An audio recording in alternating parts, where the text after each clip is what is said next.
I transmigrated as the fake young master of the wealthiest line family, only to realize that the person I've bullied for 2.5 years, the real heir, is actually a girl. What's more, she's the great villainess destined to bankrupt my parents in the novel. I was trembling with absolute terror. Is it too late to fix this now? At that moment, Lin Qingyi glared at me with fierce eyes. Are you satisfied now? Kicking me out of the Lin family? Are you finally satisfied? Shut up, it's clearly you, the one who always brings trouble. And now you dare to slander Tu Bak. We should have never brought you, this wild girl, back to this house. We should have just let you rot in the countryside. Mother Zhao Sidi raised her hand, about to strike Lin Qingyi's face. My expression shifted instantly. If this slap lands on Lin Qingyi's face, it will completely sever her ties with the Lin family. Then tonight will be the start of her descent into darkness, the very beginning of how she eventually destroys the Lin family and leaves us with nothing. Startled, I rushed to shield Lin Qingyi. A sharp smack echoed through the room. Lin Qingyi squeezed her eyes shut. The expected slap never hit her face. Instead, she felt herself pulled into a warm embrace. Tu Bak, are you okay? Zhao Sidi didn't expect me to. Use my own body to protect Lin Qingyi. She guiltily rubbed my back. It's all my fault. I know you love your sister, but she's the reason you're in this state, yet you're still protecting her like this. Realizing that my adoptive parents truly loved me, I put on a pained expression. Dad, how have you been taking care of Mom? Her slap was so weak, it didn't hurt at all. Zhao Sidi shot an annoyed glance at Li Nianqiu. Your father's temperament, let alone taking care of me, I'm just lucky if he doesn't make me angry. Not everyone is like my Tu Bak, who never makes me worry. I seized the opportunity to explain. Dad, Mom, Lin Qingyi was actually helping me. Please don't be angry anymore. Besides, it was so hard for her to find her way home. How could we just send her back to the countryside? If anyone should leave, it should be me. I've already stolen over a decade of her life. All this care should have belonged to her from the start. No way you aren't going anywhere, Zhao Sidi said firmly. Whether I gave birth to you or not, you're the only son he'll ever recognize in this life. Lin Jiangguo sighed heavily as well. Tu Bak, you will always be my true son. But since you've put it that way, fine, she can stay in the house. He then turned to Lin Qingyi with an icy voice. Don't forget who you have to thank for being allowed to stay in this Line household. If Tu Bak gets hurt even a little bit more because of you, you can get lost back to the countryside immediately. After seeing my parents off, I realized I was still holding Lin Qingyi. I looked this future villainess up and down.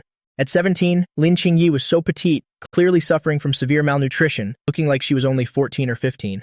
Her hair was a messy, unkempt mane, the thick strands hiding half of her face, making her entire aura feel incredibly gloomy. She wore a thin, tattered uniform, looking completely out of place in this luxury villa. Unconsciously, I brushed Lin Qingyi's hair aside. Her forehead was fair and smooth, her skin so soft and delicate it looked like porcelain, though her eyes were filled with panic. It was obvious at a glance that she was a stunning beauty. Host has successfully altered the original plot. Reward, peak-level medical skills. I rejoiced inwardly, a gaze burning with excitement. The transmigrator's golden finger has finally arrived. It seems that as long as I change Lin Qingyi's tragic fate, I can receive all sorts of miraculous rewards. Lin Qingyi shoved my hand away, warily taking 2 steps back, saying with a look of pure disgust, Don't think that because you helped me today, I'll actually be grateful to you. That day you clearly told me to clean the stairs, and you purposely bumped into me, which is why you fell down. I raised an eyebrow. Answering like a complete rogue? I don't care. Regardless, I helped you today, so you have to repay me. Otherwise, I'll go tell Mom and Dad. The one who mistreated Lin Qingyi was the original owner. What does that have to do with me? This is the perfect chance to use kindness as a bridge, softening the relationship with this future villainess. In the novel, Lin Qingyi was constantly abused while living with her adoptive parents. Since she was 3, Lin Qingyi had to help the family with all sorts of grueling farm work. She was even nearly sold off twice. Lin Qingyi clenched her fists and then released them helplessly. She had no home to return to now, and being so young, she couldn't work to support herself yet. You really are a scoundrel. What do you want me to do? Then today, you'll be my little maid for a day. Just follow my orders. Lin Qingyi frowned, unsure of what new method I would use to humiliate her. Go get ready first. I'm going to change as well. With that, I stood up and headed to the walk-in closet. This closet was ridiculously massive, over 200 square meters, larger than an entire normal house. Rows of the latest seasonal designer clothes were organized on racks by color. Various men's necklaces and luxury watches were neatly displayed in a cabinet. If only for the sake of these clothes, I have to raise Lin Qingyi to be a well-rounded, virtuous, and capable young woman. This overwhelming wealth is something I absolutely cannot let slip through my fingers. I decked myself out in gold and silver jewelry, then stepped out of the room, feeling satisfied. Lin Qingyi was leaning against the wall, sitting on the floor. Aren't you going to change? Lin Qingyi pursed her lips, glaring at me fiercely. I scratched my head awkwardly, suddenly remembering that when Lin Qingyi first came home, the parents had bought her some clothes. The original owner felt his attention was being shared, so he threw a long tantrum. Terrified that he would harm himself in his rage, the parents took everything back from Lin Qingyi and burned them in the yard right in front of him. Thinking of this, I immediately grabbed Lin Qingyi's wrist. Let's go. Your big brother is taking you to buy some clothes. The moment I touched her wrist, the peak-level medical skills I just received instantly activated. Her pulse indicated that Lin Qingyi's body was quite weak. Beyond malnutrition and stomach issues, her body was riddled with minor ailments caused by long-term melancholy and stress. But they were all minor issues, nothing a period of proper nourishment couldn't fully heal. We arrived at the underground garage, where rows of luxury cars were parked in perfect order. Add 2 car models and you could launch a top-tier luxury car show right here. Actually, even a world-class car show wouldn't have as many luxury cars as my own garage. After searching for 10 minutes, I finally found a modest Lamborghini tucked away in a corner. Lin Qingyi sat stiffly, huddling into the corner of the seat. I frowned slightly, gently pushing Lin Qingyi back into the seat and helped her fasten the seatbelt. Lin Qingyi was about to struggle, but seeing I had no other intentions, she sat quietly in the seat. The engine roared to life and the Lamborghini blasted out of the garage. The intense G-force pinning me to the seat was exhilarating. Lin Qingyi glanced at me, seeing me focused on the road ahead, seemingly ignoring her. She cautiously touched the seatbelt and the leather seat, then curiously felt the door handle, poking at the center console. Realizing she was being a bit too curious, she turned to look at me, seeing that I was still staring straight ahead. But still uneasy, she was suddenly, driven by curiosity, to pull my sunglasses down. She discovered that even though my head was forward, my eyes had been on her the whole time, and a faint smile played on my lips. Recalling what she had just done, Lin Qingyi's face flushed deep crimson. She retracted her hand, stammering, I'm sorry. When we get back, I'll clean the car thoroughly. My heart ached for her. Just how cautiously had this girl been living until now? I gently ruffled her hair, leaving it a messy heap. I smiled and said, now we're even. Lin Qingyi felt her heart in a whirl. It seemed that after I woke up, something about me had changed. In the past, Lin Bok would never have blocked that slap for her, much less let her sit in his car. But at the thought of my past behavior, she patted her cheeks, reminding herself to stay on guard. I took Lin Qingyi to a hair salon named Ai Hon. Welcome. Do you two have an appointment? I blanked for a moment. The original owner never bothered with appointments. Your shop requires appointments? Since when? Get your manager out here to serve me.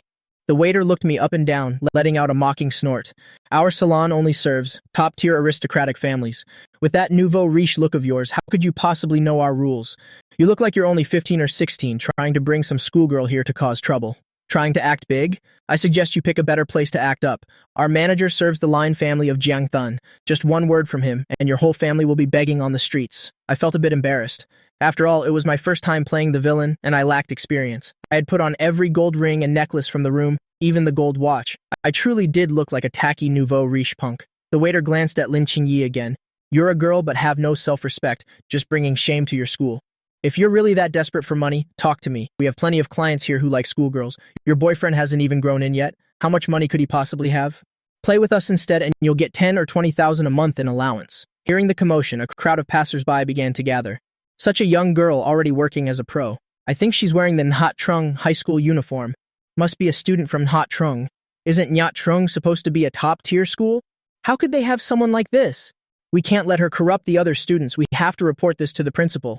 Lin Qingyi bowed her head, her long hair shielding her face as her body trembled and shrank. Her eyes were red, brimming with tears. She shot me a gaze full of cold fury. No wonder he dressed so differently today. No wonder he was acting so kind to her. It turns out it was all a setup for this exact moment, specifically to have her humiliated in front of everyone. Now that this is blown up, it would ruin the school's reputation, and she might even be expelled. Are you satisfied now? Are you finally happy? I beg of you, please let me go. I won't try to take mom and dad away from you. We'll just leave, okay? You'll go home, pack my things, and disappear. I won't take a single thing that belongs to your Lin family. Just act like you never found me. Her heart was flooded with a bitter ache. Whether with her adoptive parents or her birth ones, she had never known love. All she ever longed for was a tiny bit of care. Hearing Lin Qingyi's words, it felt like a nail was driven into my heart. I delivered a brutal kick to the waiter's stomach. Damn you, you're just a lowly waiter. How dare you slander a customer like that? Who gave you the right? My eyes were bloodshot with a murderous rage. I pinned the waiter down, unleashing punch after punch onto his face. Lin Qingyi watched the scene in absolute shock. She didn't expect that instead of watching the show, I was actually fighting to defend her. Could she have truly misunderstood me? Alerted by the noise, all the icon stylists in the shop rushed out. The situation instantly devolved into chaos. But I kept throwing punches, landing them hard on the waiter. However, outnumbered, I was eventually restrained by the mob of stylists. "Kid, you've got some nerve. Daring to lay a hand on me?" The waiter spat on the ground and delivered a heavy blow to my gut. At that moment, the store manager came rushing to the door. He delivered a thunderous slap to the face of the lead waiter. "Which one of you dogs gave you the nerve to touch him? Let go of the Lin family's young master right now." The lead waiter clutched his swollen face, confusedly asking, "Brother-in-law, you've got the wrong person, right? Look at him. He's clearly just some tacky new money punk. How could he be the young master of the Lin group?" I sneered coldly. "Do I have to report my fashion choices to your little hair salon now?" The manager immediately began to grovel. "Of course not, sir. Young Master Lin, it's just that my staff didn't recognize you and they unintentionally offended you. It's all just a misunderstanding, I swear. So what you're saying is, if it were anyone else, you'd feel free to bully them as you please?" The entire mob of stylists fell to their knees in terror, each of them beginning to slap their own faces. "Young Master Lin, here is 5 million. It's my fault for poor management today, letting these people offend you. Please forgive us. 5 million. I was genuinely stunned. To think that taking a few hits could earn 5 million. I almost wish they'd hit me more. Misinterpreting my shock for dissatisfaction, the manager grit his teeth and pulled out another card. "There's over 3 million more here. This is every cent of my savings, from over a decade of working in Jiangthen. I beg you to show some mercy." I quickly stuffed both cards into my pocket. Even if the Lin family goes bankrupt later, over 8 million is plenty to live on. Reminded of the bankruptcy plot, I hurriedly looked through the crowd, searching for Lin Qingyi. If I said I didn't mean for this to happen, would you believe me? Lin Qingyi gave me a deep, unreadable look. "I'm a little tired. Can you take me home?" I shook my head, refusing decisively. "Absolutely not. The day isn't over yet. Besides, you were caught in the crossfire because of me. I have to make it up to you properly." I turned back and glared at the store manager. If it hadn't been for these curs, I would have already made good progress with Lin Qingyi. Without giving her a chance to react, I pulled her along to a different hair salon. Lin Qingyi got a clean, short haircut, her stunning beauty no longer hidden by that thick mane. She looked both gorgeous and cool. I pressed a prepaid membership card into her hand. "Come here to get your hair done from now on. Whenever you want to come, just let me know, and I'll drive you." Lin Qingyi froze for a second, bowing her head and biting her lip. Her eyes were fixed intently on the black and gold membership card in her palm. A feeling she'd never known before flickered in her heart. It felt like a strange, warm itch. If he really stops bullying me from now on, calling him brother might not be so impossible. I then pulled her toward a high-end clothing boutique. "Shouldn't we go somewhere else to buy clothes? One outfit here costs as much as a dozen outside. Since we're here, let's at least pick out a few things. In case you have to go out with mom and dad, you can't just keep wearing your uniform." Lin Qingyi hesitated, then gave a soft nod. "Fine, but just one outfit." A middle-aged woman in a formal suit approached the two of them. "The clothes here are extremely expensive. If you aren't buying, don't come in. If you soil anything, you couldn't afford to pay even if we sold the both of you." Lin Qingyi hid behind my back, tugging gently on the hem of my shirt. "Maybe we should just go to the shops by the road. The quality there is quite good too." The shop wasn't busy, so Lin Qingyi's words reached Huang Lin's ears clearly. She let out a disdainful scoff. "Just leave already. The clothes in our shop aren't things that low-class people like you can afford." Lin Qingyi's face instantly flushed with shame as she gripped my arm. I glared at Huang Lin with a menacing look. "Is this how you treat your customers? Get your owner out here." Hearing the argument, another young woman walked over to the two of them. "Huang Lin, go serve the other customers first." She bowed slightly to us, a professional, scripted smile on her face. "I'm very sorry for providing you with such a poor shopping experience. I will change your sales consultant now. Tu Li, come over and assist these guests." She turned to leave. "Wait a second, is this how your shop handles complaints? Just sweeping them under the rug?" Zhao Haiyan let out a scoff of pure disdain. "Do I really have to spell it out for you? Beggars like you aren't our intended customer base to begin with. You should be glad we haven't thrown you out already." Lin Qingyi bit her lip, whispering, "Let's just go somewhere else. At the very most, ill set aside, another day to come out with you next week." I looked at her in surprise, smiling. "Then it's a promise. Don't you dare break it.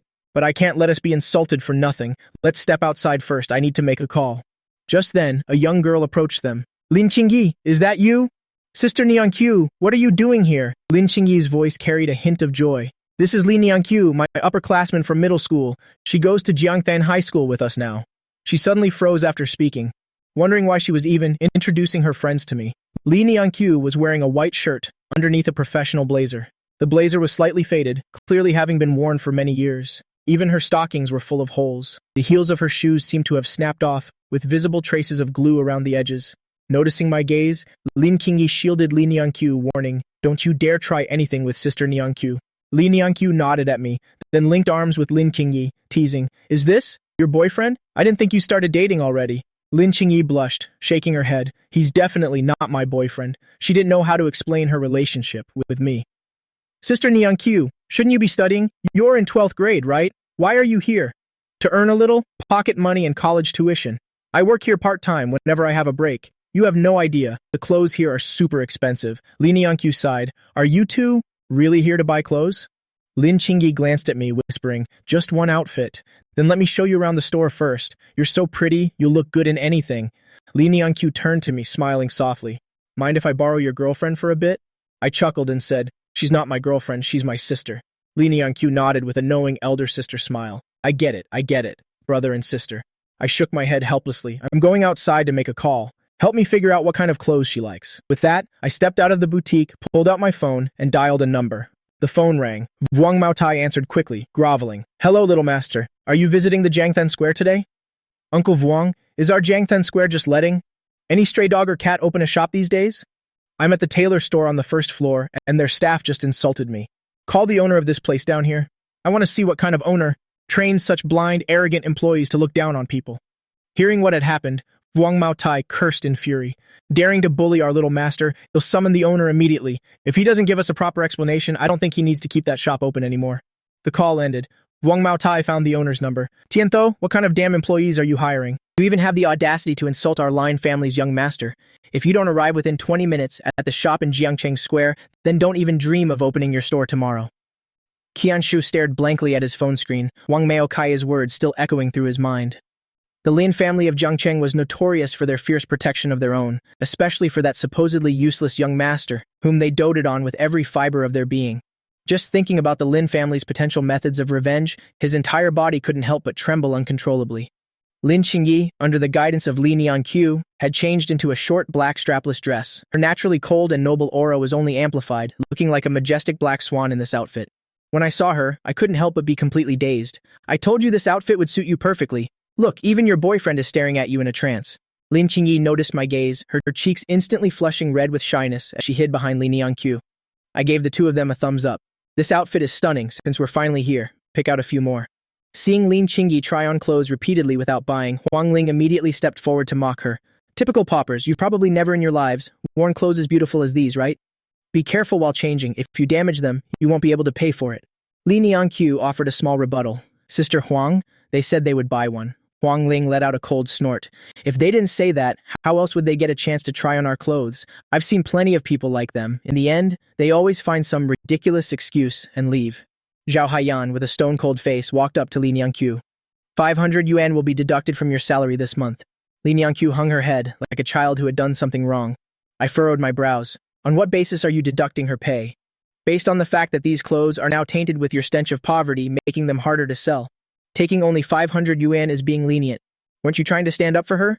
If you're so capable, buy all these clothes then." She looked back at Li Nianqiu.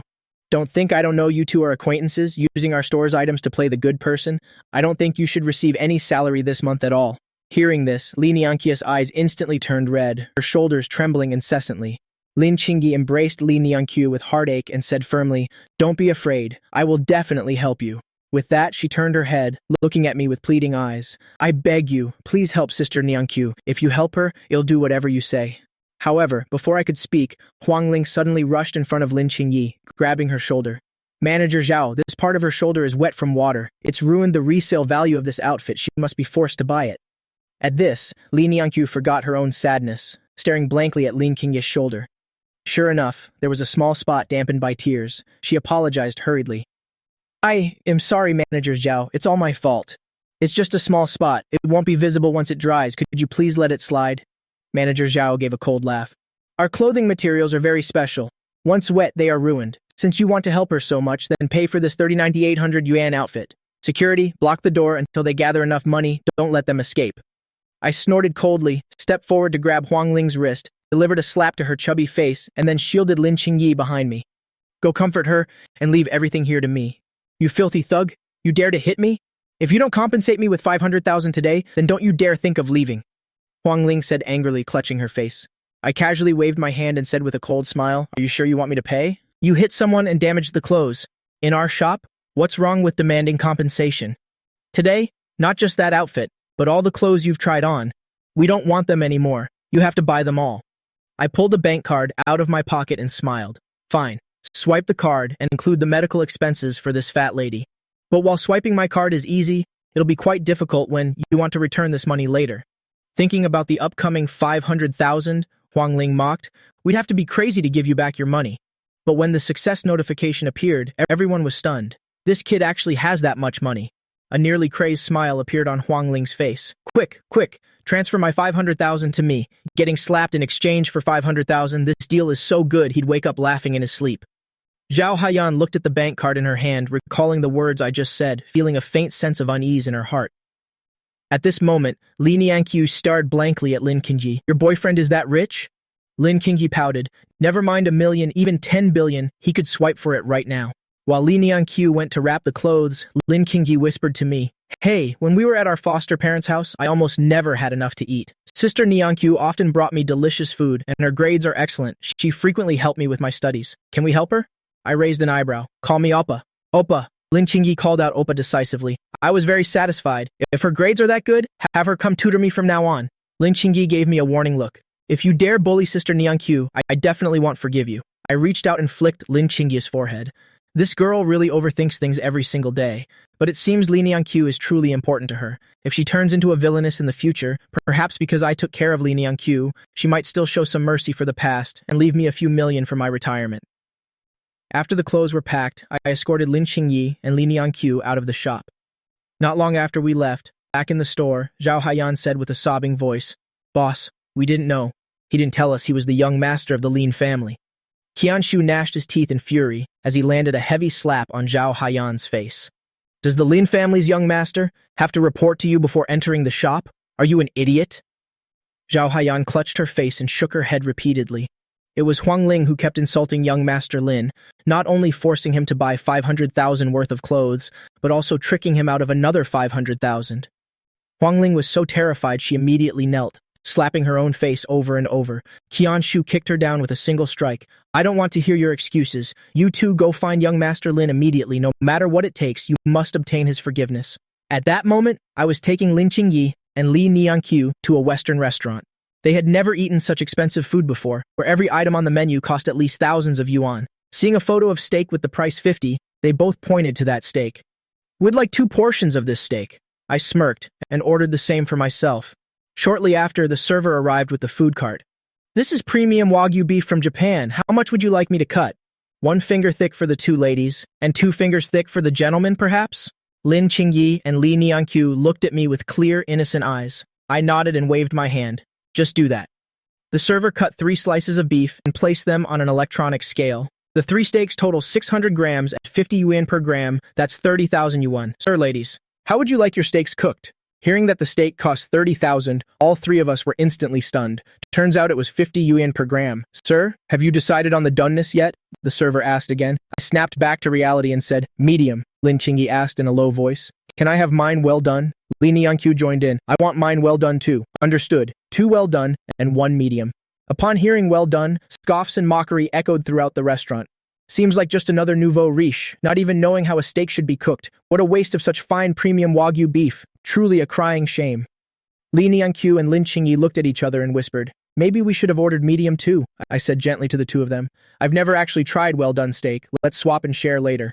Then I looked ahead and spoke up loudly. How could such delicious beef be eaten well done? I usually wait for the perfect sunlight to hit the cow, then just hug its rump and start gnawing. Li Nianqiu and Lin Qingyi heard this, puffed out a laugh, and covered their mouths. Li Nianqiu said with envy, your boyfriend really treats you so well. He is not my boyfriend. Lin Qingyi corrected her once again. Fine, not your boyfriend. Then let him be my boyfriend, okay? But this beef is truly expensive. Just 1 tiny slice costs more than my entire year's salary. Lin Qingyi kept nodding in agreement, then whispered a plea to me. Can you please not leave early today? Leave early? I furrowed my brows in confusion. Then I suddenly realized. The original host used to take her out and always find excuses to ditch her, and the manager nearly called the police because of his dine and dash behavior. I sighed and pushed a bank card in front of her. This card should be enough for your needs. Lin Qingyi looked at me doubtfully. Why? You lack a sense of security too much. Lin Qingyi hesitated for a moment, then pushed the card back. It's too much, I can't accept this. I rolled my eyes. You just said you'd do whatever I said. Li Nianqiu watched the card being pushed back and forth and asked curiously, how much is in there? I spread my hands and said, there's only a little over 200 in there, Qingyi. Just take it. 200 yuan isn't even enough for our meal today. Just treat her well in the future. I'm sure your boyfriend won't mind this small amount. Lin Qingyi looked at my mischievous grin and helplessly tugged Li Nianqiu's sleeve. It's not 200 yuan in here, it's 2 million. Li Nianqiu swallowed hard, her face filled with shock. Could it be that his mother disapproves of you two being together and gave you a breakup fee? Lin Qingyi's small face instantly flushed crimson. He really isn't my boyfriend, he's my appa, Li Nianqiu asked helplessly. So appa, why did you give Lin Qingyi so much money? Lin Qingyi repeated again with dissatisfaction. He is my appa and mine alone. Looking at the candid Li Nianqiu, I said sincerely, I've done too many horrible things to Lin Qingyi in the past, and I want to make it up to her. You're her best friend. You'll help me, right? Lin Qingyi pouted. Sister Nianqiu, don't let him fool you. He only likes girls who are pretty and have a body as good as yours. Be on your guard when you're tutoring him. Li Nianqiu thought for a while and said, so, how much breakup fee does your appa usually give his ex-girlfriends? Hearing this, I suddenly remembered her character's fate. In the novel, Lin Qingyi's company grew rapidly, thanks to strict cost control, and the one managing operations and costs was none other than Li Nianqiu. Thinking about how Li Nianqiu would eventually become Lin Qingyi's right hand, I didn't hesitate for a second and decided to win her over first. So I smiled and said, are you in dire need of money right now? Li Nianqiu whispered. My mom hasn't been well lately, she can't work, and our savings must be running low. So you plan to deceive the feelings of a pure-hearted youth like me, just so my mom will pay you 5 million to break up with me? Li Nianqiu giggled. If she really offers 5 million, it'll say I'm pregnant with your child and the baby needs 5 million too. Seeing us joking around like this, alarm bells went off in Lin Qingyi's head. She gently pulled Li Nianqiu behind her and warned, if you dare bully Sister Nianqiu, it'll tell Mom and Dad. I raised an eyebrow. If it's mutual affection between two people, how can it be called bullying? Li Nianqiu joked along. If you really give me 5 million, I wouldn't even mind serving your pregnant mistress. Just then, the server arrived with the steaks. The rich aroma of beef blended with buttery goodness filled our senses. I picked up my knife and fork, sliced the steak, and swapped it for theirs. The two of them took a bite of my medium steak, and their eyes instantly lit up. Seeing they preferred my larger cut of steak, I pushed my plate toward them. I think yours look tastier. Let's switch. Without waiting for them to refuse, I took both of their plates. Lin Qingyi's mouth fell open, speechless. Li Nianqiu gave me a profound look. Is this what an appa is like? I want such a warm-hearted appa too, I teased her. Eat more. Don't let the baby in your belly go hungry. Li Nianqiu's face instantly turned bright red. Suddenly, Zhao Haiyan and Huang Ling rushed into the restaurant and knelt before me. Young Master Lin, our boss is going crazy looking for you. Please come back with us. The two looked at each other and kept slapping their own faces. I was so embarrassed my toes curled, wanting nothing more than to find a hole to crawl into. Why am I still stuck with this clothing store today? This is as awkward as being caught in the bathroom in public. I pointed at Lin Qingyi and Li Nianqiu. Apologize to them, and we'll talk if they forgive you. They turned immediately and shouted, young ladies, it was all our fault. Lin Qingyi and Li Nianqiu hung their heads in shame, leaving me speechless. Forget it. Come back when you are truly repentant. Then, well, talk. I stood up to leave. Seeing me depart, Lin Qingyi grabbed my sleeve, looking quite panicked. I stroked her head to comfort her. You girls, go to the fashion street and buy some casual clothes first. I'll put these in the car and then find you. Pausing for a second, I looked at Lin Qingyi. Pick out some outfits for your sister to use as a uniform, so our parents won't criticize her when she tutors me. Lin Qingyi was stunned for a moment, realizing I was making an excuse to give clothes to Li Nianqiu. If I offered them directly to Li Nianqiu, she would definitely refuse. But calling it a uniform, she wouldn't be able to turn it down. She felt that since I regained my senses, I seemed to have become a completely different person. At the parking lot, I loaded the clothes into the car. Qian Shou, accompanied by Zhao Haiyan and Huang Ling, rushed over in a hurry. Young Master Lin, I am Qian Shou, manager of the Taida fashion store. It's my fault for poor staff management that led them to offend you. Zhao Haiyan and Huang Ling immediately knelt, slapping their own faces twice more. Young Master Lin, it's entirely our fault. We shouldn't have been so blind and arrogant. I leaned against the Lamborghini, showing a look of contempt. What else? Huang Ling and Zhao Haiyan looked at each other, their expressions full of hesitation. Qian Shu roared. Just how many more foolish things have you been hiding from me? I shouldn't have deducted the staff's salary and forced all the heavy, dirty work onto Li Nianqiu. Qianshu took a deep breath, calming his nerves. Young Master Lin, I had no idea about the unauthorized hiring and salary deductions. I was completely in the dark. But since it happened in my shop, I will take full responsibility. The staff's salary will be returned to her down to the last penny, including all commissions and bonuses she deserves. These 10 million are my sincere apology. He glared at Zhao Haiyan and the other, saying through gritted teeth, As for them, I will deal with them later. I happily accepted the bank card and offered a compliment. Boss Qian, you are quite generous. Qianshu breathed a sigh of relief, knowing the matter was finally settled. I chatted with Qianshu for a bit, then gave Wang Maokai some instructions before leaving.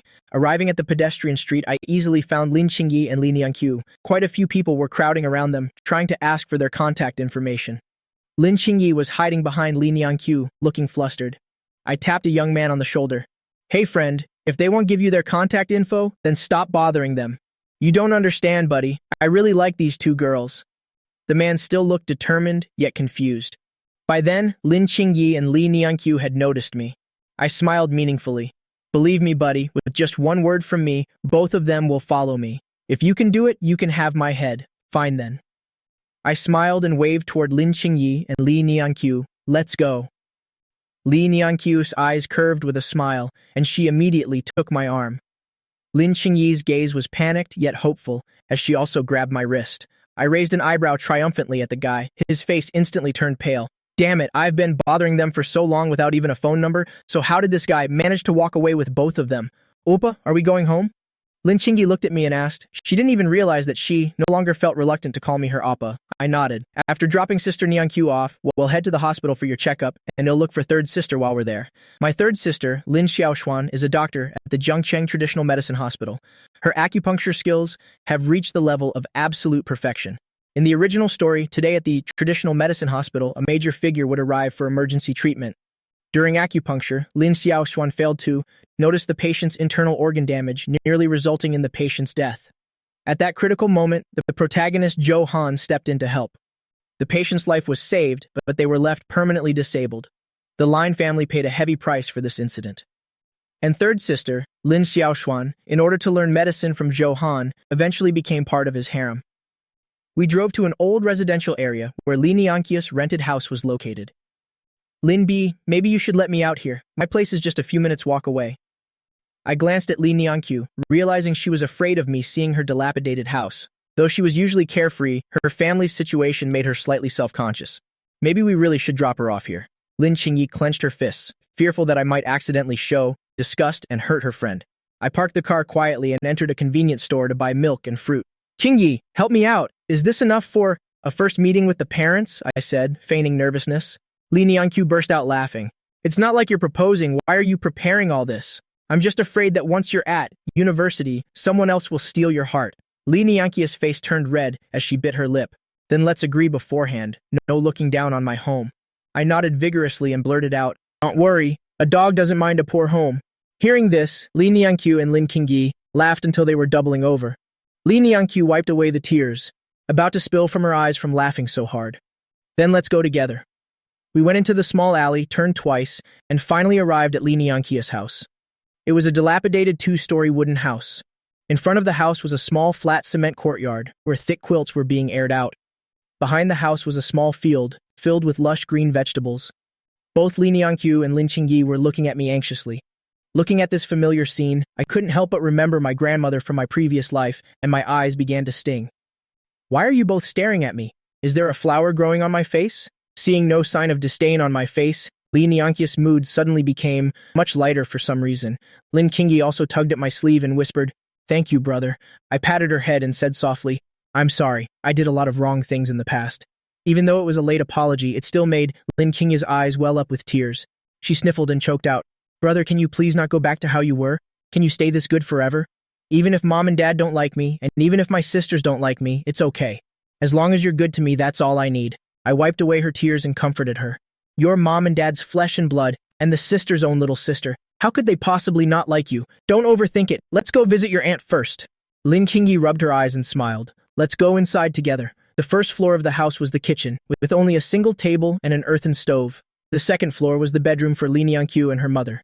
Seeing Lin Qingyi and me enter, Li Nianqiu's mother, Liu Xiang, welcomed us warmly. Are you two Nianqiu's classmates? I observed the middle-aged woman before me. By now, she must have been diagnosed with cancer, suffering through the torment of the illness every day. I set the milk and fruit I brought on the floor. Hello, Auntie. My name is Lin B. Lin Qingyi peeked out from behind me. Auntie, I'm Lin Qingyi. It's enough that you came to visit. You're all schoolmates. Why bring gifts? Remember to take them back when you leave. I shook my head and smiled. Auntie, actually, I have a favor to ask. That's why I brought these gifts, I hope. You don't mind? Liu Xiang looked at Li Nianqiu suspiciously, then back at me saying warily, Tell me what you want first so I can see if I can help. Li Nianqiu also couldn't help but feel tense. Isn't it just about tutoring you? Why are you acting so serious? I pulled Lin Qingyi out from behind me. Auntie, my sister is in her junior year now, but her grades aren't very good. I'd like to invite Nianqiu to tutor her. Lin Qingyi stared at me blankly. How can my brother say something so absurd? Li Nianqiu also tilted her head in confusion. Didn't you say I'd be tutoring you? Immediately after, she understood. Tutoring at night would run late. If it were for a boy, her mother would surely worry. Hearing this, Liu Xiang frowned but still refused. Our Nianqiu is at a critical stage in her senior year. I'm afraid she doesn't have time to tutor her. Auntie, it's quite a distance from here to the school. I have an apartment across from Zhangcheng High School that's usually left empty. I was thinking she could just move in there, using the time saved from commuting, to tutor my sister instead. Lin Qingyi also chimed in. Auntie, I won't take up too much of Sister Nianqiu's time. Besides, while she's tutoring me, she can also review her junior and sophomore materials. Liu Xiang was momentarily moved, but her eyes still showed some hesitation. I understood her concerns. Auntie, actually, the favor I wanted to ask is for you to move in with Sister Nianqiu. While my sister is being tutored, I also hope you two can look after her a bit. Li Nianqiu looked at me in shock. Although she really wanted to live in a new house with her mother, she had already received too much help from me. Wouldn't that be inappropriate? I can't just keep taking advantage of you. How is it taking advantage? The rent will naturally be deducted from your tutoring fees. I spoke with full conviction. I heard you say Auntie is resting at home lately. It just so happens my hospital is looking for a clerk to handle incoming and outgoing deliveries. Auntie could work there, and if she feels unwell, being at the hospital is convenient. Liu Xiang gave me a long, deep look. Since you've gone to such lengths to explain, it would be quite ungrateful of me to refuse again. Great. Then Auntie and sister can start packing. I'll arrange for people to help you move tomorrow. We have things to do, so we won't stay and disturb you. Li Nianqiu finally snapped back to reality. Let me walk you out. Why didn't you tell me about moving near Zhangcheng High School? If I had told you, would you have even let me meet Auntie? The three of us quickly walked to the car. As if gathering all her courage, Li Nianqiu suddenly stepped forward, hugged me tight, and whispered, Thank you. I also wrapped my arms around Li Nianqiu, holding her close. A faint, gentle scent of peach blossoms wafted into my nose. Senior, my heart hurts so much right now. What? What's wrong? Did I squeeze too hard? Li Nianqiu immediately tried to pull away from my embrace. I was just thinking, I bought so many pretty clothes for you, only to have Lin Qingyi wear them, and it breaks my heart. Li Nianqiu's face turned beet red. She stood on her tiptoes and whispered in my ear, Then when I have some time, I'll wear them just for you. On the drive to the hospital, the corners of my mouth wouldn't stop curling up. Next, I just need to maintain my bond with Li Nianqiu, cure her mother's illness, and once she graduates, I'll directly bring her into the Lin group. This little girl, Lin Qingyi, still has no idea that I've already snatched away her future right-hand woman. Lin Qingyi shot a glare back at me. For some reason, seeing my dazed expression now made her feel a bit annoyed. Zhangcheng Traditional Chinese Medicine Hospital consists of the main headquarters and the Huatuo Pavilion, although Huatuo Pavilion is open to the public. The registration fee is at least 100,000. Ordinary people can't afford it at all. My peak medical expertise had already confirmed that Lin Qingyi wasn't ill, she just needed some tonics from the clinic. I also needed to remind Lin Xiaoxuan to carefully check if the patient's internal organs were damaged. Lin Xiaoxuan's skills were undeniable, but this patient's condition was complex. There was a foreign object in his body, and that's exactly what would cause her acupuncture to fail, ultimately leading to a major disaster. Lin Qingyi and I entered Huatuo Pavilion together, just as medical staff were carrying in a stretcher. On the stretcher lay an old man in a gray Zhongshan suit. A burly middle-aged man shouted loudly into the pavilion, Bring out your best doctor immediately. A young woman in a white coat stepped forward. It was my third sister, Lin Xiaoxuan. Several elderly TCM doctors looked at each other. Just by the attire of the middle-aged man and the patient, they could tell their background was anything but ordinary. Xiaoxuan, take a look and see if you can treat him, one of the elderly doctors said with a smile. Lin Xiaoxuan nodded and prepared for the examination. Can a young girl like this really handle the exam? The old general's illness has relapsed many times, and we've seen countless doctors to no avail. Zi Hu, the middle-aged man, spoke with a frown. Lin Xiaoxuan detested those who judged others based solely on their gender and age. She shot Zihu a glare and said coldly, I am taking the patient's pulse right now, so please keep quiet. Once finished, she said with a serious expression, with just a few needles, the old man will wake up. But for a full recovery, he'll need a few more sessions. The other TCM doctors also stepped forward to check the pulse, then nodded to Lin Xiaoxuan. Seeing this, Xie He quickly apologized. Forgive me, young lady, I underestimated you earlier. Just then, a middle-aged woman rushed over. Big brother, how is father doing? He's unconscious, the situation is very dangerous. The doctor is preparing for acupuncture now. Xie He pointed toward the person sterilizing silver needles. Lin Xiaoxuan. Seeing such a young doctor, Xie Yujing couldn't help but frown. Is someone this young really reliable? He immediately stepped aside, allowing a young man to come forward. I just came from Jiangcheng First People's Hospital. This young man used just 3 needles to cure a patient who hadn't progressed for years, so I rushed to bring him here. Since father hasn't started treatment yet, let's give this young man a chance to try. The young man clasped his hands to Xie He and said, Hello, my name is Johan. Just now, Sister Yujing was overpraising me. The patient's health had mostly recovered under the doctor's care already. I only activated the medicinal properties that were already stored in his body. Even without me, he would have recovered sooner or later. Xie He nodded, very pleased with Johan's humility. However, the group of TCM doctors stood up in anger. What is the meaning of this? Are you bringing some boy here to challenge us? We already said he can be treated. Switching doctors now. Are you doubting our TCM hospital? Lin Xiaoxuan also turned cold. If you don't trust me, then forget it. Seeing Lin Xiaoxuan's icy beauty, Johan's eyes lit up instantly. She glared at him in disgust and tightened her white coat around her. Zihu looked at Lin Xiaoxuan, then at Johan, not knowing which one to choose. Johan said humbly, let them treat him first. If they can do it, I can examine him later. Lin Xiaoxuan snorted coldly. You won't get that chance. Undress the patient. The crisscrossing scars from knives and bullet wounds on Ziazhan's body were immediately revealed to everyone. Just as she was focusing on the acupuncture, I burst into the clinic out of breath. Being interrupted again, Lin Xiaoxuan frowned in annoyance. What are you doing here? Can't you see I'm treating a patient? If I hit the wrong point because of you, do you know how dangerous it could be? The patients at our Huatuo pavilion are either wealthy or high-ranking. The Lin group can't always afford to pay for the trouble you cause. Don't forget your place. I curled my lip and cursed silently. The money the original host squandered for years is probably less than what you'll owe for this single needle, but I put on a look of regret and said, Sorry, third sister, I didn't mean to disturb you. I just saw all the wounds on this old man, and I suspect internal organ damage. There might be shrapnel or something left inside. Maybe take him for an x-ray first. The doctors nearby naturally recognized who I was. Young master, we focus on observation, smelling, asking, and pulse. That's enough to grasp the patient's condition. Relying on those machines instead will only interfere with our judgment. Exactly, young master. You've never studied medicine, so stop interfering with our diagnosis. I shot those guys a glare. Actually, if they just took a bit more time, they would naturally find the clues. Lin Xiaoxuan snapped in anger. Fine, just shut up and stand aside. Don't make a single sound. The patient's condition can't wait. If anything happens because of you, I'll tell mom and dad to kick you out of the house. I gave Lin Xiaoxuan a thumbs up, then turned and walked out of the clinic. Since Lin Xiaoxuan and those stubborn old men couldn't be reasoned with, they'd have to suffer a bit first. This is called respecting others' fates. If it weren't for the fact that she's about to kill Xizhan and cost us tens of billions in damages, I'd have just gone home already.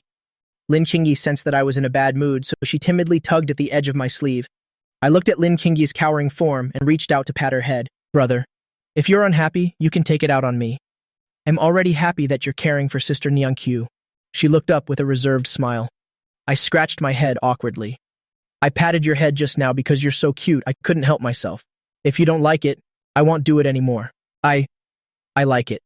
Lin Qingyi looked down, her cheeks flushing red. She clenched her small fists in excitement, feeling the empty parts of her heart being slowly filled up. Then I led Lin Qingyi over to the door to watch Lin Xiaoxuan's acupuncture. Seeing Lin Xiaoxuan's professional acupuncture technique, Xie He and Xie Yujing breathed a sigh of relief. Johan's eyes burned with heat as he stared unashamedly at Lin Xiaoxuan. Typical protagonist can't even walk straight when he sees a beauty. What a pervert. What do you think of that man? Lin Qingyi shook her head in disgust. He's leering at third sister. Should we go warn her? Third sister is in the middle of acupuncture. We can't disturb her right now. Lin Qingyi nodded, her face full of worry. Noticing her expression, I said helplessly, just don't make a sound. With that, I pulled Lin Qingyi into the clinic and stood right between Johan and Lin Xiaoxuan. Johan frowned, his face darkening with anger, but seeing that Lin Qingyi's beauty seemed to be even a level higher, his eyes immediately drifted to her figure. Is this guy some kind of sex-starved demon? Noticing Johan's gaze, I pulled Lin Qingyi in front of me. Lin Qingyi blinked, then leaned her head against my chest. Lin Xiaoshuan wiped the sweat from her brow and took out the final silver needle. The final acupoint was in the center of the chest. Once inserted, the patient would fully regain consciousness. Suddenly, she felt the sensation of the needle entering the point was slightly off. It felt as if it were being blocked by something hard. She checked the acupoint again in confusion, confirming she hadn't missed the spot. Before she could think further, Zizhan's eyes flew open, and he spat out a mouthful of fresh blood. The silver needle in his chest was slowly pushed out, and blood began to hiss and spurt from the puncture. "Didn't you say you could cure him?" Zihu said in shock. "My point wasn't wrong, it shouldn't be." Lin Xiaoshuan's face instantly turned pale. She tried to retake the patient's pulse, but Xie Yujing slapped the back of her hand. "What does a young girl like you know about acupuncture? Are you using my father for practice? Is this how your Lin family treats patients?" Xie Hu covered the wound on Zizhan's chest and roared, "If my father dies today, they'll have the entire Lin family buried with him." Then he glared at the elderly doctors. "One of you, get over here and examine him now." Lin Xiaoshuan bit her lip, her eyes pleading with the other doctors for help. However, these old men all lowered their heads, afraid to even look her in the eye. "Are you quacks just going to stand there and watch my father die? The old general performed legendary service for the founding of Daxia, and yet he's about to be killed by you hacks. If my father dies here, not just your hospital, but your whole Lin family better be ready to die with him. Can you please let me take his pulse one more time?" Lin Xiaoxuan's desperate eyes shimmered with tears. The Lin group was the blood and sweat of 3 generations. If it were destroyed because she killed someone, she wouldn't have the face to go on living. "Get out. It's all because of you, bitch, that my father ended up like this," Xie Yujing roared. "Please, just give me one more chance," Lin Xiaoshuan pleaded. Xie Yujing snorted coldly. "Give you another chance, so you can finish him off? Get out of here, according to the original plot." Next, Zhou Han would step in to save the day and save Xie Zhan's life. But he would hold back a move, not fully curing Xie Zhan, instead leaving him with paralyzed legs. He'd then use the follow-up treatment as an excuse to frequent the Z household and get close to them. Lin Xiaoshuan would also develop feelings for him because he saved her. By discussing medical techniques, he'd keep getting closer to her. Sure enough, Zhou Han stepped forward and said, "Actually, her acupuncture just now was fine. It might just be the patient's unique constitution. Let me check his pulse first." Lin Xiaoshuan looked at Zhou Han gratefully, surprised that a stranger would speak up for her. After checking the pulse, Zhou Han frowned and said, "Because of the incident just now, the old man may wake up, but I'm afraid he'll be left with paralyzed legs." Hearing he could still be saved, Xie Yujing and Xie Hu pleaded desperately. "Please, save my father immediately. As long as you can save the old general, paralysis doesn't matter." Zhou Han nodded, his eyes turning toward the elderly doctors with a look of mocking contempt. "Do you old fogies need another chance to diagnose? Surely veterans like you, who've spent your lives in medicine, can handle the situation with ease, right?"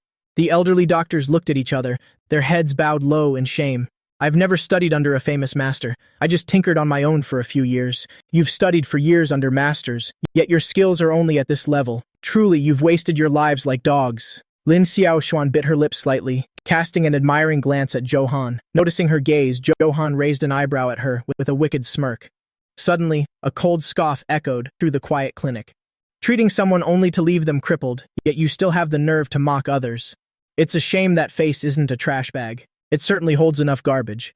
I yawned and walked over to Zizhan. Lin Xiaoshuan snapped in anger. "Lin Bei, what exactly do you think you're doing? Go home right now. Don't interfere with the patient's treatment. It's one thing for you to mess around normally, but the Lin family is our 3-generation legacy. If you cause us to go bankrupt, I won't forgive you even in death." The other doctors also chimed in with advice. "Let Zhou Han handle the treatment. As long as he's saved, the Lin family can just pay some compensation, and this will all blow over." Seeing how young I was, Zhou Han became even more disdainful. "If you're not satisfied, then you treat him. But the old man's pulse is very weak. He won't survive any more of your delays." I rolled my eyes. "You knew he was dying, yet you just kept rambling. Were you waiting for him to die so you could blame us for delaying your treatment? Turns out you're just a fame-hungry fraud." With that, I reached out and took the old man's wrist. Just as Zhou Han said, because of the excessive blood loss, his pulse was extremely weak. Without immediate treatment, he could die at any moment. Xie Yujing said angrily, "I saw him save lives with my own eyes, so how could he be a fake? What does a wet behind-the-ears brat like you know? Get lost right now, and make way for Miracle Dr. Chu." Zihu's tone was also harsh. "Is this a scam shop? You can't cure him but won't let anyone else try? Do you insist on dragging out a man until he's dead?" Lin Xiaoshuan stepped forward, intending to pull me away. You're just a useless nobody who never studied. How could you possibly know how to treat a patient? After all, you're not mom and dad's biological son. What right do you have to be in the Lin family hospital? Get out of here right now. I stopped my movements and looked deep into Lin Qiaoxuan's eyes. Third sister, the money I've wasted over the years probably isn't even half of what this mistake of yours will cost. With that, while no one was paying attention, I suddenly delivered a light punch directly over Zizhan's heart. Everyone present was immediately stunned, their mouths agape. You brat, do you want to die? Zihu lunged off the bed in a flash, grabbing my throat, intending to slam me against the wall. I reached out and pressed an acupoint on Zihu's hand, freeing myself from his choking grip, but I was still thrown back, barely able to withstand the impact. Zihu rubbed his numbing hand and continued to charge toward me. However, to everyone's absolute surprise, Lin Qingyi spread her arms wide to shield me. Don't you dare hit my brother! Her body was trembling slightly, but her voice was incredibly firm. Zihu pointed at me, unable to contain his rage. My father is dying, and just now this bastard actually dared to hit him. Seeing Lin Qingyi shielding me, Lin Xiaoxuan stepped forward to speak. Lin Qingyi, this bastard brought this on himself, so he must bear the consequences alone. Have you forgotten all the terrible things he's done to you in the past? Lin Qingyi shook her head. I don't care. He's changed now, Lin Xiaoxuan said angrily. Do you know what his actions just now are called? That is called attempted murder. The patient is so weak, with that one punch of his, the patient could very well have died right on the spot. Johan also took the opportunity to fan the flames. I was just thinking, how a beautiful lady like you could have such a cold-hearted younger brother. Turns out he's just an adopted stray from the streets. It seems he probably knows he can't get any more money, so he wants to destroy your Lin family. Lin Xiaoxuan sighed heavily, looked at me and said, I thought you were just a bit rebellious and stubborn. I never imagined you'd actually dare to commit murder.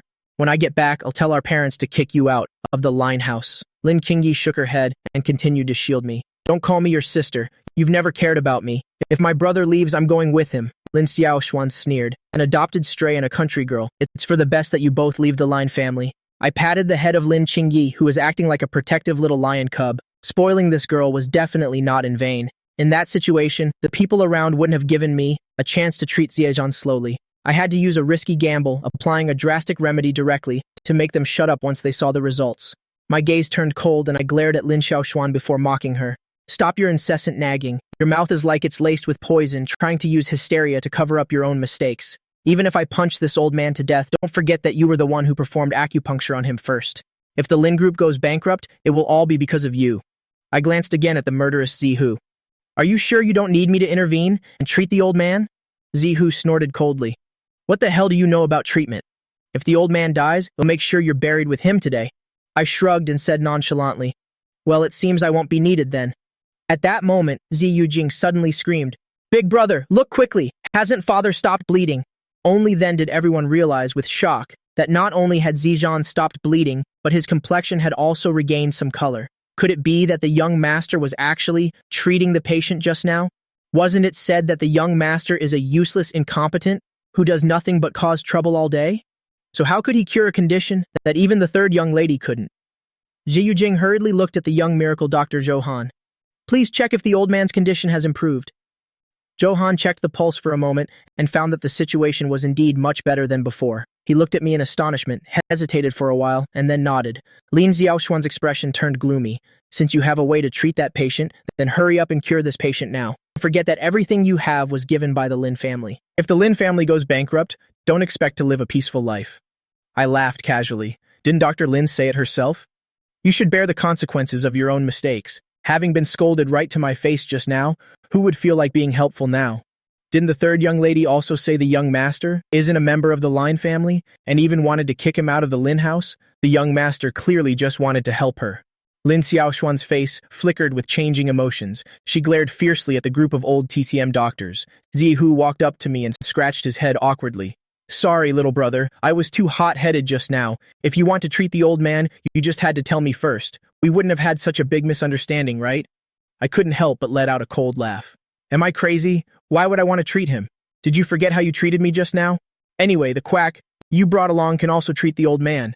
At worst, hell, just stay bedridden. It's not like you can't afford to hire a caregiver. Hearing this, Johan glared at me fiercely. He could also have completely cured Zizhan, but he wanted to get close to the Z family and Haicheng, so he didn't want to cure him all at once. Hearing my sarcastic remarks, the faces of Ziahu and Ziyu Jing lit up with joyful surprise. Little brother, Do you mean you can completely cure the old man? I snorted coldly and didn't answer. I gently took Lin Qingyi's hand and said with a bit of regret, I accidentally messed up your hair just now. Since there's no comb here, let's head home first. Seeing that the two of us were really about to leave, Zihu quickly stepped forward to stop us. Little brother, it was all my fault just now. I beg you to save my father. As long as my father is cured, I will grant you any condition you ask. Xie Yujing took out a jade comb and tucked it into Lin Qingyi's hand. Such a beautiful little girl. Consider this comb a meeting gift from me. Lin Qingyi's hesitant gaze turned toward me. I said gently, I'll let you decide. Lin Qingyi thought for a moment. Although they treated us poorly just now, they really do love their father. Brother, can we help them?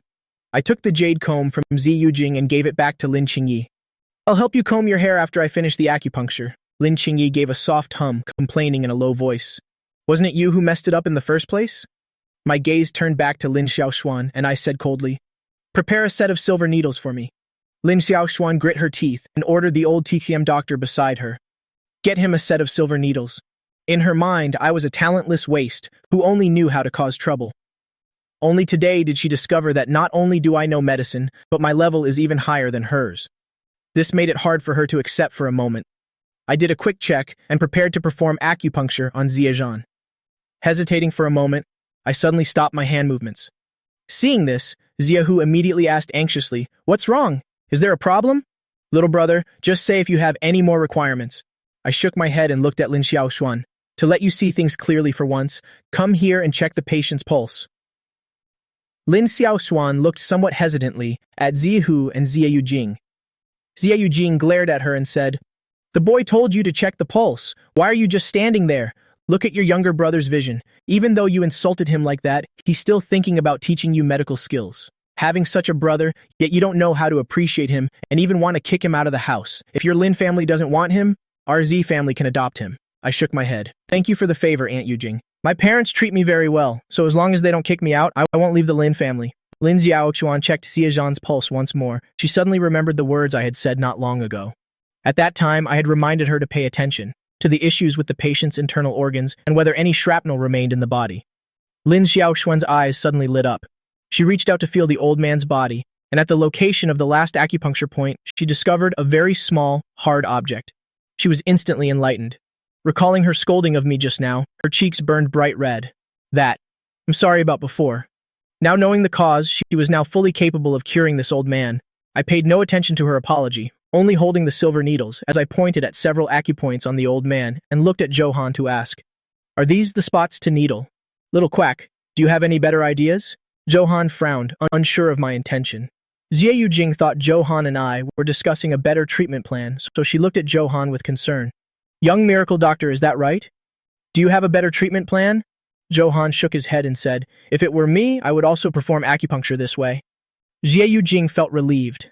Since they both agreed, it proved that this acupuncture method was undoubtedly the best solution at the moment. Next, with every needle I inserted, I would ask for Johan's opinion first. By the time the last needle was in, the old man slowly opened his eyes. Xiehu immediately knelt before Ziezhan and said excitedly, Father, how do you feel now? Do you feel any better? Xie Yujing also crouched by the bedside, looking anxious. Though Ziezhan was weak, his eyes still radiated an air of authority. What kind of man weeps like this? Have some dignity. Suddenly he felt something was wrong, and looked down at his legs. Xie Yujing and the others also noticed the old man's abnormality. Father, is there anywhere else that feels unwell? Ziezhan shook his head and said, It's just that my legs have no strength. They feel as if they're paralyzed. Zihu looked at me with some doubt. Didn't you say you could completely cure the old man? My gaze turned back to the little quack Johan. You could even cure the previous coma. Surely you can handle just letting out some bruised blood and clearing the meridians a bit? You can't cure that?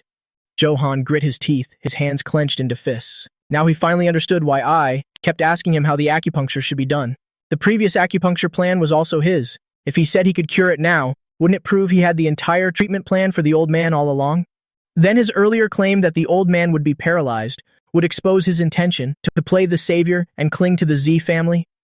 He took a deep breath and said shamefully, I'm just a student with no formal school, just someone who studied on my own for a few years, some symptoms I haven't gotten around to studying yet. Lin Xiaochuan looked at Johan, her brow full of disgust. For someone like her who studied TCM, the current treatment for the old man only required basic knowledge, and it was fundamentally impossible for paralysis to remain. As a wealthy young lady, she immediately understood the scheme behind it. As long as the old man wasn't cured, Johan could continuously demand benefits from the Xie family, and the Lin family would be forced to let Johan bleed them dry forever.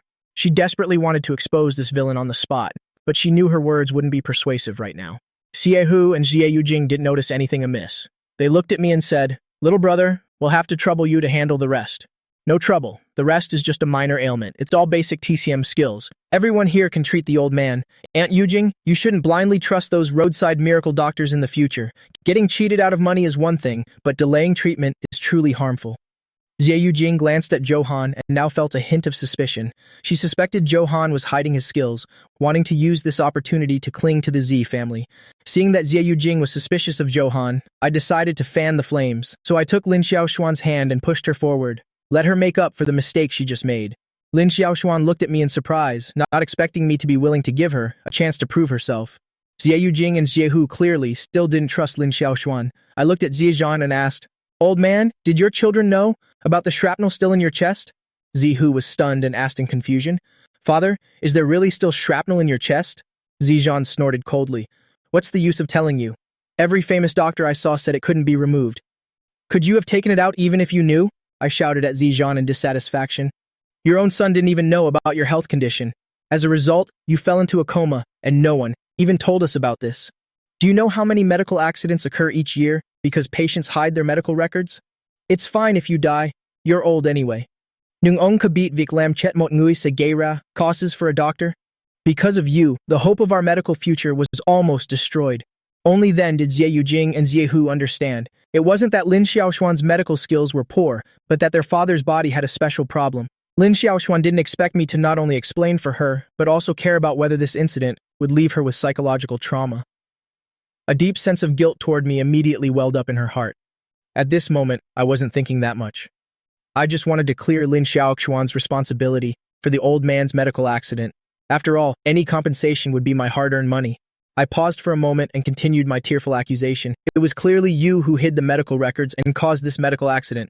Your son even threatened to bury our entire Lin family with you. Our Lin family has provided Zhangcheng with millions of jobs. If our Lin family falls, do you want those millions to go hungry on the streets?" Xie Zhan was scolded until his face turned bright red. He turned to Xie Hu and scolded him angrily. "You little brat, you cause trouble if I don't beat you for 3 days. How dare you threaten others?" Xie Hu shrank back awkwardly. "Father, there are outsiders here." I reminded them at the right time. "Grandpa," he said to use his belt. "Spare the rod. Spoil the child. If a son doesn't listen, a couple of beatings should do." Xie Hu gave me a resentful look, not expecting me to be so vengeful. He silently unbuckled the belt from his waist and handed it to Xie Zhan. I gloated over his misfortune. "Grandpa, let me put some iodine on the belt for you. It wouldn't be good to accidentally infect him. But since yours is a military family, you absolutely mustn't spoil your children and let them get into the habit of bullying others. We are in a hospital with the best doctors in Zhangcheng right here. As long as you leave him with one breath, we'll be able to save him." Xie Zhan nodded. The belt swung with a whistling sound lashing against Xie Hu's back. Xie Hu grit his teeth, stubbornly refusing to make a sound. His gratitude toward me had vanished into thin air, replaced by a heart full of resentment.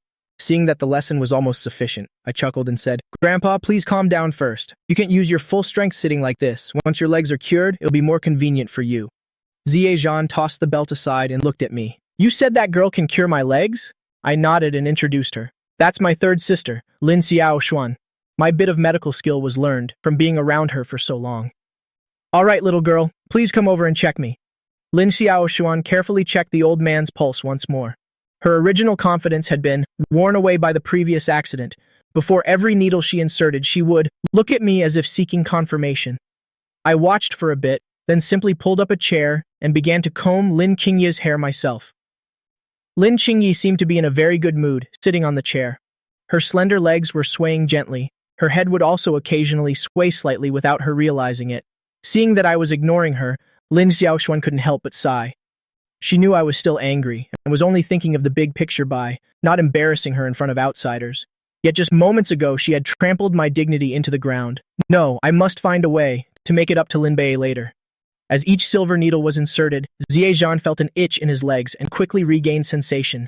Seeing his father recover, Xie Hu was moved to tears and hurried forward to support him. Xie Yujing took 2 checks out of her bag, looked at Johan and said, Young miracle doctor, thank you for coming with me from the general hospital to the TKM hospital. Please accept this small token of my gratitude. Looking at the check for only 100,000 yuan, Zhou Han's brow furrowed slightly. Sister Yu Jing, I didn't actually treat the old man, so how could I possibly accept your payment? Xie Yu Jing had been observing Zhou Han's expression all along, so his subtle reaction naturally didn't escape her notice. A flash of displeasure immediately arose in her heart, but she still said with a smile, I can't let you come all this way for nothing. Zhou Han wanted to say more to close the distance with the Xie family, but Xie Yu Jing didn't give him the chance and turned to face me instead. I heard them call you Lin Bei, so I'll take the liberty of calling you Lin Bei. My brother was indeed a bit impulsive just now, so I'll apologize to you on his behalf. Thank you for saving my father. Here is 10 million, please accept it. After saying this, she also observed my expression and demeanor. A smile immediately broke across my face, as if the unpleasantness from earlier had never happened. This is a bit embarrassing.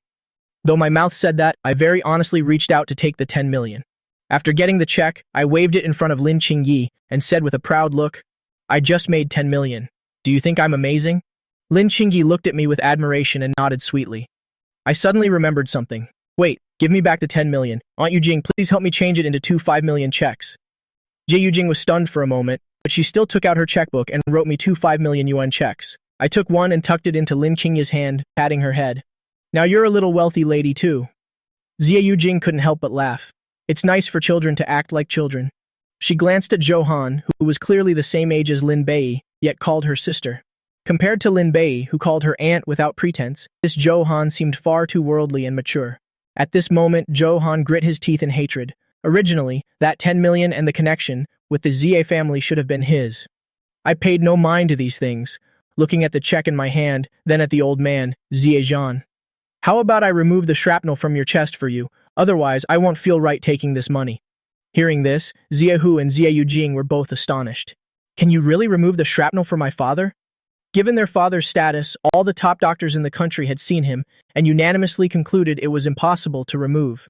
Xie Zhan said in amazement, Young man, removing shrapnel requires surgery. The old traditional medicine doctors winked at me in unison and said, Young master, surgery isn't like acupuncture. Just a hair's breadth of error could cost a life. Let's set aside your claim of being self-taught in traditional medicine. This surgery requires extensive practical experience. Lin Xiaoshuan pulled my shoulder, stood on her tiptoes, and whispered into my ear, Being able to wake the old man from his coma has already made them owe us a mountain of gratitude to the Lin family. If the old man dies during the surgery, not only will this favor vanish, it might even turn into a deep-seated grudge. It's not worth it. I felt a soft warmth pressing against me, and a gentle, numbing breath tickled my ear. I have to admit, regardless of her looks or figure, Lin Xiaoshuan was absolutely perfect, even more beautiful than Lin Qingyi is right now.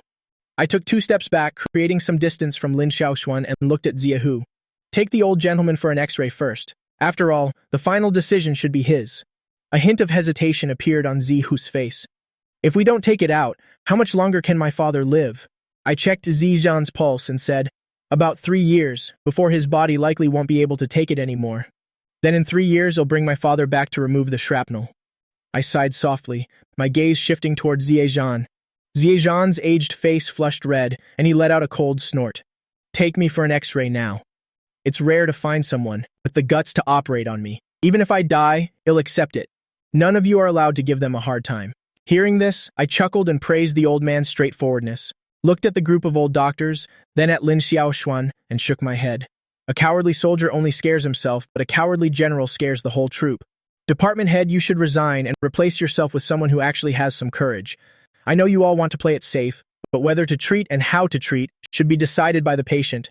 Having said that, I went to the medicine cabinet, gathered a few doses of herbal medicine, and handed them casually to an old doctor. Brew these herbs and add plenty of honey and cane sugar. Xie Zhan frowned. This old man has suffered for half a lifetime. I don't need honey or sugar. I smiled and explained, This is for my younger sister to drink. As if suddenly remembering something, I instructed the doctor who had taken the medicine. Also prepare some doses to boost qi and blood for the old man. Since he's not afraid of bitterness, add plenty of coptis to clear his internal heat. Xie Zhan gritted his teeth in annoyance. Not being afraid of bitterness doesn't mean I want to suffer on purpose. Within half an hour, Xie Zhan's x-rays were ready. From the images, one could see 3 pieces of shrapnel still lodged in him, all in extremely dangerous positions near his heart and lungs. Lin Xiaoshuan couldn't help but frown in admiration. Wounds like these on anyone else, even just one, would be fatal. The fact that he survived 3 and is still alive is a true miracle. The old doctors also shook their heads. These 3 spots are truly hard to handle. Surgery is extremely high risk. Honestly, if the patient just stays calm and avoids strenuous activity, he might live another 2 years. Zihu asked anxiously, "So can you all get them out or not? What's the success rate?" No one spoke. They looked at each other and shook their heads one by one. This wasn't about playing it safe. It was that their skills weren't enough.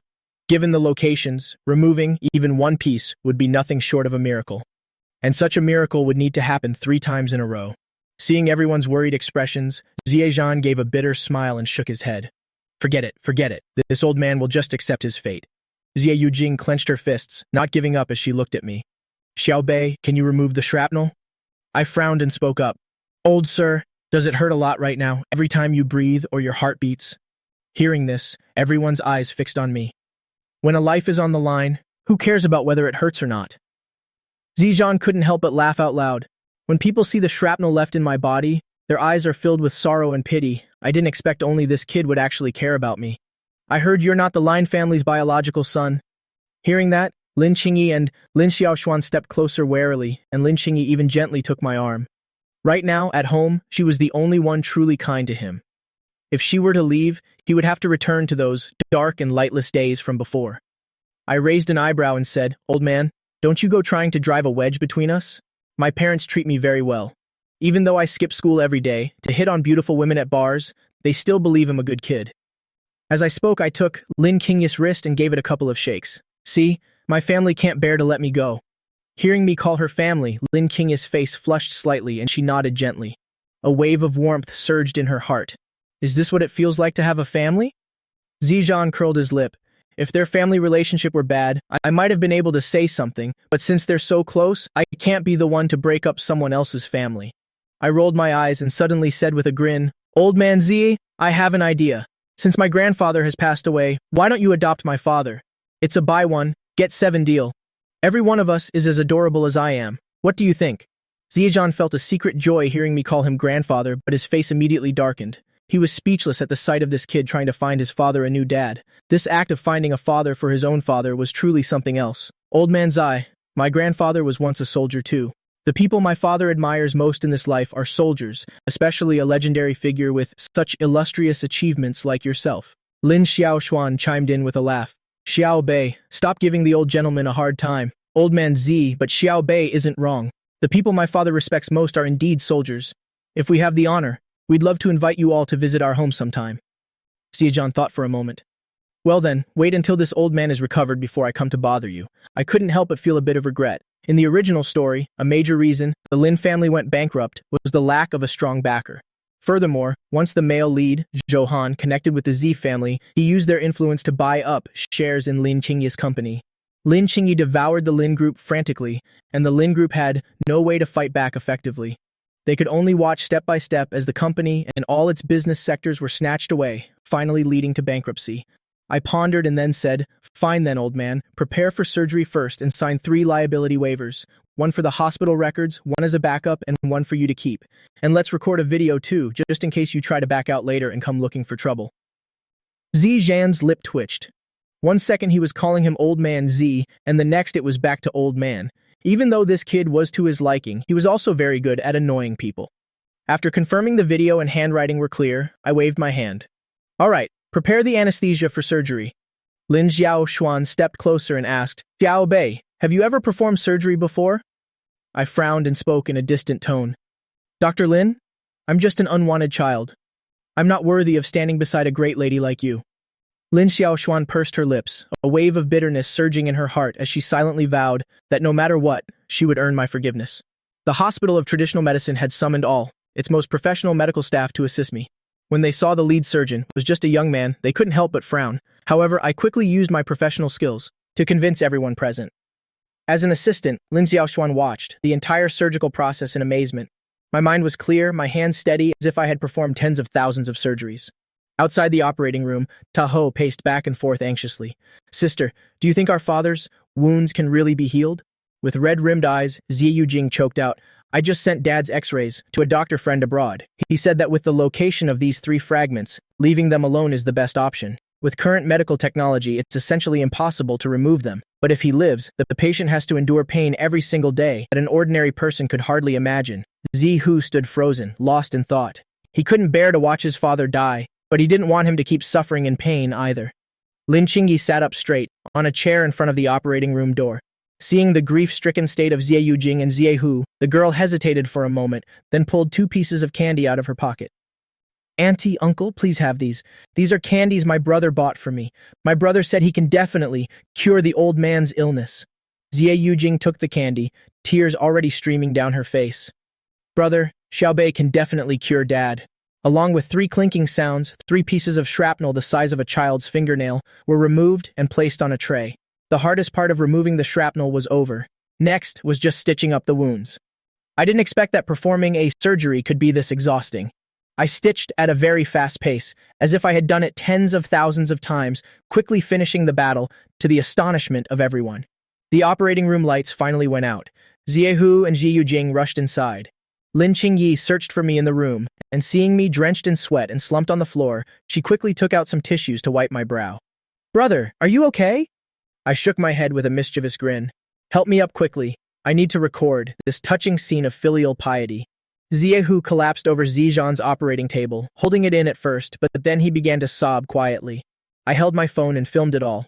Wide shots, medium shots, and close-ups, capturing every movement and expression of Xie Hu. Xie Yujing was also deeply grieved, but seeing what I was doing, she glanced suspiciously at the monitors by the table. Noticing the patient's heart was still beating steadily, a spark of excitement lit up her face. "Xiaobei, was my father's surgery successful?" I made a shushing gesture and gave a soft nod. Xie Yujing gaped in astonishment. The doctor friend she had consulted was world-renowned, and since he had essentially declared it a death sentence, with no chance of survival, she hadn't expected it'd be this incredible. Just then, Lin Xiaoshuan brought over the tray, containing the shrapnel. Xie Yujing stared blankly at the tray. Seeing the 3 thumb-sized fragments on it, she couldn't stop her tears from falling. She didn't dare imagine the level of torment those pieces must have caused him every single second they were inside his body. Lin Xiaoshuan said admiringly, "Auntie Yujing, the positions of these 3 fragments were even more dangerous than they appeared on the x-rays. Just one small slip, and the patient would have died instantly." My younger brother performed the entire surgery, creating a miracle in medical history. As she spoke, her eyes were filled with deep admiration as she glanced at me. Once I had gathered enough video footage, I finally remembered to give Xie Hu a nudge. "In 2 hours, the old man will be able to see your morning performance with his own eyes. Do you need me to go buy you a mourning belt or 2? Xie Hu wiped his eyes, looking at me in confusion, then over at Xie Yujing. He saw that while Xie Yujing still had tears in her eyes, she had a gloating smile on her face. "Brother, Dad is fine. He should wake up in about 2 hours. Hearing this, Xie Hu hugged me excitedly. Thank you so much. The old master has suffered too much in his life. He's finally lived to see the country strong and prosperous. I grimaced in pain. I just finished surgery. My old bones are about to fall apart from your squeezing. The old master needs to stay in the hospital for observation for a few days. I'll come back whenever I have time over the next few days." After that, I went up to Lin Qingyi and asked, "Hungry yet?" Lin Qingyi shook her head, pulled a milk candy from her pocket, and pressed it into my hand. I tossed the candy into my mouth and gave Lin Qingyi a playful flick on the forehead. "Don't eat too many snacks before meals from now on. If you don't eat proper meals, you won't grow tall." Lin Qingyi was a bit malnourished right now. Her figure was quite thin, and her delicate, frail appearance was truly heart-wrenching. Lin Qingyi nodded while clutching her forehead. "I'll do as you say. Let's go. I'll take you for a meal, and then we'll head home." I had just lectured Lin Qingyi about eating proper food, but Jiangcheng at night isn't exactly the kind of place for proper dining. The roadside barbecue stalls were bustling with people, and the aroma of beef and lamb grilling over charcoal instantly captivated me. After some hesitation, I finally pulled the car over. "Today I'm taking you to eat your fill, and we'll start eating properly, starting tomorrow." With that, I pulled Lin Qingyi toward a roadside stall. I have to admit, although the grilled beef here didn't have the quality of a fine steak, and the setting wasn't as nice as a restaurant, eating barbecue requires sitting on the sidewalk, feeling the night breeze, and even breathing in a little exhaust for that authentic taste. If I could just have a bottle of 82 chilled soda, all the troubles and worries of the day would vanish instantly. Ding original plot point altered. Zizhan's injuries cured. Reward, top-tier musical talent. I glanced at my watch with a bit of suspicion, figuring the old master must have woken up. Could it be that changing the fate of others also grants rewards? I shook my head indifferently. Regardless, being rich was my greatest highlight. Everything else was just a bonus. As a top-tier scion of Jiangcheng and a famous playboy, I didn't need skills to please others. It had always been others trying to please me. It was around 9 p.m. by the time we finished eating, the peak time for this snack street to be bustling. A young man carrying an old acoustic guitar walked between the stalls, with a wooden sign on his chest that read, "Requests, 10 yuan per song." Lin Qingyi nibbled on her grilled vegetables, but her gaze frequently drifted toward that young man. I frowned. In the original story, Johan also knew how to play several instruments at a fairly high level. I wondered why this girl liked the male lead so much. "Do you like it?" I asked. Lin Qingyi's face flushed slightly, and she shook her head gently, but she stole a glance at me and whispered, "I just think that if you knew how to play guitar, you would definitely look really cool." I raised an eyebrow. I had just received top-tier musical skills. It was just playing guitar after all. Making my sister happy was something I couldn't be lazy about. I waved the young man over. "Friend, can I borrow your guitar for a song?" The young man glanced at my hands. "Do you know how to play?" I wouldn't have taken the job if I didn't have the tools. Otherwise, losing face in front of such a beautiful sister would ruin my grand image. The young man glanced at Lin Qingyi and decisively placed the guitar in my hands. I took out my phone and handed it to Lin Qingyi. "Help me record a video, and put your mask on." Then, I gently strummed the strings a few times, a melodious tune filling the air. An original song, Jiangcheng, dedicated to my beloved younger sister. After finishing the song, a crowd had gathered around, everyone pulling out their phones to record. I took my phone back from Lin Qingyi, realizing she hadn't turned off the recording yet. The final shot on the screen was her blushing face, with her eyes sparkling under the lights. I quietly took a screenshot and set it as my phone's wallpaper. A few girls timidly approached me. "Brother, can I have your contact info?" I raised an eyebrow. Finally, I understood why rich people liked to do these flashy things. Conquering someone with talent versus crushing them with money felt completely different. But I still shook my head, reaching out to place my hand gently over Lin Qingyi's. Although the girls were rejected, they actually seemed even more excited. Not only is he a great singer, but he's so devoted too. "I'm in love, I'm totally in love. This brother is seriously handsome." Have you guys ever heard this song before? No, apparently he said it was his own original song. Lin Qingyi's face was so red it looked like it might burst, her gaze burning as she looked at her hand covered by mine. Even though she knew I was using her to turn others down, she felt an inexplicable flutter in her heart. It was already 10 p.m. by the time we got home. Hearing the door open, Zhao Sidi looked up at me. "Xiao Bei, you're back." I sheepishly ducked my head. "Dad, Mom, you're both still up?" Lin Qingyi grabbed my shirt hem and quietly greeted them. Zhao Sidi frowned upon seeing Lin Qingyi's behavior. No interest in studying all day, just fooling around outside, like some country girl not even knowing to give a proper greeting when returning home. She has no upbringing whatsoever. She immediately looked back at me and said gently, "Xiao Bei, are you tired from being out all day? He'll have Auntie Wang warm up some milk for you. It'll help you sleep better tonight." Lin Jiangguo looked up at me. "I heard from Wang Maokai about what happened at Zhangcheng Plaza today. Zhangcheng Plaza absolutely cannot tolerate staff who discriminate against customers. You handled that matter very well. Truly worthy of being Lin Jiangguo's son." He handed me a Patek Philippe watch. "Didn't you say you liked this watch before? I'm giving it to you." Zhao Sidi also nodded repeatedly, then shot a disgusted glance at Lin Qingyi. "Look at your brother. Even when he's out, he helps the family by dealing with management oversights. Then look at yourself. You know nothing besides playing around." I took the watch and apologetically took Lin Qingyi's hand. Lin Qingyi's head was down, and it seemed the good mood from the whole day had vanished. "Go upstairs and wash up first. Get some sleep early tonight. I'll take you to school tomorrow. If I'm not up, remember to wake me." Hearing that I was willing to take her to school, Lin Qingyi nodded excitedly, a radiant smile breaking across her face. After showering, I returned to the living room. Zhao Sidi looked a bit puzzled. "Xiao Bei, why aren't you in bed yet?" I said with a smile. "While I was out today, I specially looked for an old doctor to learn some massage techniques. Mom and Dad have been working so hard lately, I want to give you both a relaxing massage." In the original story, Lin Jiangguo and Zhao Sidi always favored the original host. Even when the Lin group collapsed, they still worried about his future. I wasn't as heartless as the original version. I couldn't just comfortably accept their devotion without showing them some appreciation. Zhao Sidi and Lin Jiangguo looked at each other in surprise, asking cautiously, "You didn't cause some huge trouble today, did you?" I shook my head repeatedly. "I swear to heaven, I didn't cause any trouble at all." The two of them sighed softly, assuming I had indeed gotten into something, but just didn't want to admit it yet. Zhao Sidi said helplessly, "Then massage me first." Told Zhao Sidi to lie face down on the sofa, sat down beside her and began the massage. Zhao Sidi's cheeks flushed bright red, and her entire body went limp on the sofa. "Hubby, Xiao Bei's skills are truly incredible. It's way more relaxing than any massage I've ever had." Lin Jiangguo glanced at me, seeing that I hadn't spoken up yet. It seemed today's trouble wasn't small, and it couldn't be resolved without him personally stepping in. He lay on the sofa, a heavy expression on his face. However, as I continued the massage, he gradually relaxed, and his mouth couldn't stop letting out moans of pure delight. "Dad, your shoulders are so stiff. Work must have been really exhausting lately." Lin Jiangguo spoke calmly. "I'm used to the company matters. Just tell me what you want me to do, otherwise my heart will just keep hanging in suspense. There's really nothing wrong. I just feel that having Dad in charge is truly wonderful." Lin Jiangguo sniffled, feeling his eyes sting a little. Xiaobei has finally grown up. I let out a soft sigh. It's a pity Grandpa is gone, so Dad doesn't have a father anymore. There's no way for you to feel what I'm feeling. If Grandpa's spirit is watching from heaven, seeing how sensible I've become, he would surely be very pleased. Hearing me say that, he also began to miss his own father at that moment. I nodded with a smile. "So, to let Dad feel fatherly love again, I've specially found a foster father for you." After that, I received a dose of fatherly love in the form of a beating. Hiss. "Ouch, ouch, ouch, Mom. Why didn't you stop Dad just now? Who told you to be so naughty, daring to do something so outrageous, trying to find your father a new father?"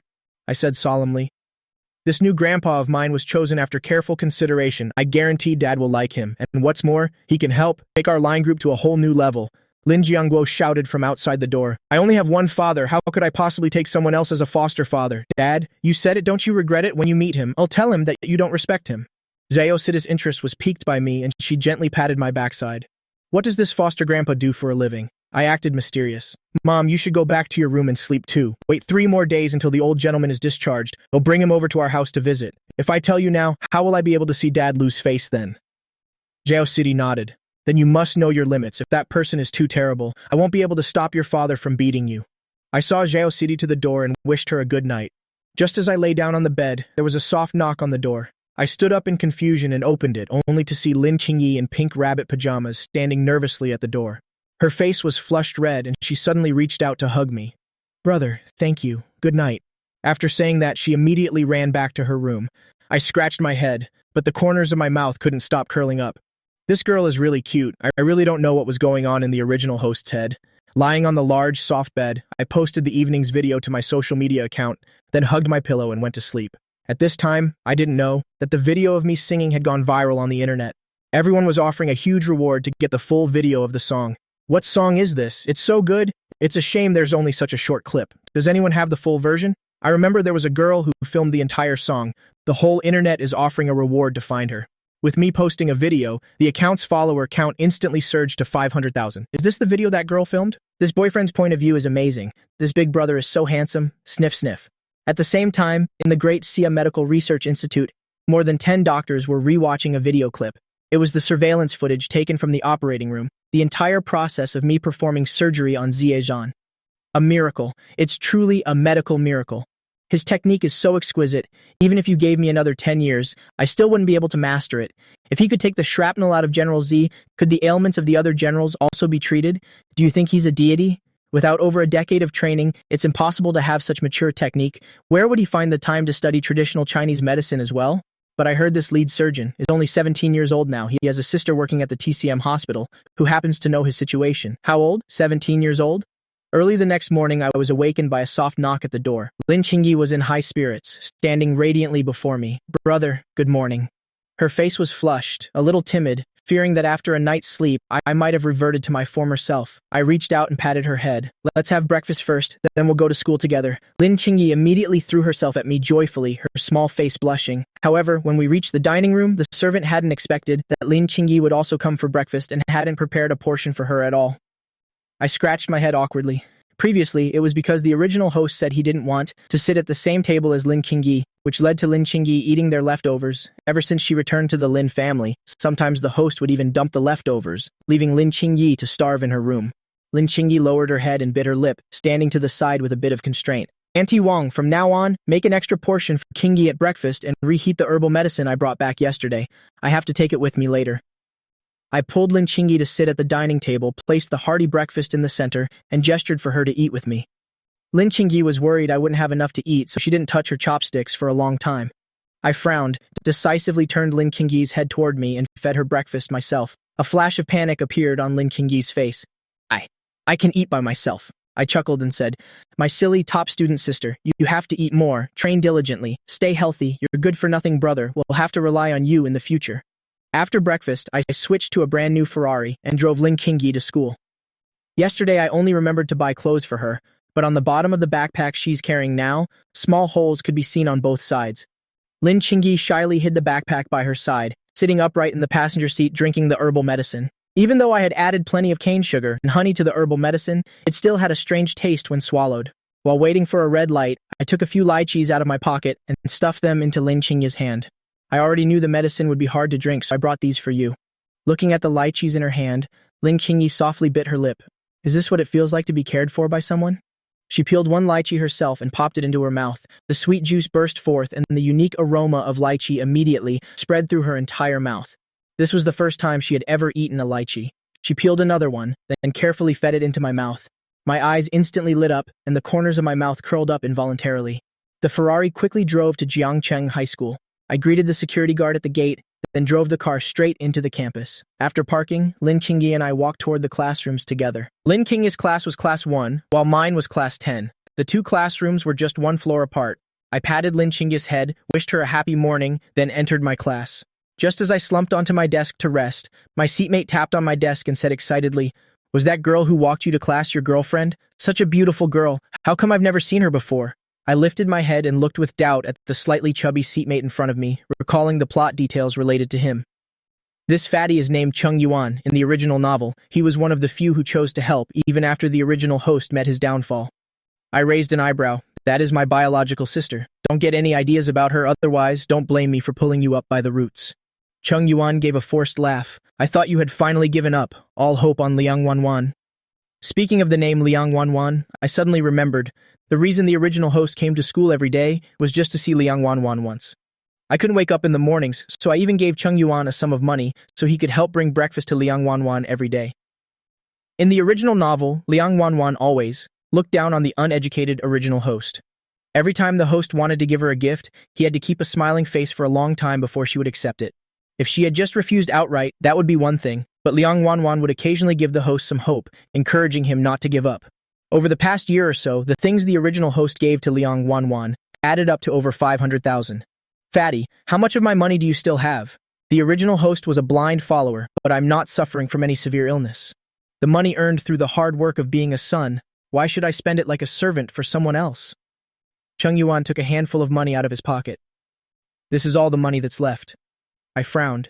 Didn't I give you 30,000 at the start of the semester? How is it that only halfway through the semester over 20,000 has already been spent on breakfast? Chung Yuan looked at me with a bewildered expression. Do you really not like Liang Wanwan anymore? I'd rather like her grandmother. Suddenly seeing the breakfast in Chung Yuan's desk drawer, I immediately grabbed it. My sister didn't even eat her fill this morning, and yet she's eating so well. Having said that, I stood up and ran upstairs. At this moment, a girl was sitting next to Lin Qingyi, breaking a steamed bun in half to give to her. I snatched the bun and stuffed it straight into my mouth. So this is what you usually eat for breakfast? The other girl frowned, her teary eyes glaring at me.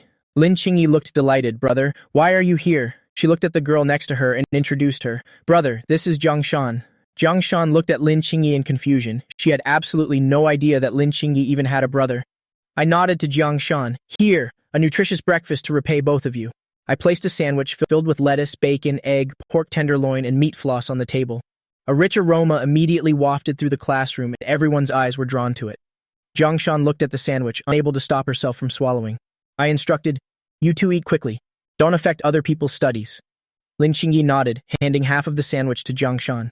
Before this, she didn't have breakfast to eat, and Jiang Shan would always share half of hers. Today, she could finally repay Jiang Shan. I handed the 2,000 in change I got back from Fatty to Lin Qingyi. This is your pocket money. If you don't want to use the card I gave you, just use this for now. At noon, I have to go help Sister Nianqiu move so I can have lunch with you. With that, I gently pinched Lin Qingyi's cheek. Treat your friend to something delicious for lunch. Don't be afraid of spending money. If you're too stingy, don't blame me for punishing you tonight. Lin Qingyi's face immediately turned crimson. She bowed her head and nodded slightly. I understand. After giving my instructions, I turned and headed back to my class. The first period in the morning was math. I listened for 2 minutes before collapsing onto my desk and falling asleep. I didn't know how long I'd been sleeping until Chung Yuan tapped my shoulder and called out, "Brother Bei! Brother Bei! It seems someone is looking for you." I rubbed my eyes and let out a yawn. Could the news that Liang Wanwan and I had broken up already spread out? So quickly, another girl has come to confess. I looked toward the door, only to see a petite girl, her eyes glistening with tears, standing at the classroom door looking inside. I immediately recognized her as Jiang Shan, Lin Qingyi's seatmate. In a flash, I bolted up from my seat, rushing to Jiang Shan's side. What's wrong? Did something happen to Qingyi? Suddenly, I heard the sound from the classroom upstairs of tables and chairs being violently shifted. Lin Qingyi's classroom was directly above mine. Fatty, come with me, I shouted to Cheng Yuan, then immediately sprinted upstairs. Lin Qingyi was currently surrounded by 5 girls, and her desk had been kicked away. She lowered her head, helplessly using both hands to clutch the hem of her skirt. The lead girl looked at Lin Qingyi's appearance and sneered. No wonder you have money to buy new clothes today. It turns out you're selling your body. You've even been posted online. You've brought shame to our entire school. She took a stack of money out of her bag and threw it in Lin Qingyi's face. With this much money, is it enough to book you once? Hurry up and take off your clothes so your classmates can also have their eyes opened. Since you've already done such shameless things, what are you still afraid of? Lin Qingyi kept shaking her head, explaining through sobs. Don't. I didn't sell my body. These clothes were all bought for me by my brother. The lead girl let out a cold snort, still here acting pitiful. Talking about brothers and sisters. Since she won't do it herself, then we'll all help her together. The 5 of them charged forward together, pulling Lin Qingyi's hair, grabbing her hands and tearing at her clothes. Several boys nearby joined in the jeering. Are you girls even capable? 5 of you and you can't strip one person. Just lift her skirt. Isn't that much easier than tearing her shirt? The 5 of them suddenly realized and lunged toward Lin Qingyi's skirt, intending to grab it. A loud bang resounded as the classroom door was kicked wide open. I charged in with murderous intent, and everyone's movements froze for a moment. Lin Qingyi looked at me like an angel descending from heaven, and the grievances in her heart could no longer be suppressed. She exerted herself to break free from the other's grip, clutched her clothes, and burrowed into my arms. I gently patted her back, trying my best to restrain my fury, and asked in a low voice, "Are you hurt anywhere?" Lin Qingyi sobbed uncontrollably and whimpered softly, "Brother, I really didn't sell my body. These clothes were all bought for me by you. Can you help me explain it clearly to them?" I looked at Cheng Yuan, who had just run up behind me, and said coldly, "Fatty, block the back door." Then I smoothed Lin Qingyi's hair and comforted her. "I will help you explain it to them." Yo, this must be the man who booked you yesterday. I didn't expect you to find someone from the same school. Your bodies are practically glued together, and yet you're still talking about being brother and sister, acting like a whore while trying to build a monument to your chastity, you shameless thing. The lead girl had a mocking expression. Another boy joined in. "Hey friend, how much for one night? Is she the original deal? How did she perform last night?" I hugged Lin Qingyi tightly, slowly stepped onto the podium, then kicked the teacher's desk away with force. Another loud crash echoed, and the classroom immediately fell silent. I swept my eyes over everyone present. My name is Lin Bei. Since you bastards dared to touch my person, now I will explain it to all of you. All of you bastards, get on your knees and listen to me. Hearing this, all the students let out a disdainful snort. Isn't Lin Bei the one who simps for Liang Wanwan? I heard he chased her for over a year, wasted so much of his family's money, and yet he hasn't even held her hand. Now he's given up on Liang Wanwan and moved on to chasing Lin Qingyi? Have to say, Lin Qingyi with makeup on looks much prettier than Liang Wanwan. The corners of my mouth twitched, unaware that the original host was so famous. Scanning everyone once more, I gave a cold laugh. I told you to kneel and listen to my explanation. Did you not hear me? A bunch of people spreading filth and bullying a classmate? Did your education all go into the bellies of dogs? What else is there to explain? The video of her selling herself is already posted online. Since she had the guts to do it, why can't we talk about it? If she's so capable, she shouldn't have done such dirty things. The lead girl sneered. Jiang Shan came to my side and recounted the whole story in a low voice. This girl is Gu Kankan. She used to mock and bully Qingyi frequently, and that boy over there is Liao Feiwen, his Gu Kankan's boyfriend. Liao Feiwen saw that Lin Qingyi looked very beautiful today and kept bothering her, so Gu Kankan got angry and started bullying Qingyi again. I looked at Lin Qingyi, who was trembling like a little white rabbit in my arms, and couldn't help but feel heartbroken. Lin Qingyi was bullied at home by the original host, bullied at school by her classmates. Her previous life was truly too dark. No wonder in the original novel, even though she knew the male lead only desired her body, she still considered him the only light in her life. Thinking of this, I held Lin Qingyi even tighter. I had originally intended to charge forward and fight these brats right now, but I couldn't just leave a terrified Lin Qingyi alone. I looked at Jiang San and said, "Call your homeroom teacher here and see how this matter is going to be handled." Jiang San seemed to hesitate. Do we really have to call her?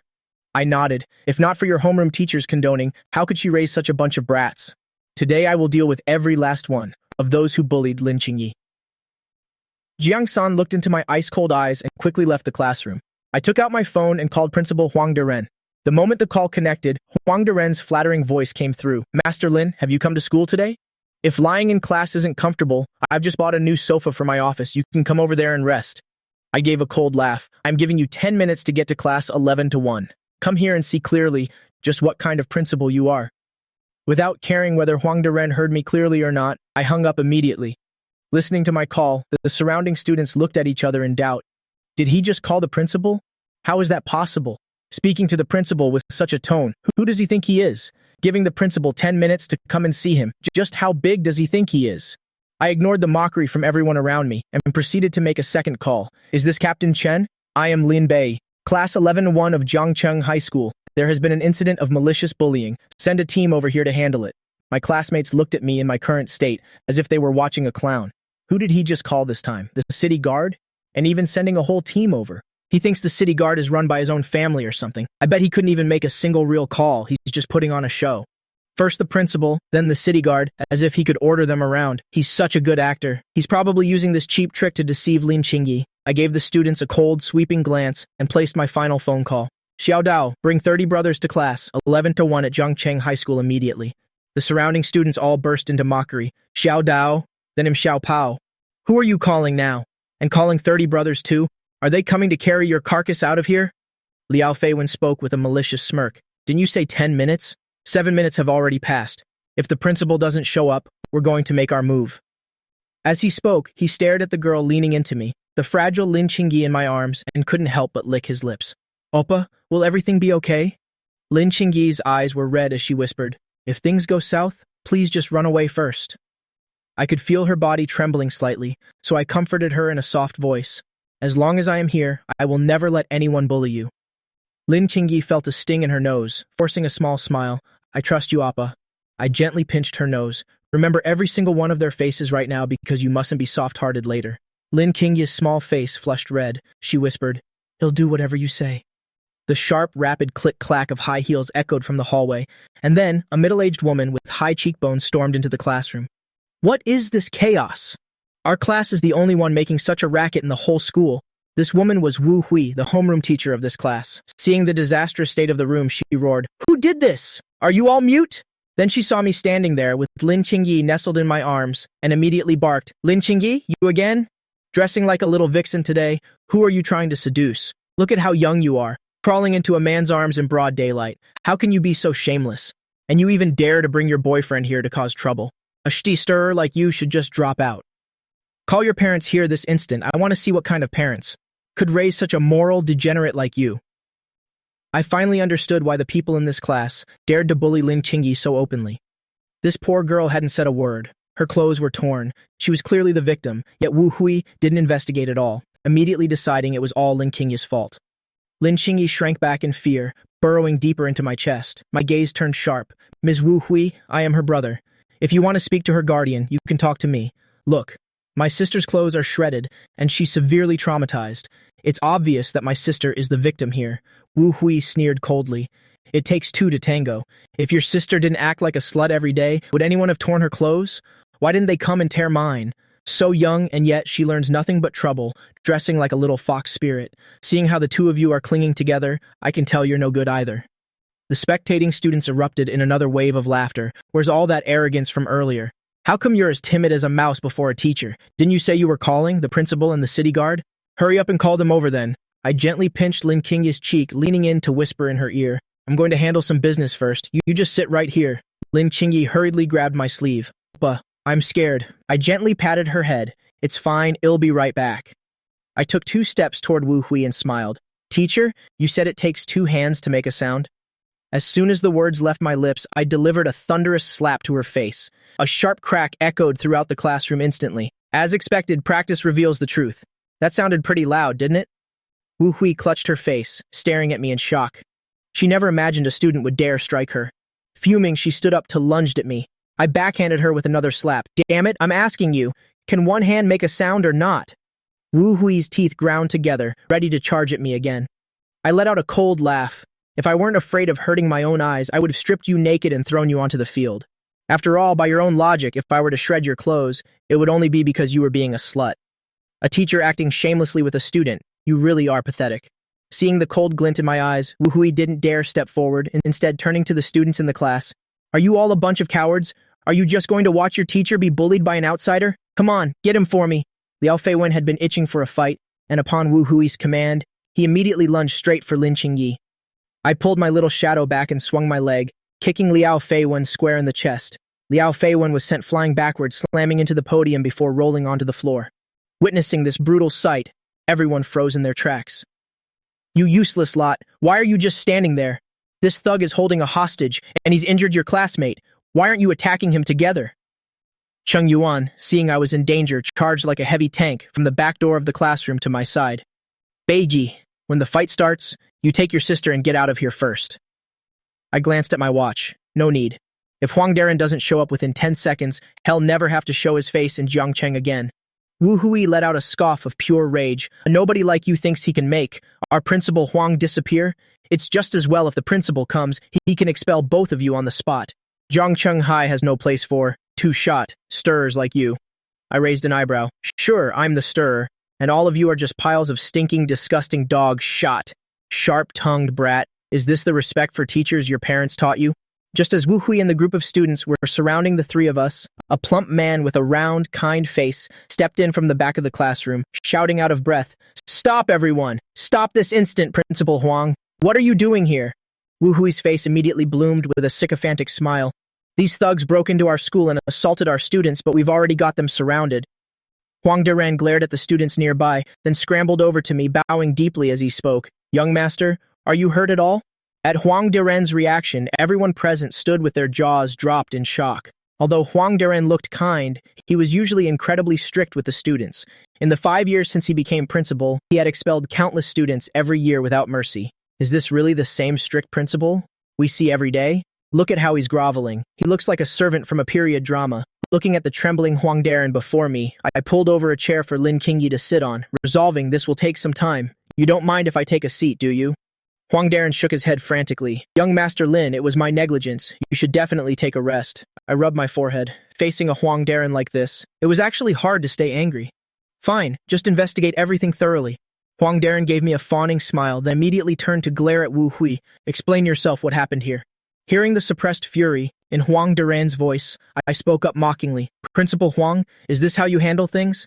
This doesn't seem like your usual style at all. Huang Daren took a deep breath. He knew I was dissatisfied with how he was managing the situation, so he barked even louder. Speak, what on earth went on? Wu Hui's lips began to quiver.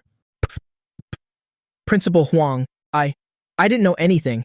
I glanced at her and said sarcastically, didn't Ms. Wu Hui just finish a very thorough investigation? She said it's entirely because my sister is a slut, and that she deserved to have her clothes torn. I think Ms. Wu Hui's point was quite clear, since it apparently takes 2 hands to make a sound. Or is it because you know you're in the wrong? You thought you could act up because you saw my sister had no one to back her up. Hearing this, Huang Daren immediately pieced it together and delivered a slap that sent Wu Hui reeling into the wall. It'll give you a one-hand can't clap. How dare you jump to conclusions without even investigating? I work hard to build a civilized school, only to harbor a beast in teacher's clothing like you. Let me tell you, I'm not just bold enough to expel students, I'm bold enough to fire teachers too. Now get out of my sight, not so fast. I patted Lin Qingyi and asked, has she done anything else terrible to you before? Wu Hui had started hurling abuse the moment she entered. The way she insulted Lin Qingyi was far too practiced. Clearly, she had done this many times before. Lin Qingyi whimpered twice, gently nodding against my chest. At this point, Wu Hui was truly terrified. She didn't expect that her usual verbal abuse of Lin Qingyi would not only earn her several slaps, but also the loss of her career. She hurriedly knelt on the floor and grabbed Huang Daren's legs, begging, Principal, it was all my fault. I shouldn't have slandered a student without checking the facts. I will definitely change. I swear it'll fix my ways. Huang Daren looked at me with some hesitation. As far as teaching qualifications went, Wu Hui's abilities were undeniable. Wu Hui noticed Huang Daren's gaze and immediately scrambled over to me on her knees. Young Master Lin, from now on, I will definitely treat your sister, Qingyi, with the utmost care. I've been your teacher for so long, right? Can you please help me beg your brother for mercy? Lin Qingyi said nothing, only burrowing deeper into my arms. To her, the safest place in the world right now, besides her bed at home, was right here with me. Noticing Lin Qingyi didn't want to be anywhere near Wu Hui, I said coldly, Miss Wu Hui, you still haven't realized what you did wrong. If it were my sister bullying someone else today, I would be the one to discipline her myself. Now you say you'll treat her well. Doesn't that just prove that in your eyes students are categorized by their status? The only special treatment you gave her was throwing filth at her the second you opened your mouth. Where do you get the nerve to ask her to plead for you? I turned to Huang Daren. Before learning knowledge, one must learn how to be human. Under the tutelage of a teacher like this, I seriously doubt whether our students are developing any character at all. Huang Daren nodded awkwardly and barked at Wu Hui. You are no longer a teacher. At this school, now get out of here. At that, Wu Hui scrambled up from the floor, casting a venomous glare at Huang Daren. Since I'm not a teacher here anymore, then you, Huang Daren, have no authority over me. She turned back to me, screaming in a rage. You and your sister are clearly fooling around. You've definitely got a scandalous affair. Dressing like a slut, she can't blame anyone for exposing her. If she's already selling herself, why is she pretending to be so innocent? I narrowed my eyes slightly. Maliciously spreading slander is a criminal offense. Don't think just because the school can't touch you, there's nowhere else that can. Wu Hui let out a cold snort. My husband works for the city guard, so if you're so capable, why don't you have him arrest me? I just called him, and this is far from over. Before she could even finish her sentence, a squad from the city guard arrived at the classroom door. Wu Hui spotted her husband at the back of the squad and rushed toward Zhou Long, wailing and complaining. Your wife is being bullied to death by this animal. He just slapped me across the face so hard. Look, my face still has his handprints on it. He even made me lose my job. This little beast, arrest him now. Lock him up for 10 years for me. Zhou Long's temper flared instantly. But when he looked where Wu Hui was pointing, he saw his captain enthusiastically greeting me, and his neck immediately shrunk back in fear. You aren't saying that young Master Lin is the one who bullied you, right? Yes. It's that little animal. Hubby, hurry up and arrest him. Zhou Long quickly covered her mouth. You're going to be the death of me now. Come with me and apologize to young Master Lin. If we don't get his forgiveness, our whole family is finished. I looked at Wu Hui with a knowing smirk. Is that your husband? Wasn't he supposed to arrest me? The city guard captain, Chen Fu, also frowned in displeasure at Zhou Long. When did the city guard become your personal plaything? You think you can just arrest whoever you want? Only then did Wu Hui realize the magnitude of the trouble she'd caused. Tears began to flow uncontrollably. Hubby, what do I do now? I know I was wrong. I really know it this time. Please help me. Zhou Long stiffly dragged Wu Hui forward and bowed deeply before me. Young Master Lin, I know my wife's temperament. She is definitely primarily responsible for today's events. I apologize on her behalf. I turned to look at Huang Daren. Turn on the surveillance footage for this class so they don't think I'm using my influence to bully others. Huang Daren hurriedly activated the cameras. Watching Lin Qingyi being bullied without cause in the video and seeing Wu Hui berate and insult her without even knowing the context, my fists instinctively tightened a bit more. After watching the footage, Zhou Long's face turned beet red with shame. He glared at Wu Hui beside him. Young Master Lin, it's all my wife's fault. How would you like to handle this? I shrugged my shoulders. You're putting me in a tough spot. I should probably ask the group's legal department how this situation should be dealt with. Principal Huang, I assume our cameras can retrieve data from the past year, right? Hearing that I intended to pull a whole year's worth of footage, Wu Hui immediately collapsed to her knees. Today, she had only verbally humiliated Lin Qingyi, but over the past year, she had frequently vented her frustrations on Lin Qingyi whenever she was in a bad mood. Zhou Long glared fiercely at Wu Hui and roared, I've told you time and again to fix that temper of yours, but you never listen. Why on earth would you bully a sweet, innocent child like that? Every child is precious to their parents. When you were mistreating her, you should have expected this day would come. As the city guard escorted homeroom teacher Wu Hui away, the surrounding students stared at me in absolute shock. The principal and the city guard really came because of Lin Bei. What kind of background does Lin Bei actually have? How can a former simp have so much power? Just for scolding Lin Qingyi, she was taken away by the city guard for interrogation. Then Liao Feiwen and Gu Kan are definitely going to rot in prison. Aren't they? Liao Feiwen and Gu Kan looked at each other. The look in their eyes toward me was filled with terror.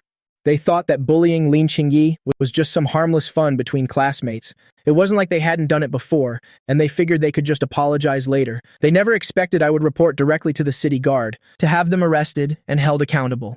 If they were charged with bullying and got a criminal record, their entire futures would be over. Finally, one of the girls following Gu Kan dropped to her knees on the spot. Lin Bei, I was forced by Gu Kan to do everything.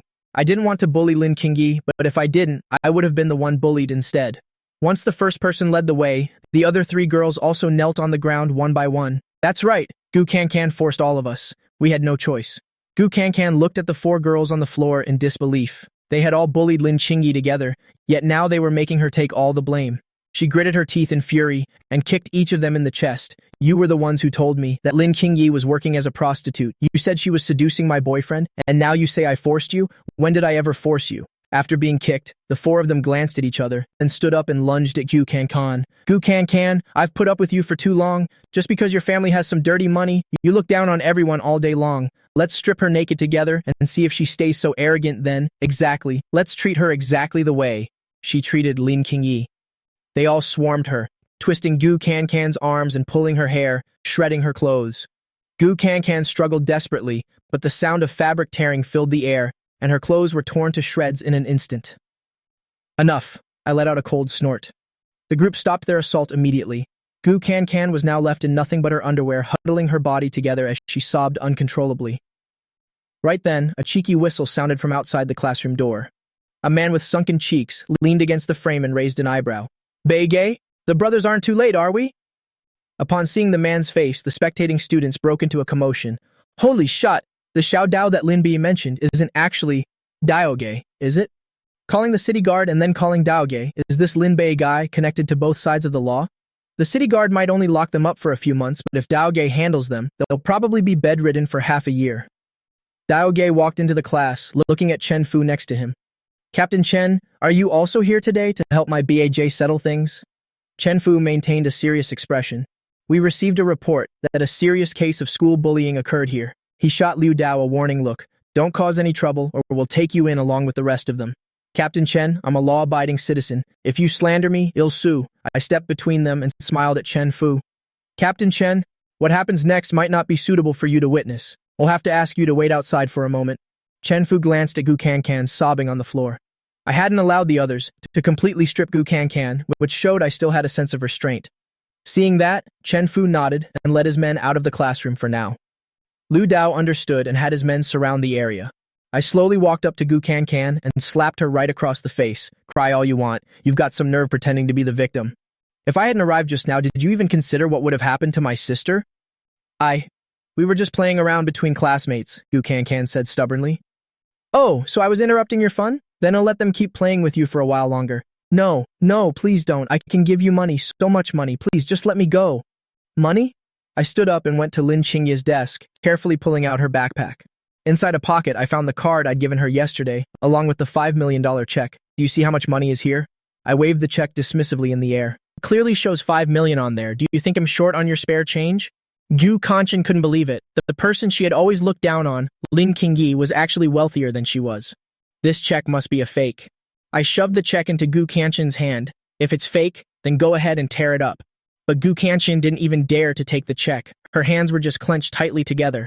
I scoffed, "Until the blade cuts your own skin, you don't feel the pain, do you? If I hadn't arrived just in time, you guys would have stripped my little sister bare. God knows what else you've done after stripping her clothes. Just a joke between classmates? Then why are you too scared to play along when it's your turn? So you do know that what you did was absolutely atrocious?" I raised my foot and kicked her.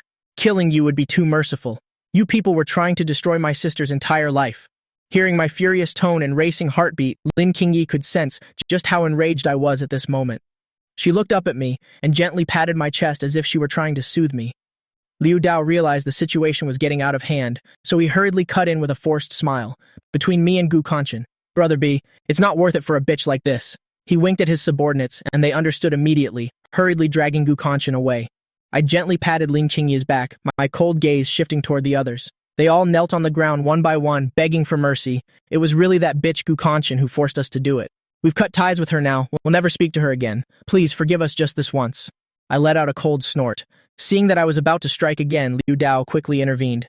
Brother Bei, just let us handle the discipline. My boys are professionals at this. We'll make sure the city guards won't find a single trace. He was afraid that in my fit of rage, I wouldn't know my own strength and might end up accidentally killing someone. Watching them being dragged away, I pulled up a chair and sat down in front of Liao Feiwen. So you're the one who wanted to harass my sister and incited the others to bully her, right? Liao Feiwen shook his head repeatedly with a disgusting, fawning smile on his face. No, it wasn't me. I just thought your sister looked beautiful today, so I gave her a compliment. But they misinterpreted it and thought your sister was seducing me. It really had nothing to do with me. I sneered. Then why did you tell them to strip off her skirt just now? Upon hearing this, Liao Feiwen's face turned pale with embarrassment, and he hurriedly slapped himself twice. Young Master Lin, it was just a slip of the tongue. I was just talking nonsense. I grabbed Liao Feiwen by his hair, pressed him to the ground, and extending my hand into a sword finger strike, I jabbed him twice in the lower back. An agonizing pain surged through him, and Liao Feiwen's face instantly turned deathly pale. The pressure points I struck will make Liao Feiwen feel as if he has kidney stones. For the next few years, every time he uses the restroom, he will experience unbearable agony. I casually tossed him aside, strip his pants, and throw him out. Liu Dao's men understood the assignment, beat Liao Feiwen up, and finally stripped him naked before throwing him out of the classroom. Now that everyone who bullied Lin Qingyi was dealt with, the other students in the room all breathed a sigh of relief. Liao Feiwen did nothing but harass girls every day. Getting stripped naked was exactly what he deserved. Gu Kanchen's gang bullied others using their influence. Now they're finally getting punished. And that materialistic homeroom teacher, who looked down on the poor and abused students, she should have been arrested a long time ago.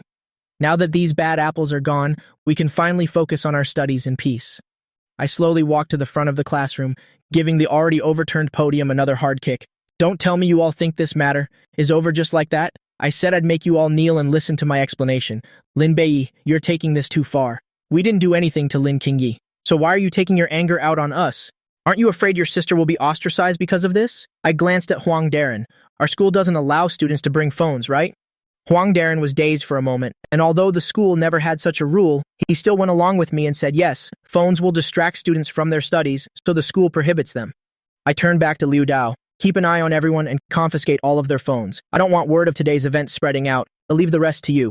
Leave it to me. We'll make sure they won't dare to gossip ever again. With that, I carried Lin Qingyi out of the classroom, calmed myself down, and asked Chen Fu, Captain Chen, I heard that you deeply admire the founding generals of our great Xia. Chen Fu was stunned for a moment, then nodded. Initially, it was because of my admiration for them that I chose this career path. I smiled and said, what about old General Xie Zhan? In the Battle of Haicheng, he was stationed at Haicheng and drove out all the invaders. By securing that strategic location, Great Xia's supply lines were finally freed from the enemy's blockade, which played a crucial role in founding our nation. Chen Fu was overcome with emotion as if he had actually fought in that battle himself. I nodded. The TCM hospital seems to have had a lot of theft recently, so Captain Chen, please accompany me there this afternoon. Chen Fu's jaw dropped in surprise. He realized I was taking him to meet Zizhan, and he was so excited that he became momentarily flustered. I glanced at Liu Dao again. If they didn't record any videos, let it go, but for those who did, give them a lesson they'll never forget. Meet at the usual place tonight, and just put it on my tab. Leave it to me. It'll make sure they won't dare to gossip ever again. I patted Lin Qingyi. Let's take the day off. I'll take you to change your clothes first. Then this afternoon, you'll come with me to help Sister Nianqiu move. I turned to Huang Darren and said, transfer both Qingyi and Jiangshan to my class. I looked at Jiangshan and said hesitantly, would you mind staying with Qingyi today? Jiangshan looked a bit flustered, but there are classes today. Huang Darren hurriedly waved his hand. It's fine, ill-arranged private tutoring for both of you. So I led the two of them out of the classroom and patted Lin Qingyi's little head. If you keep clinging to me like this, it's really hard for me to walk. Lin Qingyi pursed her lips, hesitated for a moment, and then hugged my arm tightly. I looked at Jiangshan somewhat awkwardly and apologized sheepishly. Qingyi was really frightened today, and it's all my fault. I didn't take good care of her before, allowing her to suffer so much. Jiangshan shook her head and looked at me curiously. Lin Bei, is Qingyi really your sister? I've never heard her mention having a brother. And how did you manage to call so many people here? I'm the son of the chairman of the Lin Group. Lin Qingyi is my sister, though not by blood. Just as I was about to explain further, Lin Qingyi cut me off and said, brother, let's go quickly. I was stunned for a moment. Maybe Qingyi still hasn't accepted the Lin family, so I didn't say any more. The three of us quickly reached the parking lot, and looking at the two-seater Ferrari in front of me, I felt a bit embarrassed. I opened the car door and tossed the two newly purchased pineapple phones to them. These phones are for you both. You stay here and get used to them first, while I go swap this car for another one. Jiangshan looked at the latest pineapple phone model in her hand. This top-tier model is worth about 10,000 yuan. It's too expensive. I can't accept it. Just take it. If it wasn't for you today, my sister's entire life would have been ruined. Lin Qingyi also nodded at Jiangshan and whispered, thank you, and not just for today. So please, accept it. I stroked Lin Qingyi's hair. Stay here and be good. When I get back, I'll help you brush your hair. Lin Qingyi nodded obediently. Drive safely, brother. After reaching Jiangcheng Square, I swapped the car for a four-seater. Sitting in the car, I opened my Douyin app. Today those people claimed Lin Qingyi was a call girl, and the video has already been posted online, so I need to see what's actually going on. I was immediately flooded with messages, piling up like an avalanche. Brother, your song is so beautiful. Brother, do you want to walk the streets of Jiangcheng with me, accompanied by photos of black stockings? Hello, we are Tianyu Entertainment. We hope to collaborate with you. This guy must be really ugly. If he were even a little handsome, he wouldn't wear a mask.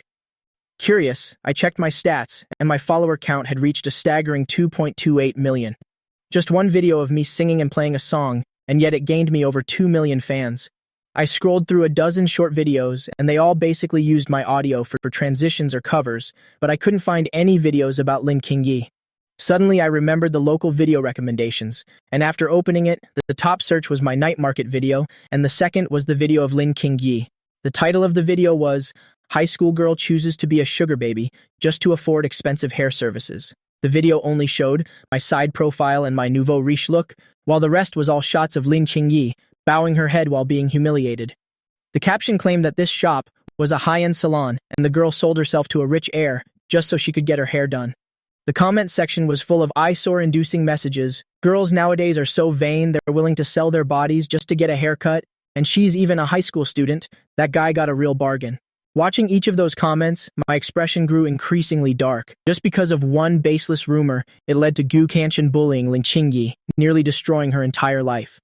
Fuming, I called the owner of the Icon styling shop. "Master Lin, you're calling for yesterday's footage, right? When I saw that video this morning, I immediately pulled the surveillance tapes. I'll send it to you right away." The shop owner certainly knew how to act. After hanging up, I received 2 video clips from him. I downloaded the defamatory video and sent both it and the surveillance footage of Lin Qingyi to the group's lawyer, Qinlan, along with a message, "Sister Qinlan, please help me secure the evidence this morning against those spreading rumors and slandering my sister and me. Prepare to sue every single one of them." Now, after leaving the lawyer to handle the slander case against Lin Qingyi, I returned to the school. The moving company was scheduled for the afternoon, so I still had about 3 hours to kill. I asked Lin Qingyi and Jiang Shan if there was anywhere they wanted to go. Jiang Shan thought for a long time, then said hesitantly, "I heard Qingyi say once that she wanted to go to the zoo." "Let's go then, we're heading out right now." Lin Qingyi carefully placed her jade comb into my hand. I noticed that she had tied the sash around her waist very tightly. It was clear that after what happened this morning, she was still suffering from severe trauma. Taking the comb, I gently brushed her hair. Amidst the flowing strands, I saw some distinct white patches on Lin Qingyi's scalp. It was obvious her hair had been pulled violently, and I immediately felt a sharp, stabbing pain in my heart. It felt like a nail was being driven into me. Lin Qingyi is such a good person. Why must the plot torture her like this? But Lin Qingyi's head swayed slightly, deeply enjoying me brushing her hair, as if she had forgotten all the unpleasantness. I spoke softly. "Is your belt tied too tight? Do you want me to loosen it a bit?" Lin Qingyi looked at me doubtfully, gently lifted her shirt slightly and said coquettishly, "Brother, help me tie it." Her smooth, flat belly was revealed before my eyes. I awkwardly looked away. Let Jiang Shan do it." Hearing this, Jiang Shan quickly stepped forward. "Qingyi, let me help you tie it back." Lin Qingyi pulled her shirt down and said unhappily, "Then don't tie it at all." I scratched my head helplessly. All right, let me tie a butterfly knot for you." With that, I swallowed hard, glancing around once more, feeling like a thief. You should know that even back then, I could solve the hardest math problem on the college entrance exam, but I had never untied a girl's belt before. Only when I got close did I realize just how beautiful the skin of the #1 villainous Lin Qingyi actually was. As I approached, an elegant fragrance made me almost lose my composure. After a while of blushing and feeling flustered, I finally finished tying the bow. Standing up, I patted Lin Qingyi's head. "Do it yourself next time. Let's go. It's time to go out and have fun." The Zhangcheng Zoo is the largest wildlife park in Great Xia, possessing the most diverse range of fauna and various themed sections. I plan to take Lin Qingyi to the family interaction zone, letting the adorable little animals soothe her wounded soul. Seeing so many small animals, our hearts immediately melted at the cuteness. "Look, there are tiger cubs over there, and panda cubs too. We can even feed them here." Lin Qingyi clung to my arm, constantly pulling at me, dragging me all over the place. Just then my phone rang. I checked and saw it was a message from Qinlan. "Young master, the evidence is secured. We can file the lawsuit at any time." A cold smile involuntarily touched the corners of my mouth. "Tonight, it'll launch a public opinion war against those bloggers who profit off others' misery so they can experience what cyberbullying feels like themselves. If they apologize proactively, fine, but if they remain stubborn, then they can just go to prison." Suddenly I noticed Lin Qingyi's gaze fixed intently on me. "What is it?" Lin Qingyi's face turned slightly red as she whispered, "Brother, your phone screen." It turned out she saw that my wallpaper was the photo I took of her last time. I felt a bit embarrassed. When I was filming the video last time, I thought it looked good, so I saved it. "If you don't like it, I'll change it right now." Lin Qingyi hurriedly waved her hands. "I like it. I really like it." After saying that, she took a deep breath, mustered her courage, and said, "Brother, let's take a picture together." I nodded and took out my phone to prepare for the shot. Lin Qingyi quickly spoke up. "Brother, use mine. I want to save it too." Taking Lin Qingyi's phone, I switched to selfie mode. I saw that Lin Qingyi was still holding a baby panda in her arms. 3, 2, 1. As the countdown ended, Lin Qingyi suddenly stood on her tiptoes and gave me a kiss on the cheek. My eyes were wide with innocence, blinking non-stop, my gaze darting back and forth between Lin Qingyi and the photograph. Lin Qingyi's face was flushed scarlet. She snatched the phone away and set the photo as her wallpaper. Seeing my shocked expression in the photo and her own rare moment of courage, Lin Qingyi's heart was filled with joy, which she could no longer suppress. She glanced at me, still dazed as I was, and explained in a small voice, "Brother, I'm sorry. I just wanted to lean in closer to you, but the panda was so heavy that I lost my balance." Seeing my doubt, she handed the panda to me. "Brother, you try holding it." All right, you little rascal." During the ride, Lin Qingyi became absent-minded, pretending nothing was wrong, but constantly checking her phone. Even in the final photo with all three of us, she wasn't even looking at the camera. Her eyes were fixed entirely on me. In the afternoon, I dropped Zhengshan back at school first, then hurried over to Li Nianqiu's house. Since she was moving today, Li Nianqiu had taken the day off from school. She was sitting in the yard studying, and I greeted her with a smile. "Senior, you look so beautiful today. Are you going on a date?" Li Nianqiu smiled and nodded. "I'm just waiting for you to ask me." Lin Qingyi hurriedly grabbed my arm, creating a barrier between me and Li Nianqiu, and gave a brief greeting. Li Nianqiu looked at the intimate behavior between Lin Qingyi and me and said with a touch of envy, "It must be nice to have a brother. I wish I had one too." She playfully hooked her arm around my other side and said coquettishly, "Big brother." Lin Qingyi directly hugged my waist to stake her claim. "Senior Nianqiu, he's my brother. You're not allowed to take him from me." Seeing her jealous display, I couldn't help but let out a helpless laugh. Just then, Li Nianqiu's mother, Liu Xiang, came downstairs carrying 2 large bundles. I hurried forward a step, took the bags from Liu Xiang's hands, and took the chance to discreetly check her pulse. Aside from having cancer, Liu Xiang's body was also extremely frail. Years of hard labor had caused various ailments, and she was suffering from severe malnutrition. But fortunately, these conditions are currently still at a stage where they can be cured. "Auntie, I've already called a moving company. You just need to tell them what needs to be taken." I ordered the movers from the group to start packing, then prepared to go with Liu Xiang to settle things with the landlord. I glanced at Lin Qingyi and said, "Stay here with the senior and be good. Wait for me to return." Lin Qingyi pouted, not wanting to leave me, but she eventually gave a soft yes. I walked beside Liu Xiang. "Auntie Liu, are you aware of your current health condition?" Hearing that, Liu Xiang's expression stiffened for a moment, then she smiled and said, "I've been working nonstop all these years. My health really isn't great. I can't even do heavy labor anymore." I looked at her seriously. "Auntie, I know a bit about Eastern medicine. Your health isn't just not good, it's cancer." Liu Xiang let out a long sigh. "When I fainted while working before, the old doctor in town told me it might be cancer. I know I don't have much time left with Nianqiu, but Nianqiu is about to take her college entrance exams. This is the turning point of her life. I can't let her be distracted now. I couldn't give her a complete family, so I don't want to ruin her future either. Auntie Liu, actually your illness is only in the early stage. If it's treated properly, it can be cured. I hope you can cooperate and let me treat you. There's no need, Xiaobei. I know you're a good boy, but I can't owe you so many favors. My life has just run its course." I sighed softly, knowing Liu Xiang was afraid of being indebted to me, fearing it would eventually become a burden for Li Nianqiu. After a moment's thought, I continued to persuade her, "Auntie Liu, actually, I've secretly fallen in love with Senior Li Nianqiu for a long time now." Yet, Liu Xiang wasn't surprised at all. Instead, she felt as if this was exactly how things were meant to be. "Xiaobei, once Nianqiu passes the university entrance exam, I won't object to her dating. But right now, you are both still in high school, and that exam is the most crucial chance for her to change her life. I don't want anyone or anything to distract her." I nodded with a solemn expression. "I won't interfere with senior studies, I promise. Moreover, I hope this secret crush of mine is something you can help me keep a secret." Though Li Nianqiu was outstanding in appearance, figure, and personality, after all, we had only just met. This so-called secret crush was merely a ruse to help Liu Xiang accept my kindness more easily. I only hope that if Senior Nianqiu and I end up together someday, we can have your blessing at our wedding. "Auntie, you want to see your daughter walking down the aisle, don't you?" I said, putting on a deeply devoted act. Liu Xiang closed her eyes, imagining her daughter in a pure white wedding gown. "Auntie, Senior Nianqiu loves you more than you can imagine. Soon, your condition will cause unbearable pain more frequently, and you might even fall into a coma. If Senior Nianqiu finds out, then, do you think she could just stand by and watch you die? You surely wouldn't want her, while you're unconscious, to sell herself to some old man just to raise money for your medical expenses, right?" In the original plot, even though she knew Liu Xiang wouldn't survive, Li Nianqiu still chose to be kept as a mistress to pay for Liu Xiang's medicine.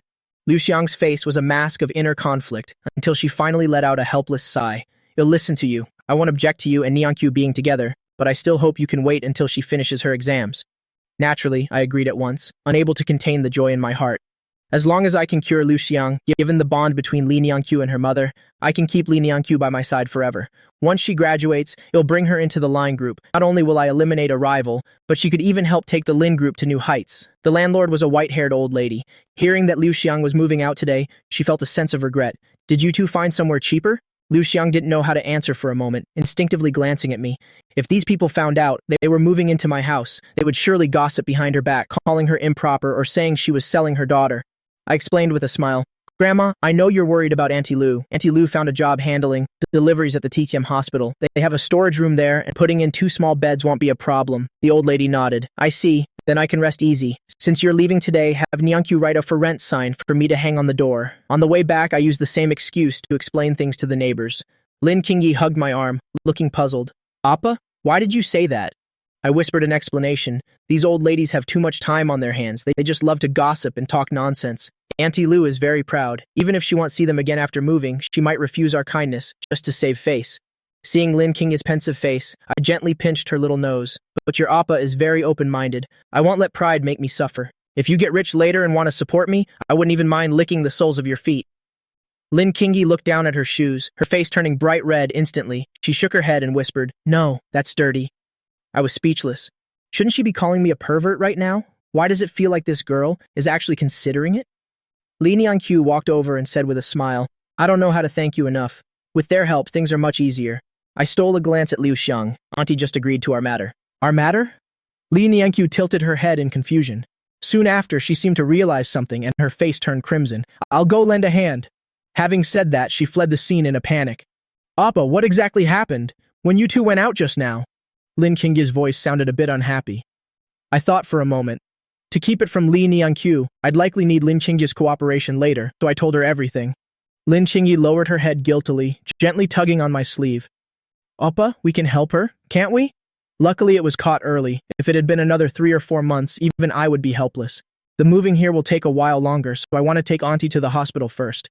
Besides, I promised Captain Chen this morning that I'd take him to see General Zizhan. I looked at Lin Qingyi and asked if she wanted to come along.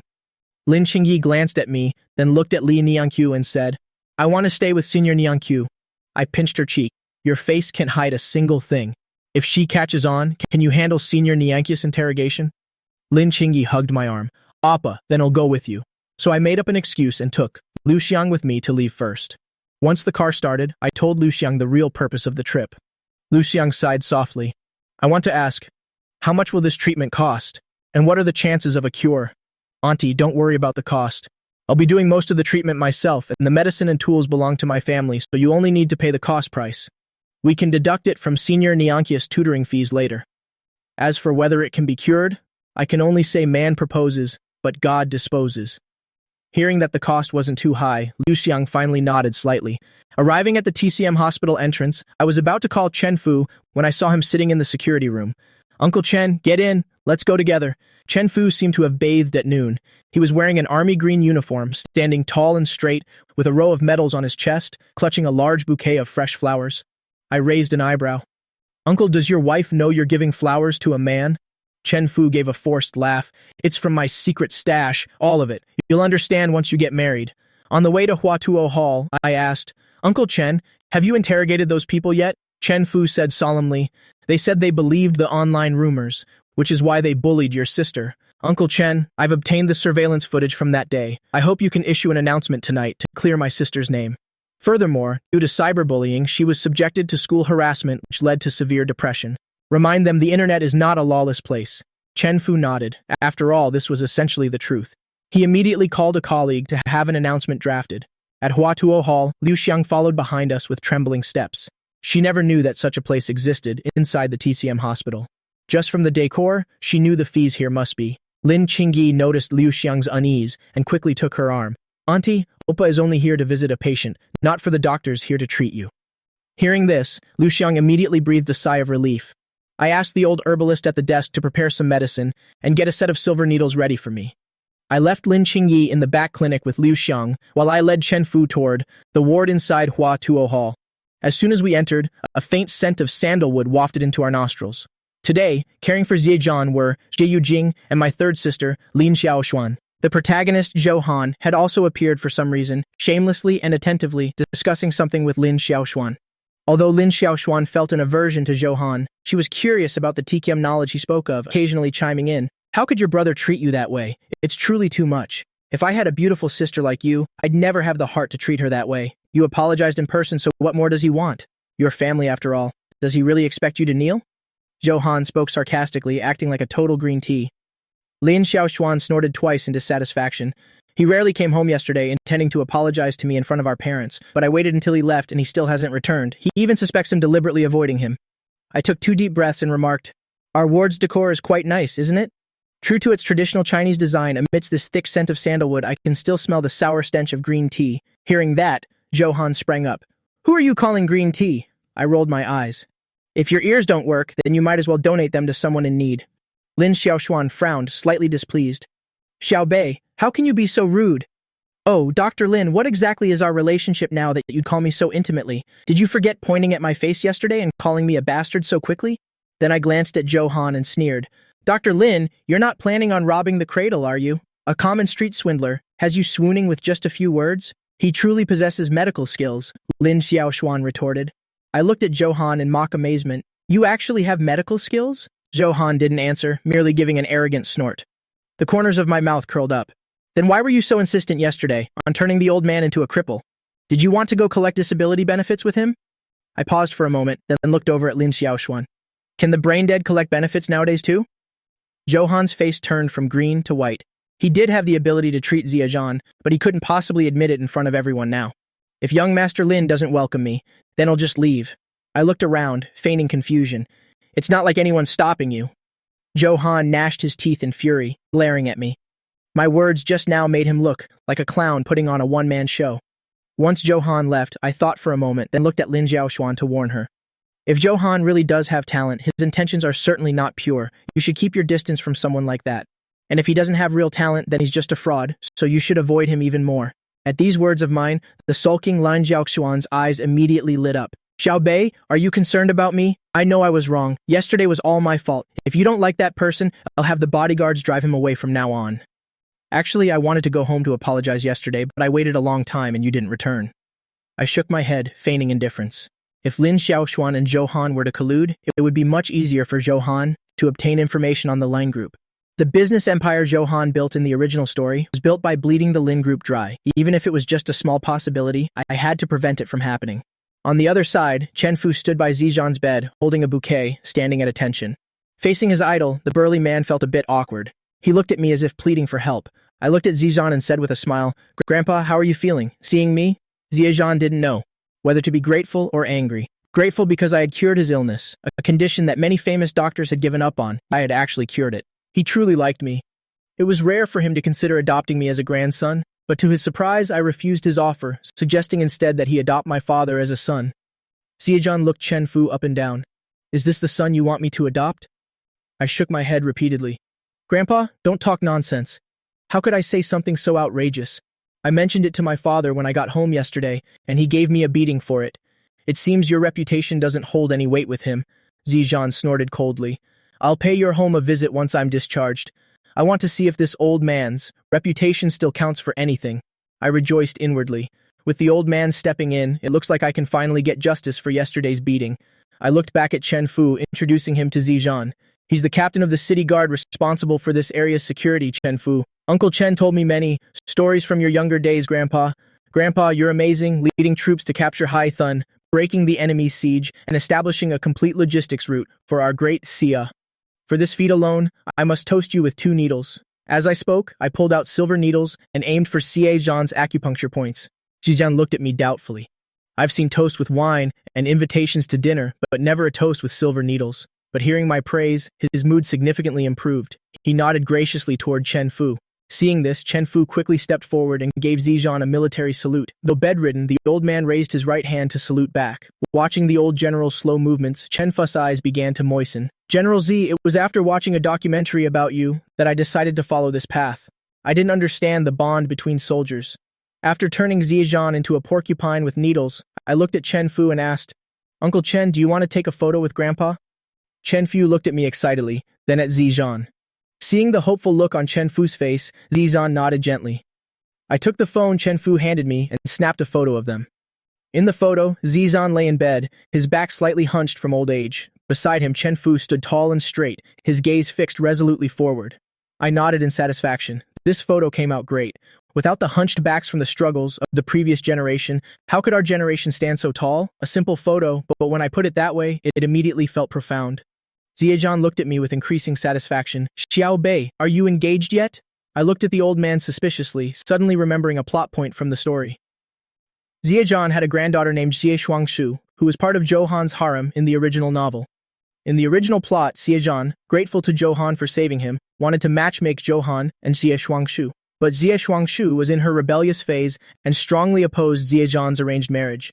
Yet she didn't dare talk back to him, so she tried to beat Zhouhan into submission to make him back off. But Zhouhan was also a martial artist, so Xie Shuangshu naturally couldn't handle him. The two became acquainted through their fight. This Xie Shuangshu was also quite loyal. When Zhouhan and the heroine argued, she even gave herself to him to comfort him. I looked at my own slender arms and legs. I couldn't possibly survive Xie Shuangshu's torment.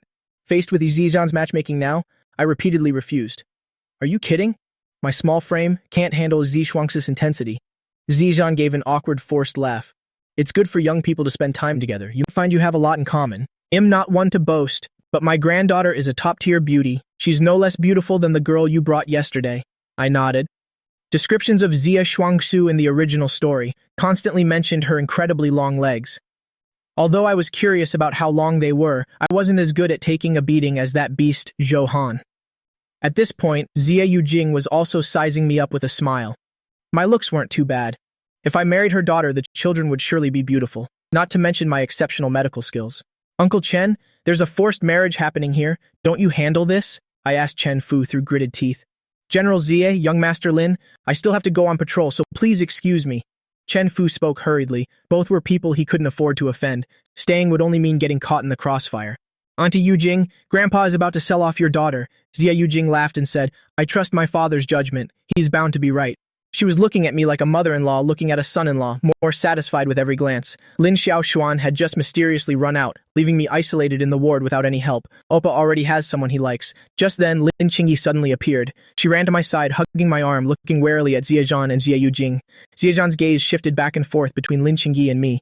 He already knew about my background, that I wasn't a biological Lin. Moreover, with my biological parents gone, joining the Lins wouldn't disrupt my life. It was perhaps my best option. I gently stroked Lin Qingyi's head. She was probably talking about Li Nianqiu and me. As expected of the story's ultimate villainess, her mind was truly sharp. But this intimate gesture in the eyes of Zizhan and Xie Yujing looked like two young people in the throes of a passionate romance. Lin Qingyi's cheeks flushed slightly. She stood on her tiptoes and whispered in my ear, Auntie has been waiting for a long time. I nodded and said to Zizhan, Grandpa, I have another patient to attend to, so I'll take my leave now. After speaking, I quickly pulled Lin Qingyi away.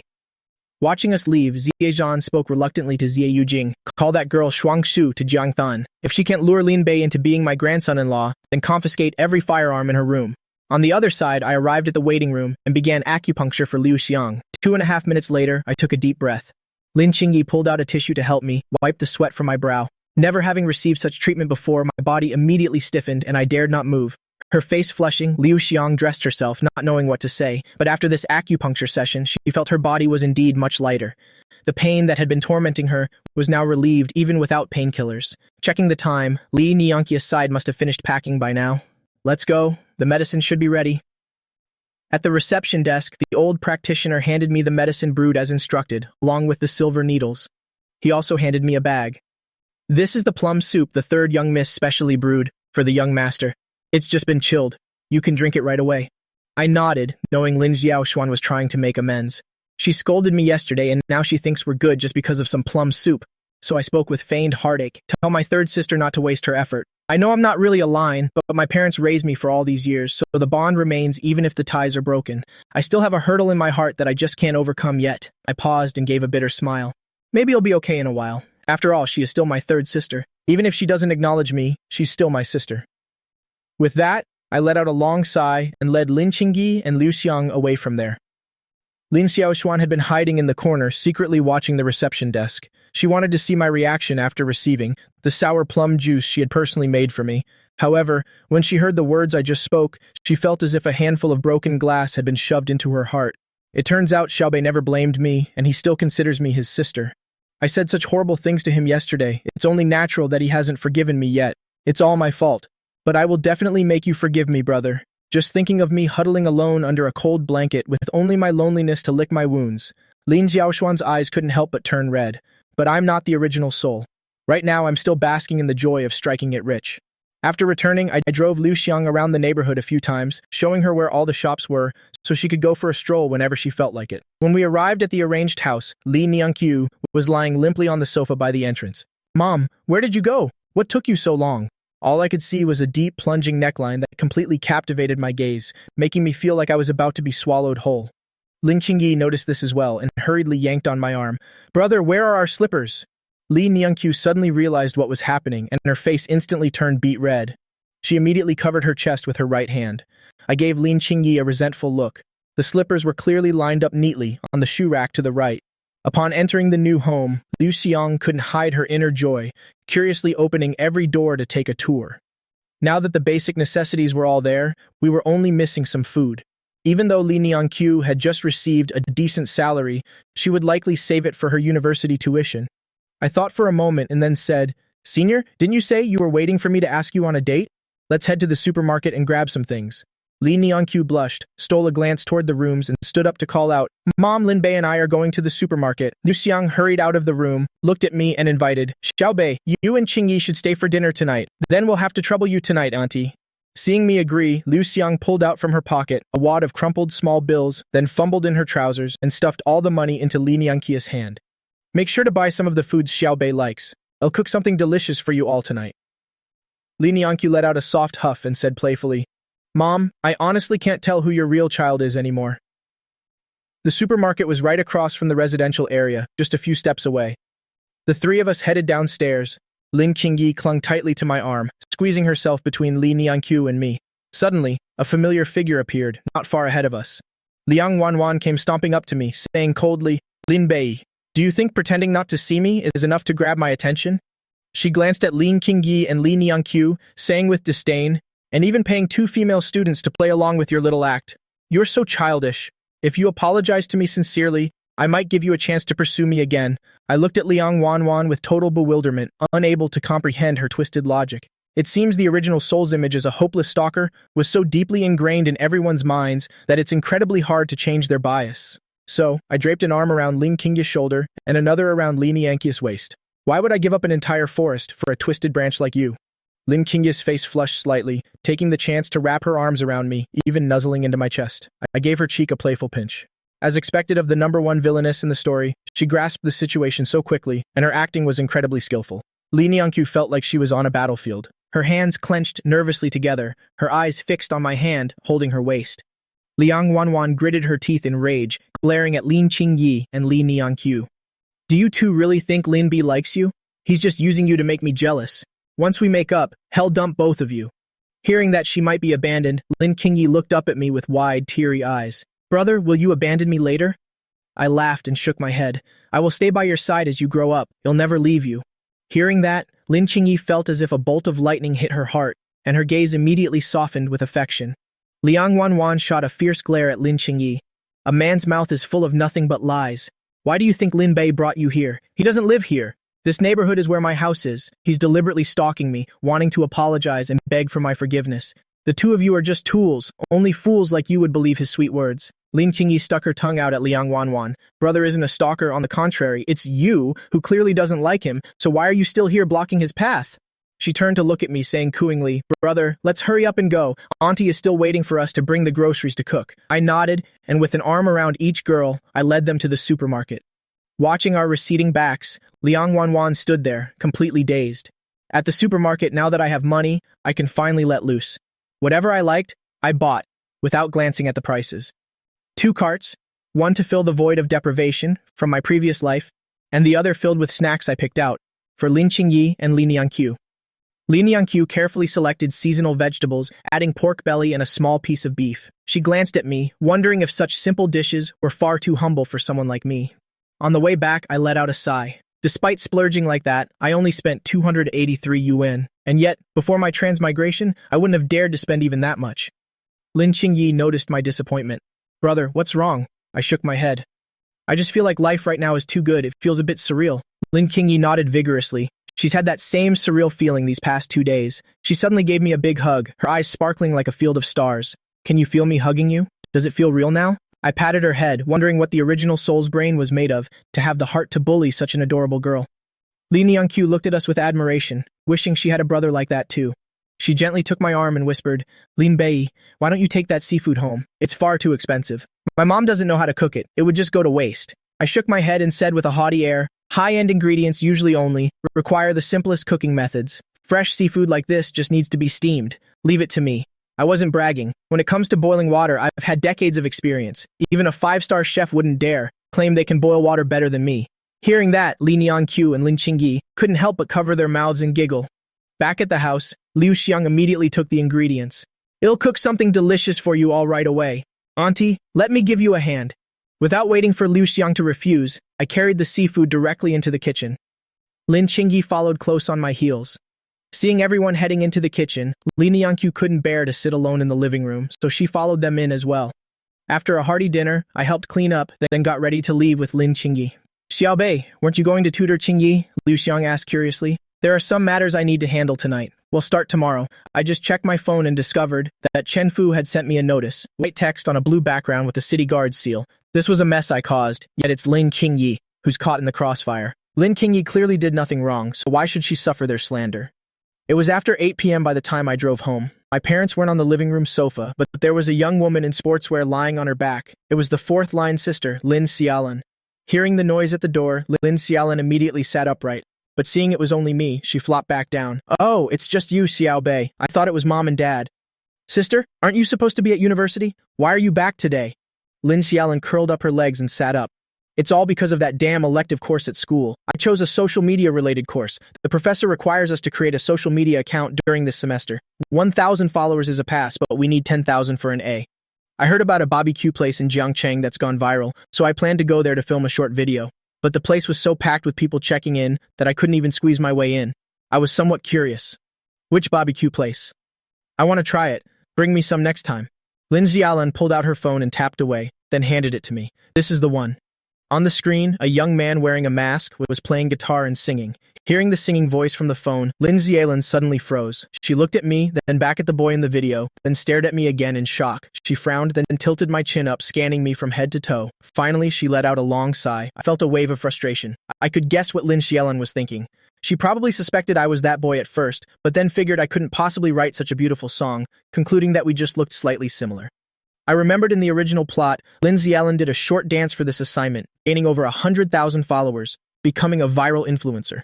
Lin Xiaolin couldn't actually dance, but that video showcased her pure looks, enviable body, and innocent, awkward movements with a charmingly indifferent attitude. Specifically, she had enabled location tagging while filming, showing she was in a remote little county where housing prices were only 2,000 yuan per square meter. A peerless beauty in a backwater town immediately captured the hearts of many young men. But later, her status as a wealthy socialite was exposed. Her image shattered instantly, leading to a period of severe cyberbullying, which eventually led to her depression. At that time, the Line group was also on the decline, and since everyone was so stressed, they dismissed her depression as just acting for attention. In the end, unable to endure the online harassment, she chose to end her own life. In the original Soul's memories, Lin Xiaolin and I were both seen as spoiled brats, and we shared a very close sibling bond. But Lin Xiaolin was constantly scolded for her spending, while I was the favorite and almost never faced consequences. After some thought, I decided to reveal my true identity and help Lin Xiaolin complete her assignment. This way, it wouldn't involve any image issues, avoiding the outcome of her being bullied into suicide. However, before I could even speak, Lin Xiaolin's eyes lit up, and she immediately clung to my leg, pleading, Xiaobei, I have just one request in my life. Hearing this, the original Soul's memories seemed to awaken, and my whole body couldn't help but shiver. I remembered the last time Lin Xiaolin said that. It was when she bought a BL novel, and when our parents found it, she made me take the blame. Our parents, counting on me to carry on the family line, almost beat me into the hospital after seeing that book. Recalling this, I gritted my teeth and said, let go. Nothing good ever comes from you saying that. I'm not letting go unless you agree first. The commotion downstairs startled Lin Qingyi, who had just finished her shower. She came rushing down from upstairs, and seeing what we were doing, she asked with a puzzled look, "Brother, what are you two doing?" Her hair was soaking wet, and she was holding an old hairdryer in her hand. Seeing Lin Qingyi panic and run down like that, I let out a sigh and said helplessly, "Fine, I'll agree to it, but you have to give her your hairdryer in exchange." Lin Xiaolan giggled and hurried to her room, returning with a pale purple hairdryer. I kept a stern face and lectured Lin Qingyi, "Don't rush down the stairs like that next time. You're carrying something in your hands. What if you had fallen down the stairs?" Lin Qingyi bowed her head, but her lips couldn't stop curving into a smile. Despite being scolded, her heart felt warm. "All right, don't be sad anymore. Come here, I'll dry your hair for you. Cherish this hairdryer. Your brother had to sell his soul just to get this for you." Lin Qingyi's body swayed slightly as she looked at Lin Xiaolan and asked, "Sister, is there anything I can help with?" "You don't need to trouble, brother." Lin Xiaolan gave the two of them a suspicious look. Didn't she remember that I always used to hate Lin Qingyi? How did their relationship become so close? "Only your brother can help me with this matter." I pursed my lips. "Stop beating around the bush and just say it." "What is it?" "Actually, it's just a small thing." Lin Xiaolan pulled out a crumpled mask. "You just need to wear this mask and film a short video with me." I nodded in realization. So Lin Xiaolan wanted me to pose as the viral guitar boy from the internet, which was, in fact, posing as myself. I was originally going to tell the truth, but I felt this situation might be quite amusing, and it was a good chance to tease her a bit. "Xiao Bei, put the mask on so I can see if you look the part." I nodded and unfolded the crumpled mask. A pleasant fragrance wafted toward me. There was even a faint lipstick stain on the mask. I couldn't help but raise an eyebrow and glance at Lin Xiaolan. One cannot refuse a gift from an elder. Even though she's a half-sister, she's still my elder.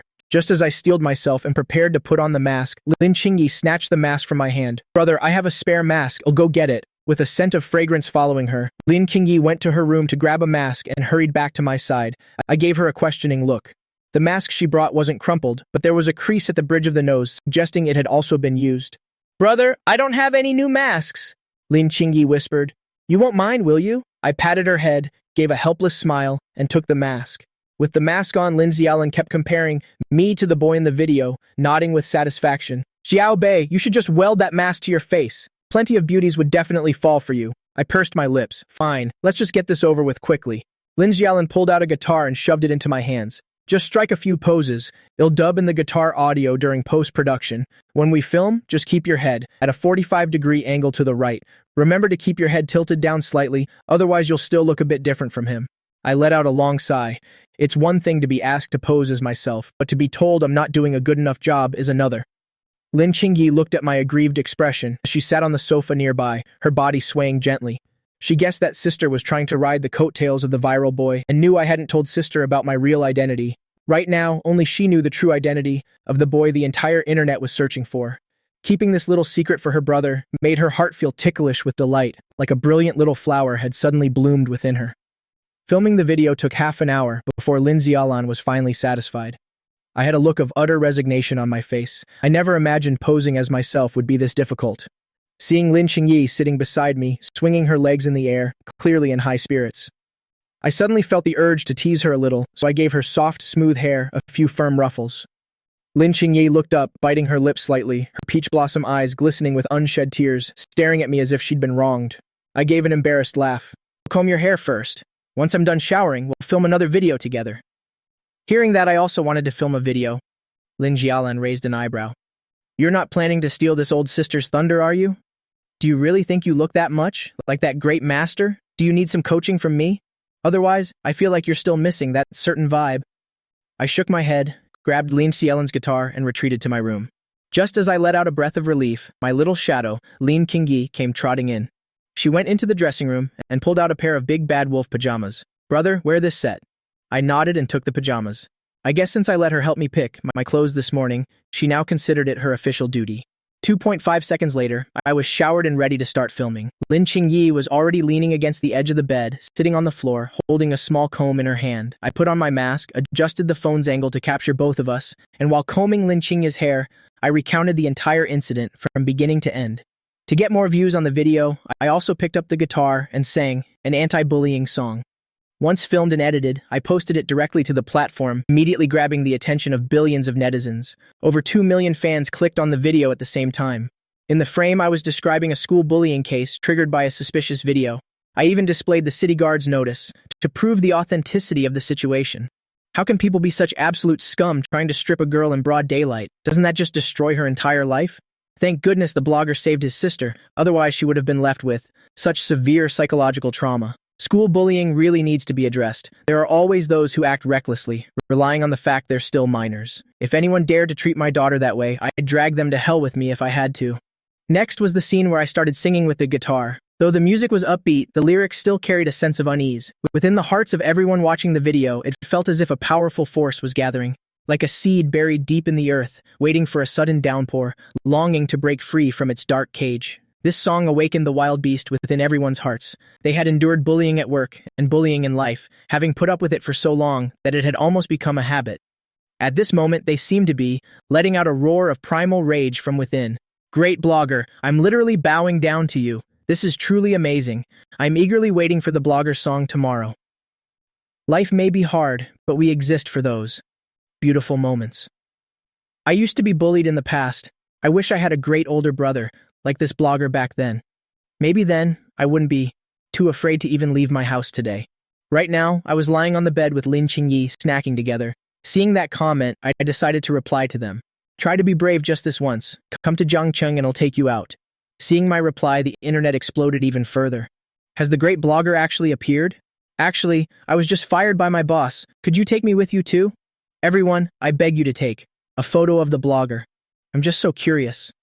My TikTok account, along with the release of this song, skyrocketed from over 2 million followers to 4 million, and it's on track to surpass 5 million. Lin Qingyi looked at my profile, her glistening eyes welling with tears as they began to fall uncontrollably. She sniffled, wanting to curl into my arms again. I took out a tissue and turned to help wipe her face. Suddenly, Lin Xiaolin burst through the door. Xiaobei, I have only one request in this life. Seeing the two of us in the room sitting properly, Lin Qingyi's face still had a hint of a blush. Lin Xiaolin had a meaningful smile on her face as she sized us up and then naturally sat down beside me. That blogger just posted a new video. She leaned over, her head resting directly on my shoulder, holding the phone between the two of us. Let's record a reaction to this video later. That way, I'll definitely get my credits. I felt my elbow brush against something very soft. As for the video on the screen, I couldn't focus on it at all. Lin Qingyi said dissatisfyingly, "Fourth sister, I want to see too." Lin Xiaolin nodded, reaching out towards Lin Qingyi. In doing so, her whole body pressed against me. Lin Qingyi stood up and squeezed between Lin Xiaolin and me. "This way, your arms won't get tired from holding the phone, sister." Lin Xiaolin suddenly realized. As expected, high school students' minds are truly sharp. I looked suspiciously at Lin Qingyi, who was sitting obediently, in the middle, feeling like something was off.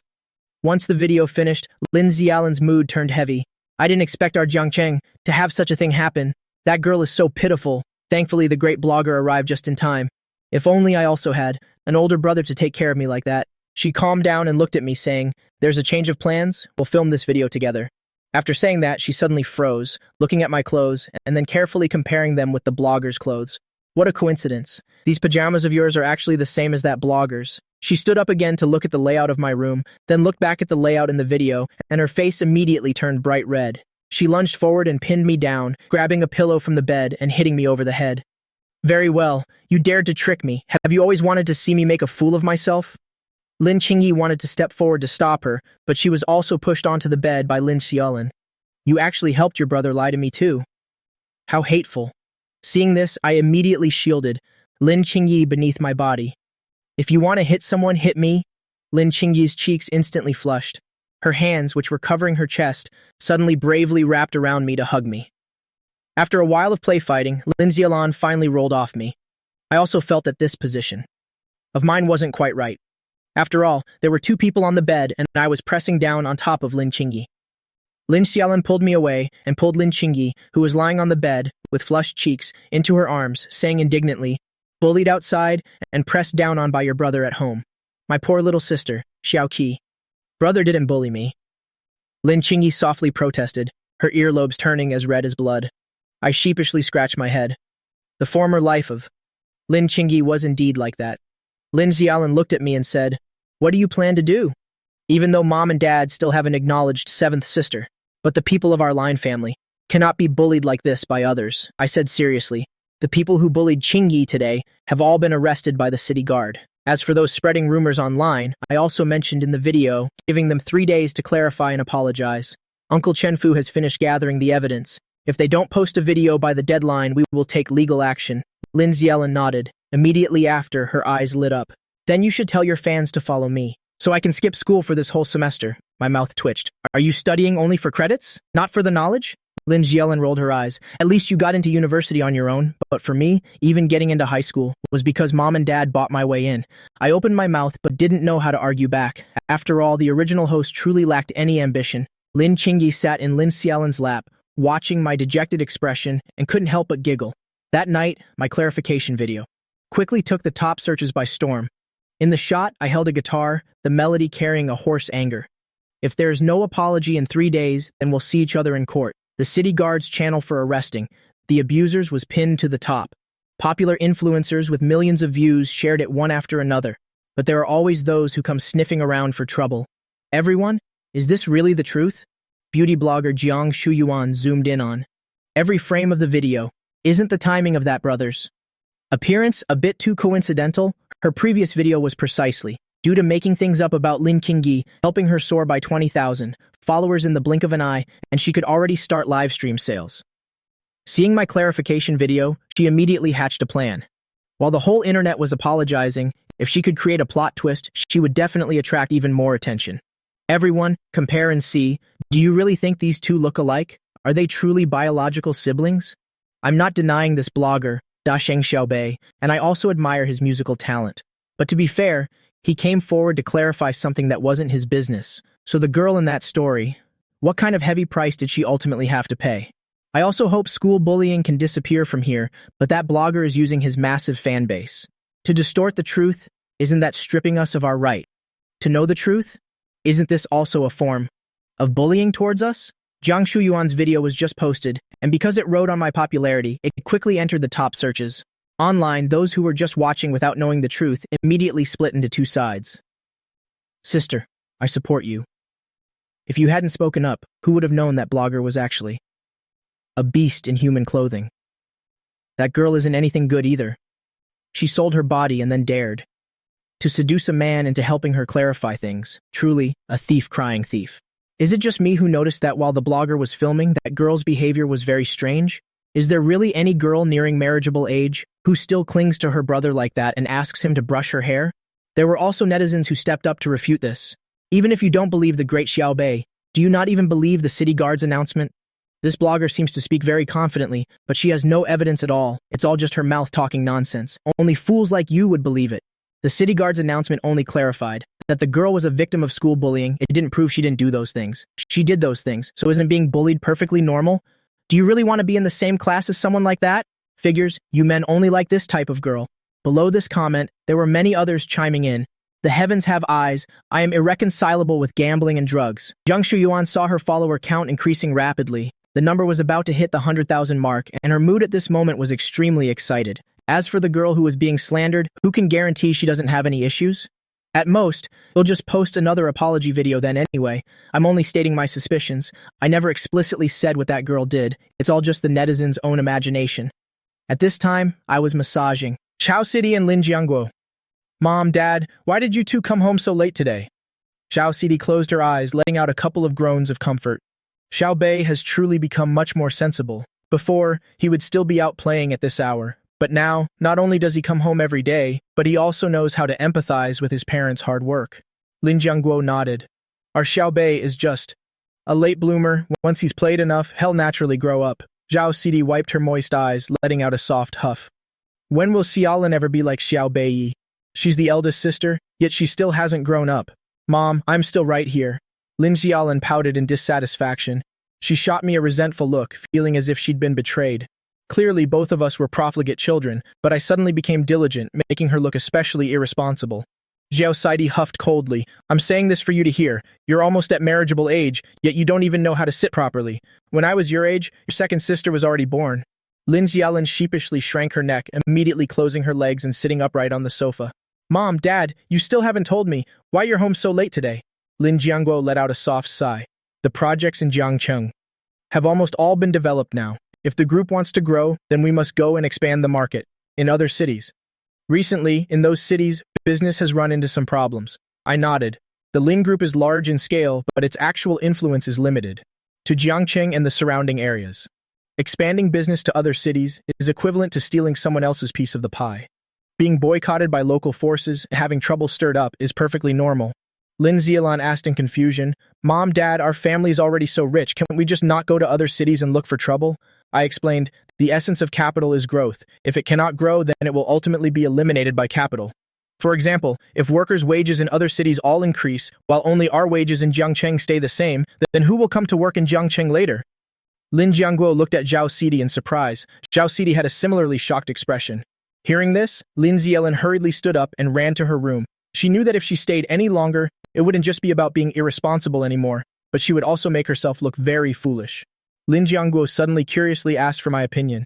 "What do you think we should do?"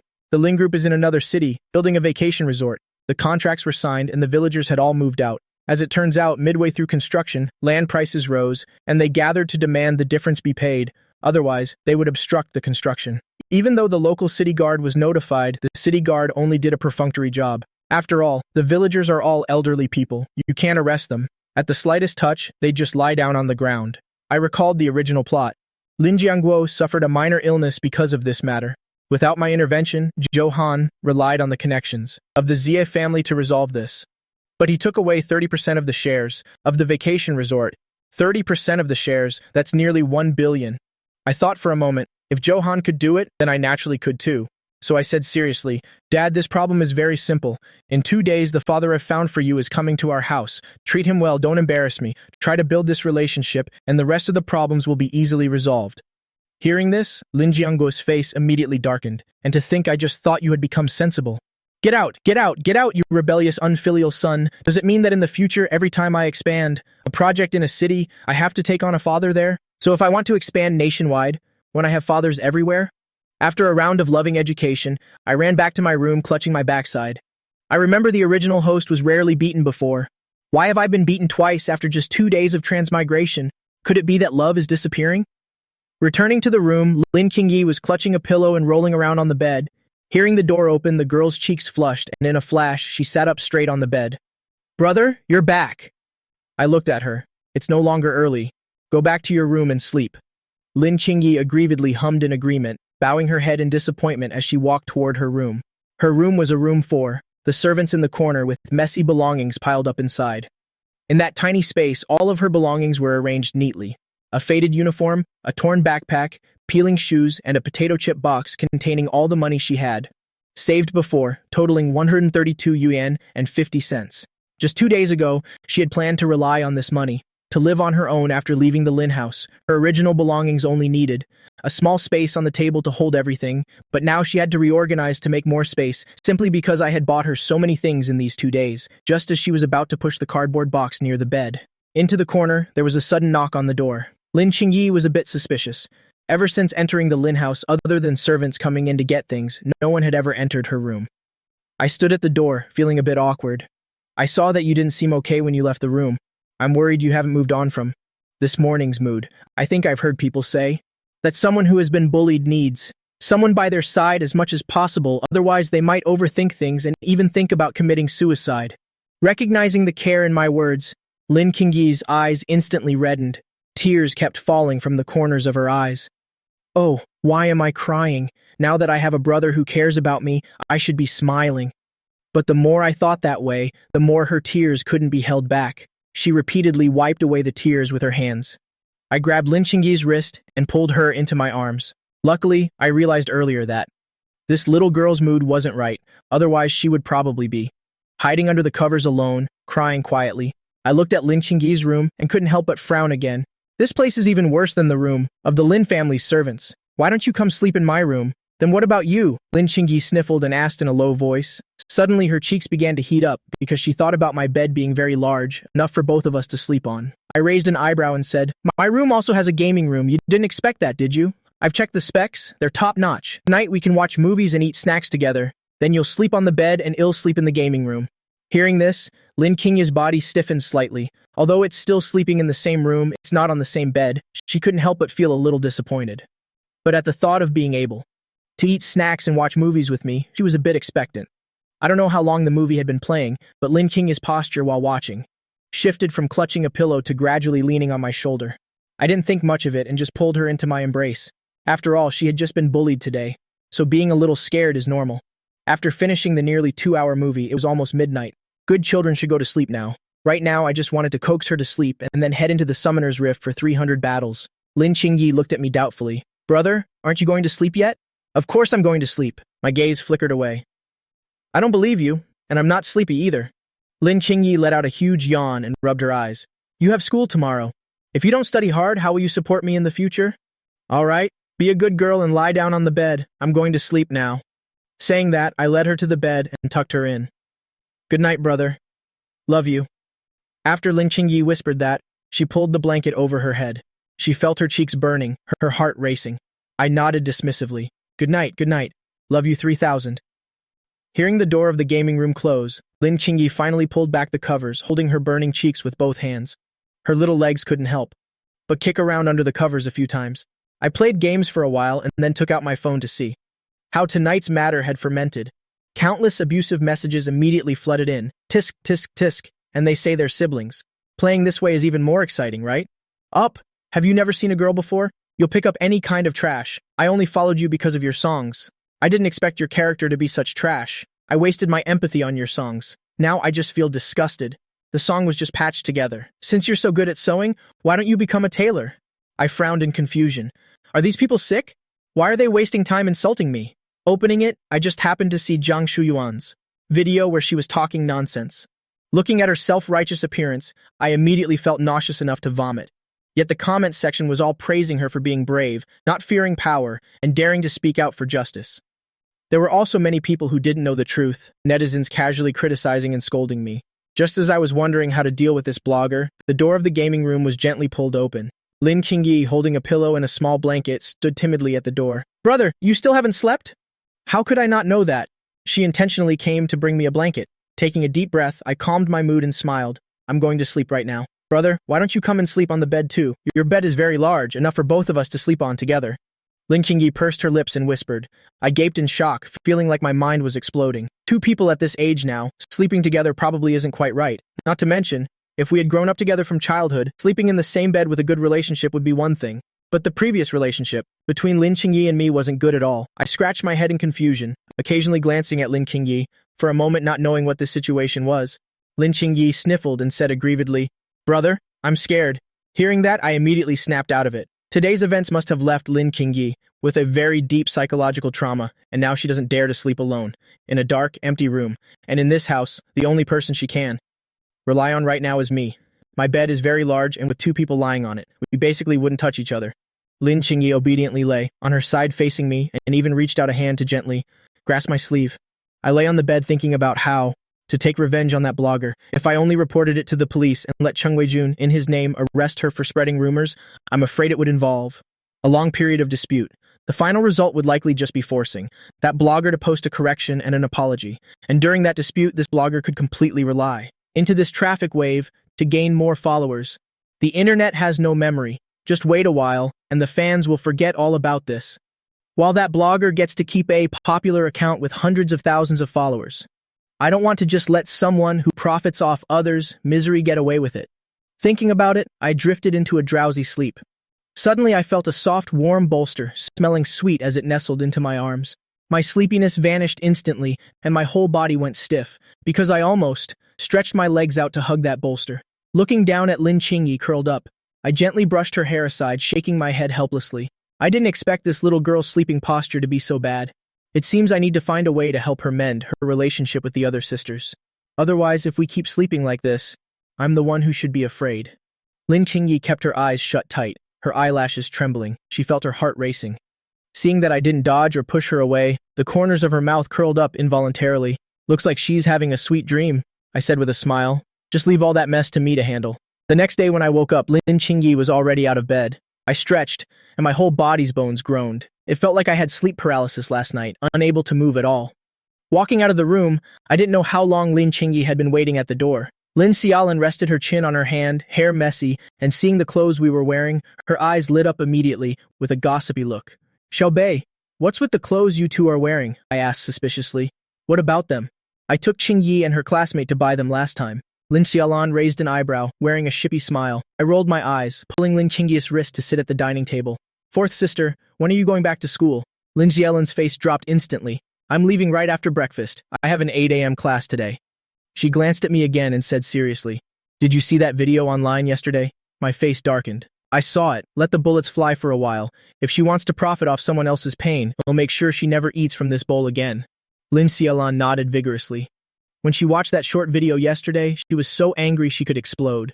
We finally managed to clear the air, restoring Lin Qingyi's reputation, only for that groundless video to ruin everything. She looked at me and asked, what's your plan?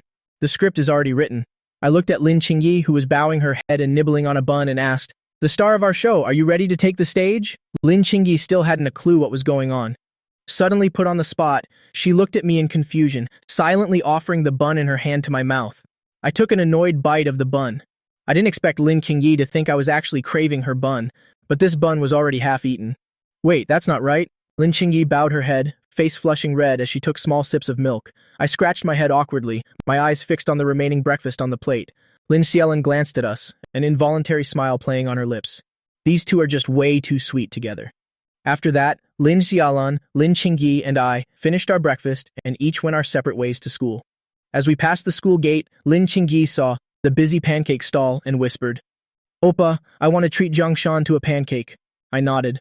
She used to share Jiangshan's breakfast, so she probably wants to repay her now. I bought 2 deluxe portions, one for Lin Qingyi and Jiangshan, and the other for fatty Cheng Yuan. When we got to class, Jiangshan waved to Lin Qingyi. Qingyi, your seat is here. I glanced at Lin Qingyi's seat, which happened to be right next to mine on the right. Lin Qingyi sat down excitedly and started eating with Jiangshan. After eating for a while, she held her unfinished pancake up to my mouth. Appa, I can't finish it. We shouldn't waste it. I pouted. I'm not buying you such a big one next time, I said, taking the pancake and stuffing it in my mouth. Liang Wanwan saw how close we were, and her eyes instantly reddened like she was being bullied, but I just ignored her and handed the rest of the pancake to Cheng Yuan. At that, Liang Wanwan burst into tears. Lin Bei, you're too much. With that, she slumped onto the desk, her shoulders shaking as if she'd suffered a massive injustice. Cheng Yuan grinned at me and said, Brother Bei, so your sister transferred to our class today. I raised an eyebrow and corrected him. She's my sister. Use her full name, Lin Qingyi, if you're gonna call her. Don't even drop the last name. Actually, if you want her, talk to me. I'm her manager. Cheng Yuan was a bit speechless. All right. Since you brought me breakfast, I'll do whatever you say today, Godfather. The homeroom teacher first had Lin Qingyi give a brief self-introduction. Though the baggy clothes hid her stunning figure, her beautiful face and cold, pure aura still drew the eyes of every boy. Student Lin Qingyi, since starting here, has consistently been at the top of our grade. I hope you all learn from her example and strive to improve your own grades. Hearing this, everyone's jaws dropped in shock. She's the top student in our school? Aren't top students supposed to wear thick glasses and have greasy hair? Her grades are that good, and she's this beautiful? Which door did God actually close for her? Liang Wanwan frowned, her gaze at Lin Qingyi full of malice. She originally thought Lin Qingyi was just some fox spirit clinging to me, but she didn't expect her grades to be even better than her own. But she still looked down on me. A playboy like me was someone even she wouldn't look at, let alone someone as elite as Lin Qingyi. Now she was even more sure that Lin Qingyi was just someone I hired to make her jealous. The teacher slammed the desk, telling Lin Qingyi to go back to her seat. Next, we'll begin the lesson. When I heard the word lesson, it felt like I'd been cursed. I immediately slumped onto the desk. While I was drifting in sleep, I felt someone poking my cheek. Lin Qingyi's soft, sweet voice called out, Appa, morning classes are over. I looked up dizzily, glancing around. Time to eat. Lin Qingyi smiled and took my arm. Yes, Oppa, we should go get lunch. I rubbed my eyes and looked at Cheng Yuan. Fatty, let's go. Godfather's buying you a meal. Then I looked at Jiangshan. Let's go. We'll all eat together. The cafeteria at Jiangcheng High School has 2 floors. The first floor is the regular student cafeteria. The second floor is the teacher's dining hall. To ensure food quality for the students, Principal Huang Deren had all teachers and students eat the exact same meals. After ordering their food on the first floor, teachers would take their trays to the second floor. Entering the cafeteria, Cheng Yuan took the initiative. Brother Bei, you guys go find a seat first. I'll wait in line for you. Just then, Liang Wanwan walked past us. She ordered me, Lin Bei, I want to eat the usual dishes. Bring them to my table when they're ready. I'll reluctantly allow you to sit across from me today. I gave Liang Wanwan a confused look, then smiled and nodded. Sure. He'll definitely bring it over when it's done. Hearing this, Liang Wanwan looked at Lin Qingyi provocatively, as if marking her territory. Cheng Yuan sighed softly. I thought I'd finally escaped Liang Wanwan. but who knew that just for a chance to sit across from her, I'd fall for her tricks again. You guys find a seat first. I'll grab Liang Wanwan's portion as well. Lin Qingyi lowered her head, looking disappointed. She squeezed my arm a little tighter. Appa, I can go get the food too. Not letting her brother wait in line personally was the only way she could think of to save my dignity. I pulled Fatty back and said with a laugh, with our status, do we still need to stand in line? I told them to wait a moment and walked straight to the service counter. Chung Yuan swallowed hard, staring at my back in shock. That's my brother Bei, truly thick-skinned, leading a whole group and still cutting the line. The students around also watched in amazement as I naturally walked to the front of the line. They didn't expect that at a school, someone would actually cut in line. Hey classmate, you're not cutting, are you? What class are you in? Everyone else is waiting in line. Can't you see? You're being way too shameless. Mom, don't serve him any food. Otherwise, we'll report this to the principal. The server glanced at me. Student, don't waste everyone's time. Go wait your turn in line. I ignored them all and shouted into the kitchen. Uncle Liu, 4 dishes and a soup, bring them to the private room. Uncle Liu recognized me and rushed out. Master Lin, what brings you to the cafeteria today? If you'd given me a heads up, I would have prepared something special for you. I smiled. It's been a while since I've had your cooking. It was just a whim. Anything you make is fine. If it's a bother, I can just stand in line. Uncle Liu shook his head vigorously. No trouble at all. None at all. Go wait in the private room with your friends. I'll bring the food up when it's ready. I nodded with a smile, turned back to the guy who'd accused me of cutting and smirked.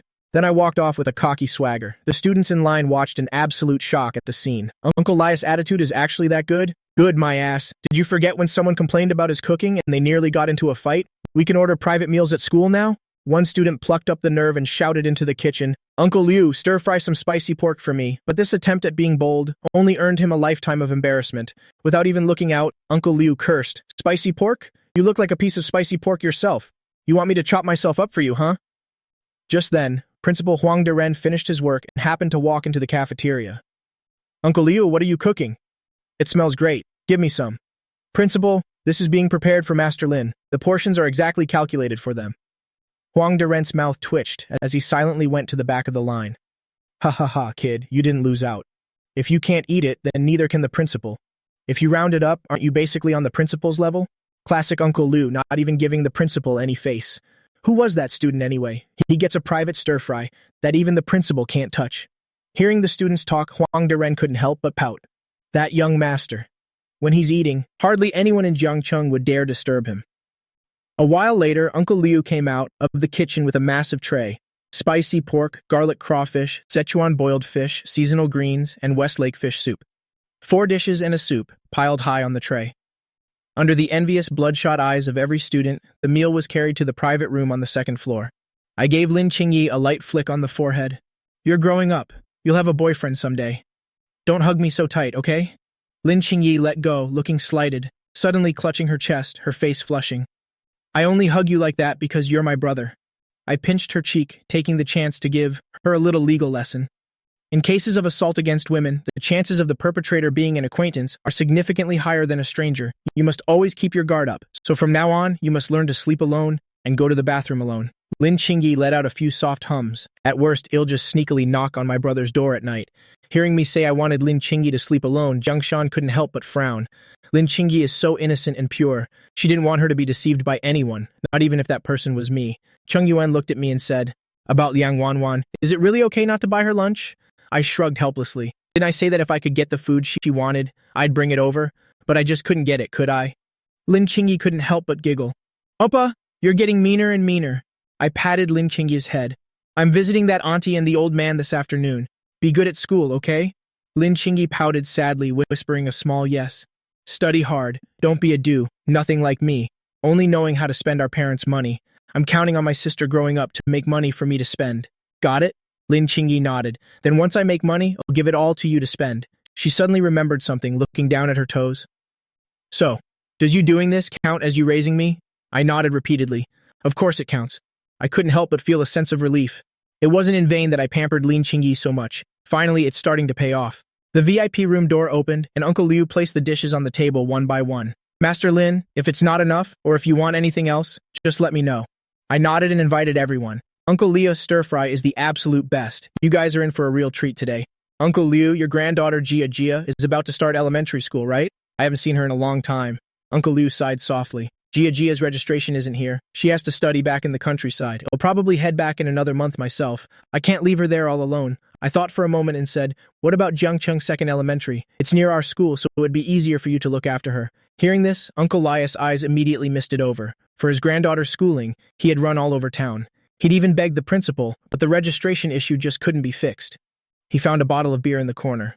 Master Lin, words can't express my gratitude. He popped the cap with his teeth and downed the whole bottle in one breath. Uncle Liu, what are you doing?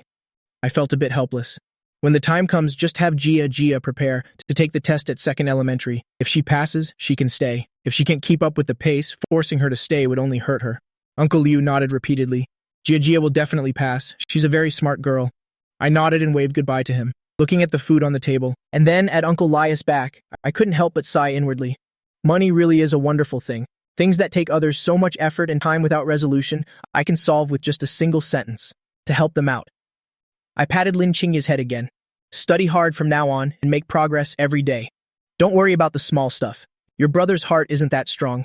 I just want to hold on to billions in savings and live a simple, quiet life.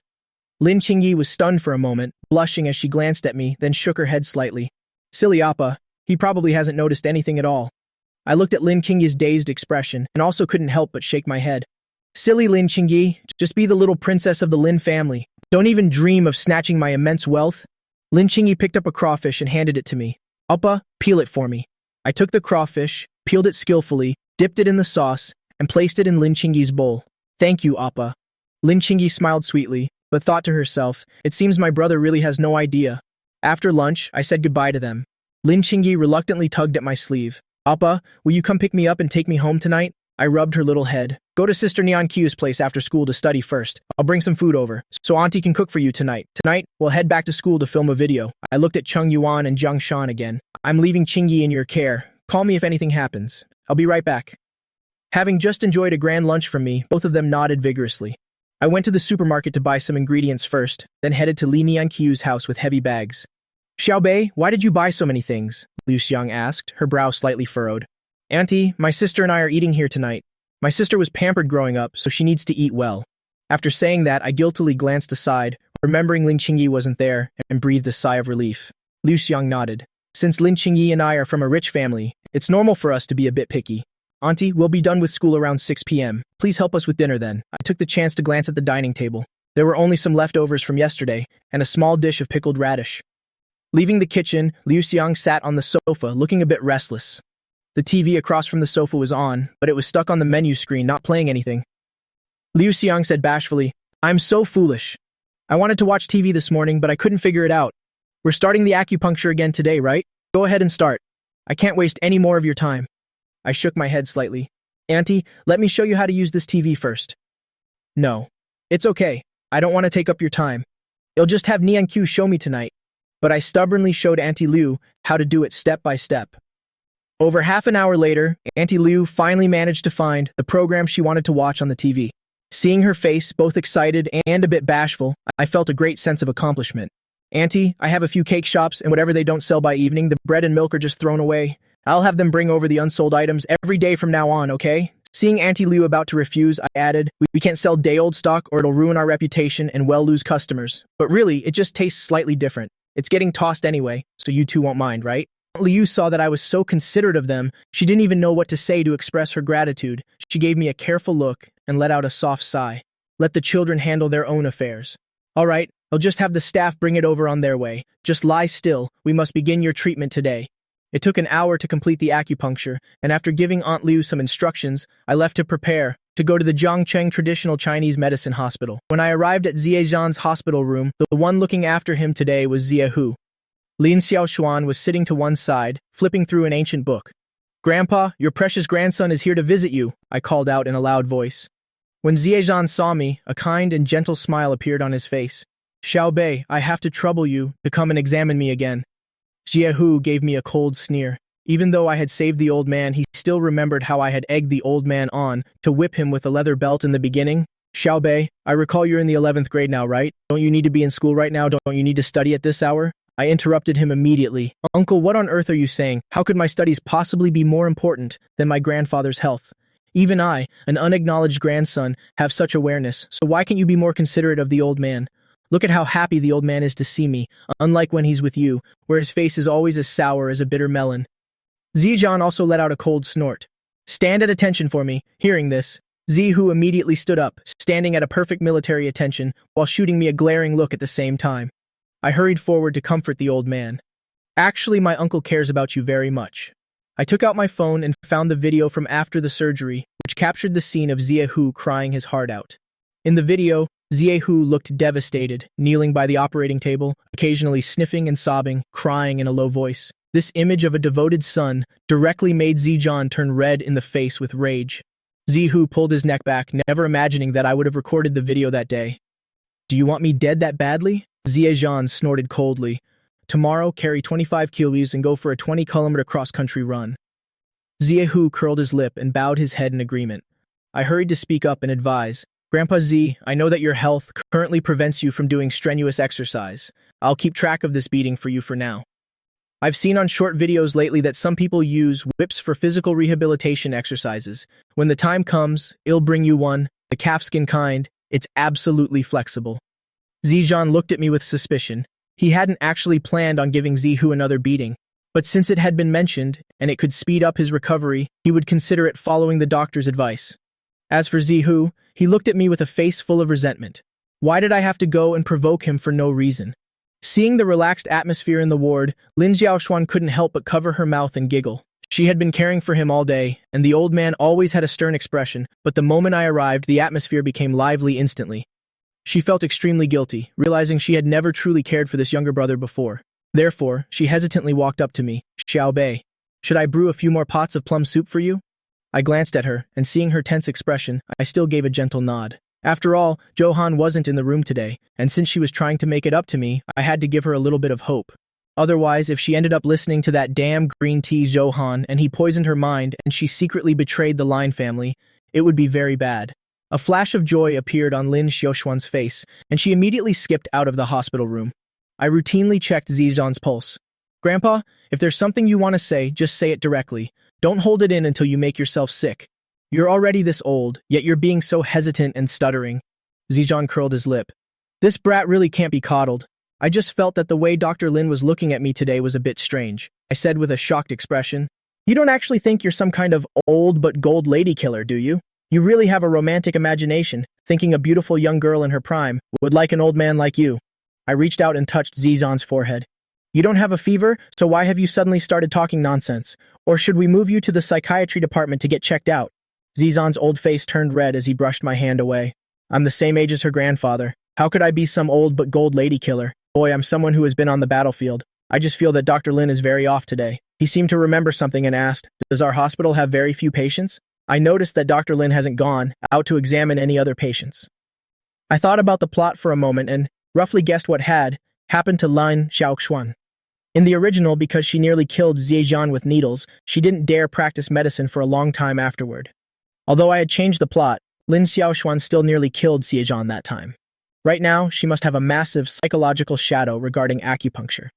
Lin Xiaoshuan has a very deep obsession with traditional medicine, which is why, in the original story, Johan, the person who helped her overcome her trauma, became the most important thing in her heart after medicine itself.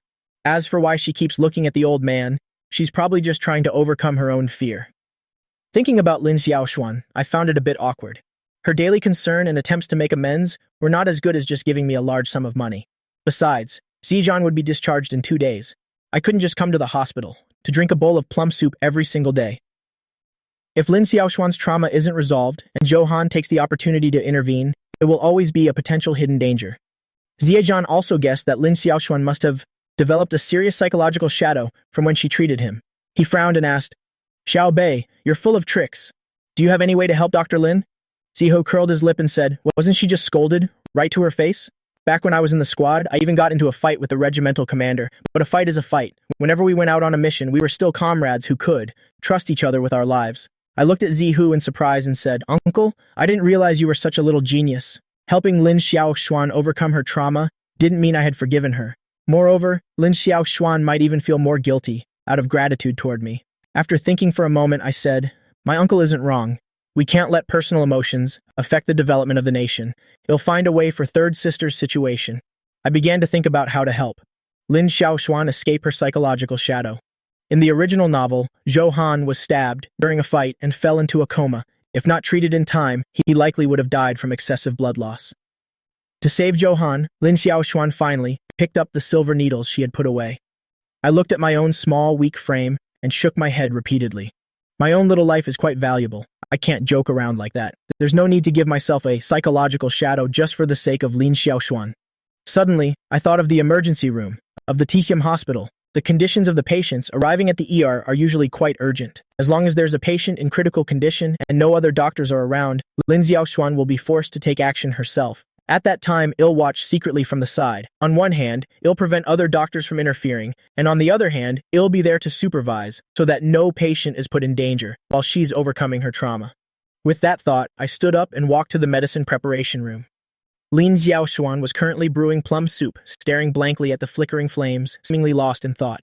"Third sister, is your plum soup ready yet?" Lin Xiaoshuan looked a bit flustered. "Xiao Bei, are you leaving already?" She hurried to open the lid of the clay pot to see how the plum soup was coming along. I immediately grabbed her wrist. "Why aren't you using a cloth? Aren't you afraid of getting burned?" Lin Xiaoshuan stared blankly at her wrist being held, and her eyes turned red instantly. She buried her head in my chest and said hoarsely, "I'm sorry, Xiao Bei. I eavesdropped on your conversation at the front desk yesterday, and I know you've suffered a lot of grievances. I'm sorry, I'm truly sorry." Looking at Lin Xiaoshuan's distressed face, I didn't feel happy at all.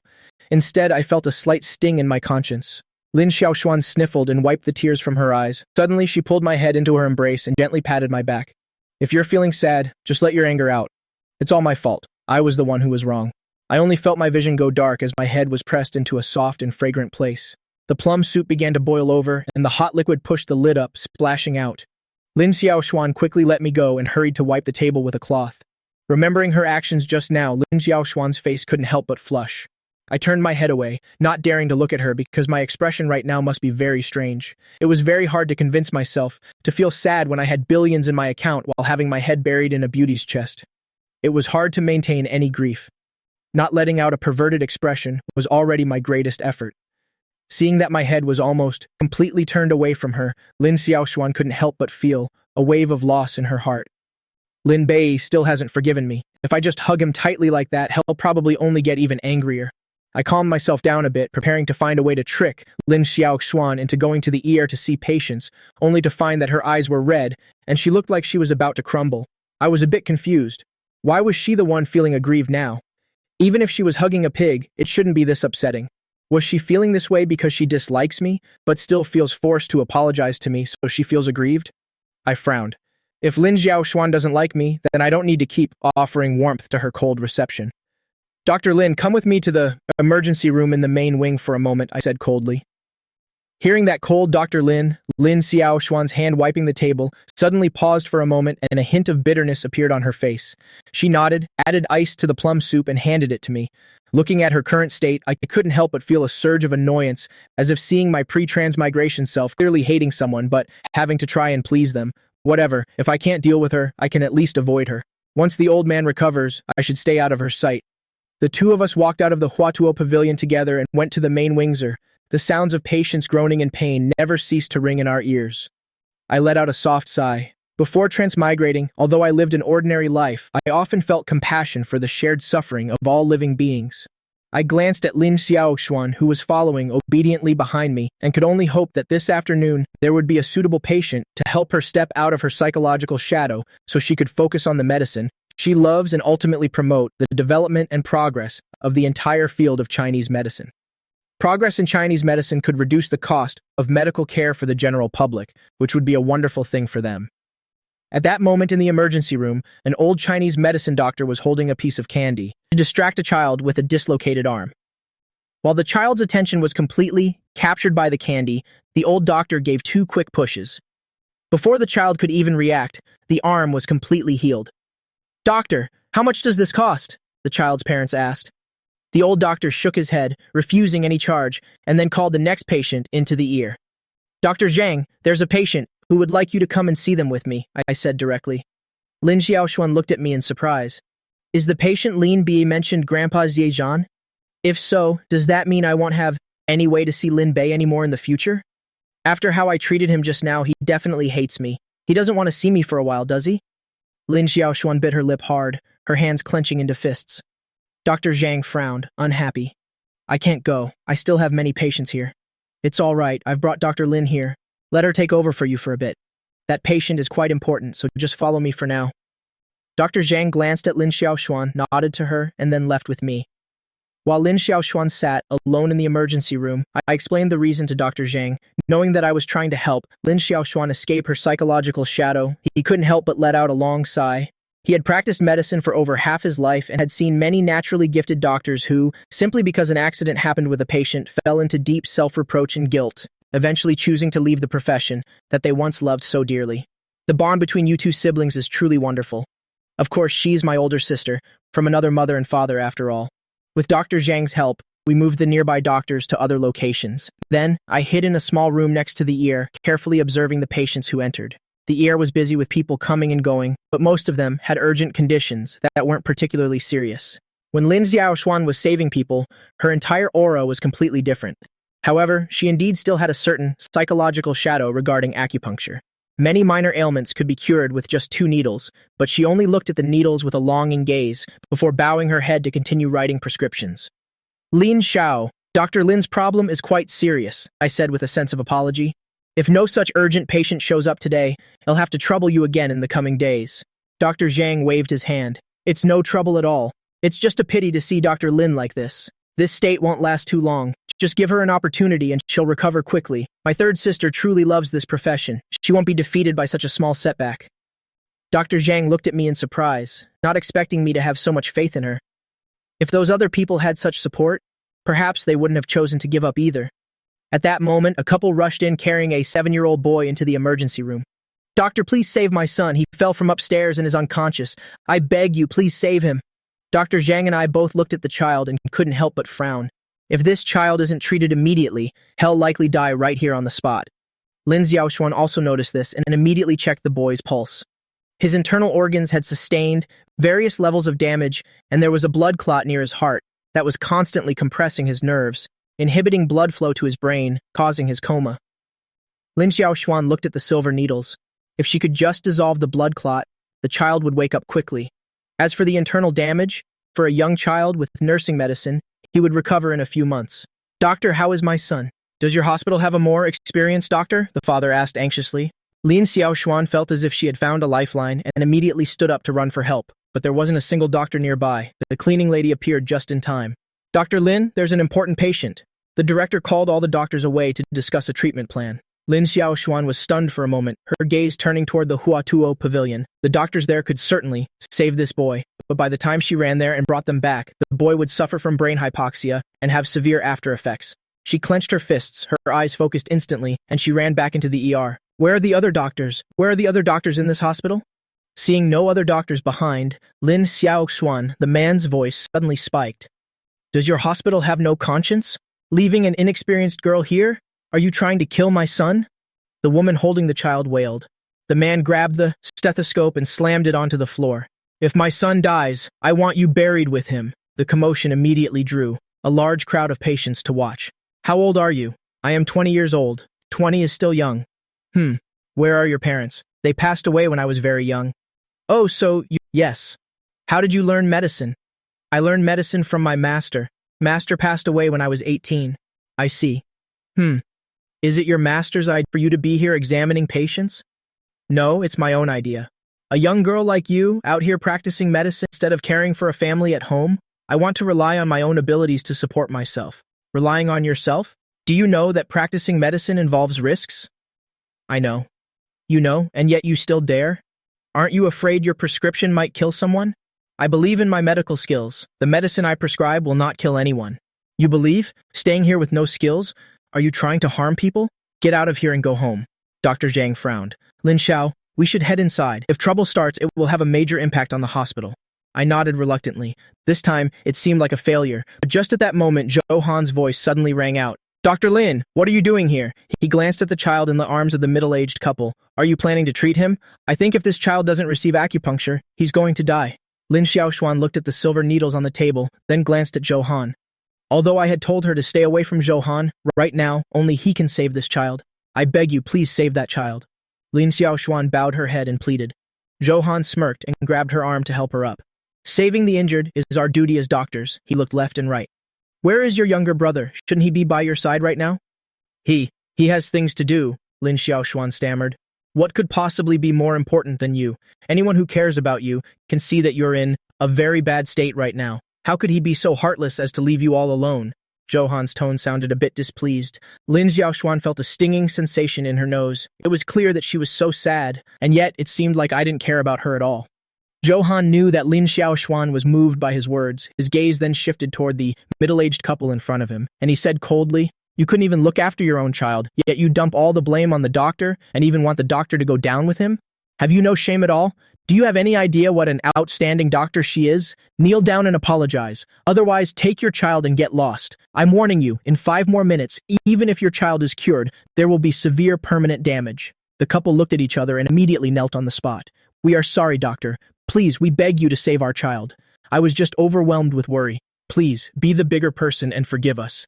Please save my son." Johan glanced at Lin Xiaoshuan, snorted coldly at the couple, laid the child flat on the ground and began removing his clothes. At that moment, I led Dr. Zhang through the crowd, glanced at Lin Xiaoshuan, and spoke in a disappointed tone. "Is your passion for traditional medicine only worth this much? Stop embarrassing yourself. Just go home and be the comfortable third young lady of the Lin family." Then I glared at Johan. "You damn fraud. Last time you almost made someone a cripple. How dare you show your face in our hospital again? Are you trying to turn this child into an idiot just like yourself? So you two can wander through life together? When did I ever make someone a cripple?" "Stop your baseless slandering," I snorted coldly and addressed the middle-aged couple. "He is not a doctor at our hospital. If you choose to let him treat your child, please move to a public area. And any incident that happens to the child will have absolutely nothing to do with our hospital." Hearing this, the couple immediately glared fiercely at Johan. Then they looked at Dr. Zhang, pleading. "Doctor, please, look at our child. He fell from upstairs and has been unconscious. It's been quite a while already." Dr. Zhang let out a long sigh. "Young Master Lin, it seems you've placed your trust in the wrong person. In a critical situation where a patient's life is on the line, a doctor who lacks the courage to treat them. What use are exquisite medical skills then?" Dr. Zhang glanced at Lin Xiaoshuan. "The medical genius of the past has now become so broken. Every bit of brilliance she once possessed has vanished. Miss Lin, young Master Lin is right. With your status, there's no need to waste your time at the hospital. If you lack the courage to carry the weight of a patient's life, you should just go back to being a sheltered young lady." Johan spoke up angrily. "What do you people even know? Do you have any idea how much she loves traditional medicine? Lin Bei, do you really not understand exactly what happened to her? You two are siblings, yet you don't care about her at all. Raising a brother like you is no different from raising a dog. She's just suffering from some psychological trauma right now. Why do you all insist on pushing her like this?" Having said that, he looked at Lin Xiaoshuan with an infatuated expression. "Xiaoshuan, it's all right to go at your own pace. You just need a little more time to adjust. Even if the whole world is against you, I will always be by your side." I let out a cold sneer.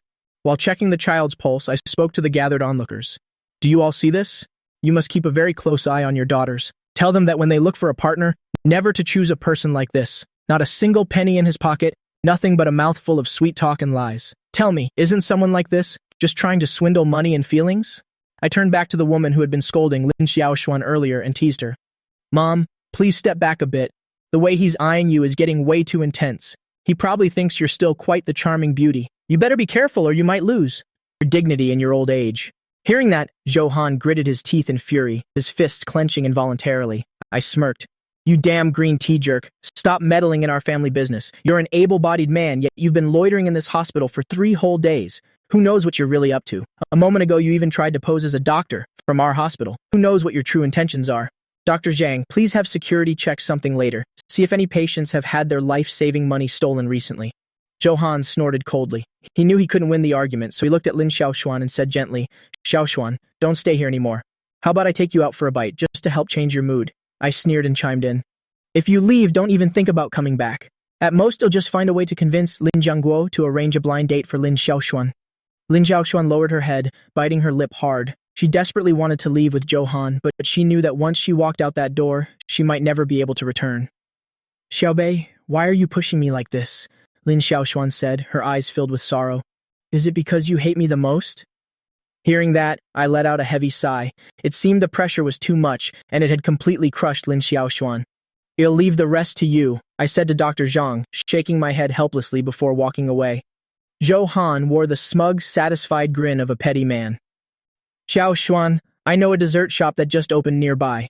Their strawberry milfoil is absolutely delicious. Let's go there right now." Lin Xiaoshuan kept staring at my retreating back, suddenly feeling a pang of loneliness. Having been provoked by me like that, she finally knew what she truly wanted. The only thing she had ever loved was traditional medicine. She gave Zhou Han a cold, indifferent look. Toward the person who just advised her to give up, she truly felt no interest at all.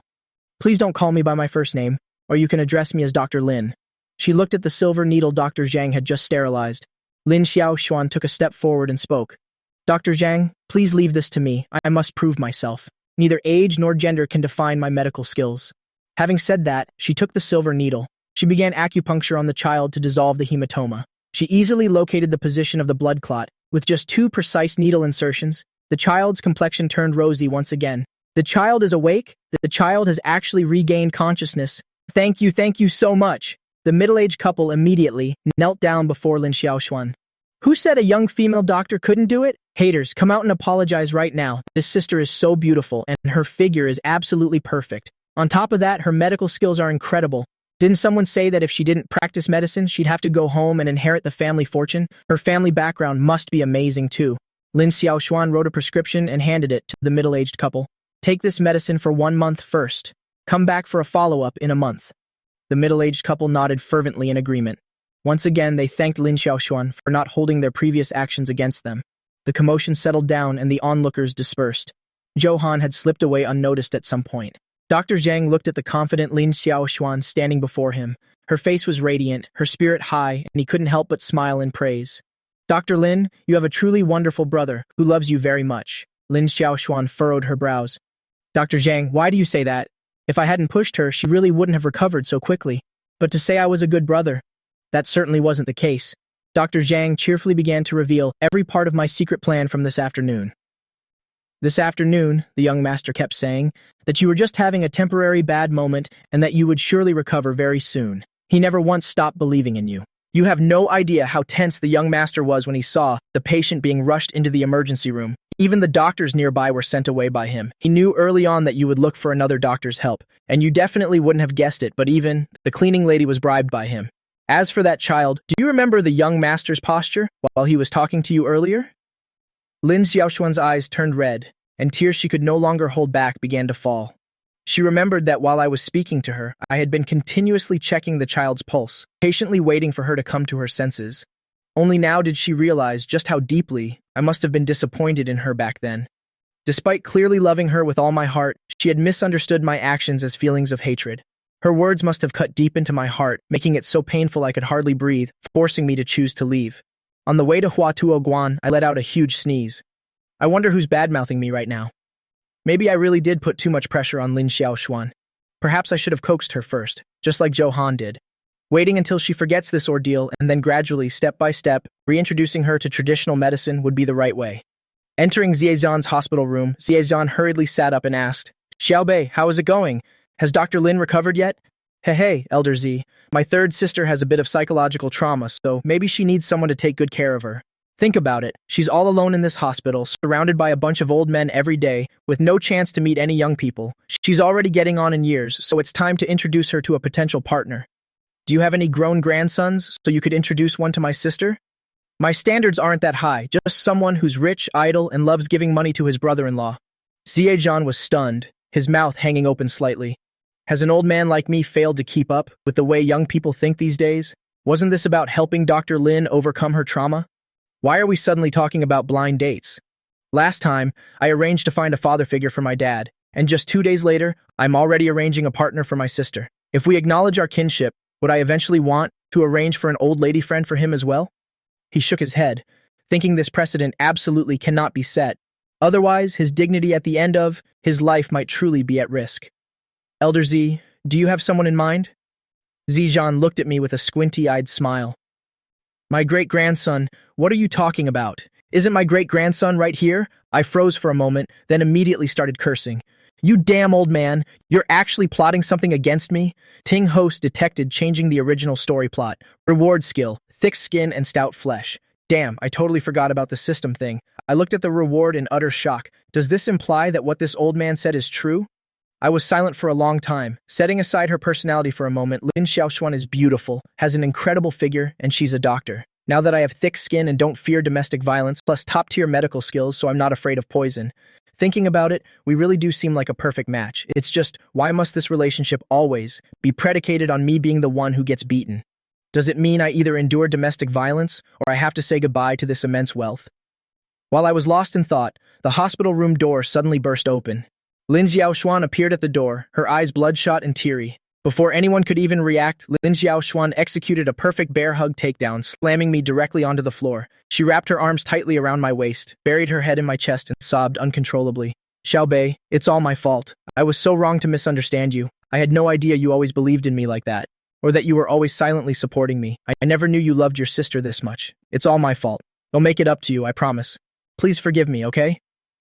I was flat on my back, about to grimace in pain, but then I realized it didn't hurt at all.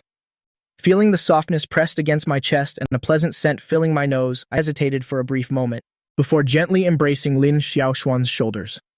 Based on the words Lin Xiaoshuan just said, I had a rough idea of what happened after I had left. It was also the first time I realized that my love for her was actually so deep. Feeling the warmth emanating from her shoulders, Lin Xiaoshuan's entire body trembled slightly. Xiaobei, have you really forgiven me? The plot twist was so dramatic that I couldn't react in time, my face still wearing a dazed expression. I'm sorry, I was being too impulsive. Lin Xiaoshuan wiped the tears from the corners of her eyes. Can you give me a chance to make it up to you? Deceiving such a pure and innocent young woman, I felt a sharp pang of guilt in my conscience. After a moment's hesitation, I decided I should tell Lin Xiaoshuan the truth. In truth, I never once blamed you. Hearing this, Lin Xiaoshuan's eyes turned even redder. Seeing her reaction, I suddenly realized, so this is how misunderstandings are built, step by step. Whatever, the result is good, so forget it. Lin Xiaoshuan sniffled, her face flushing slightly. She looked at her slightly disheveled hair, her hands nervously twisting together. Xiaobei, could you help me comb my hair? I saw you combing our sister Qingyi's hair last time. I scratched my head. It was impossible to refuse a beautiful girl whose eyes, the tip of her nose, and her cheeks were all slightly flushed with red. I took the comb Lin Xiaoshuan handed me and helped her comb her hair simply. Xiaobei, do you think I look better with my hair down or with it tied up? Tie it up, I answered casually. No sooner were the words out than Lin Xiaoshuan gathered her neatly combed hair and used a hair tie to fix it into a high ponytail. The lively ponytail perfectly accentuated her energetic and confident aura.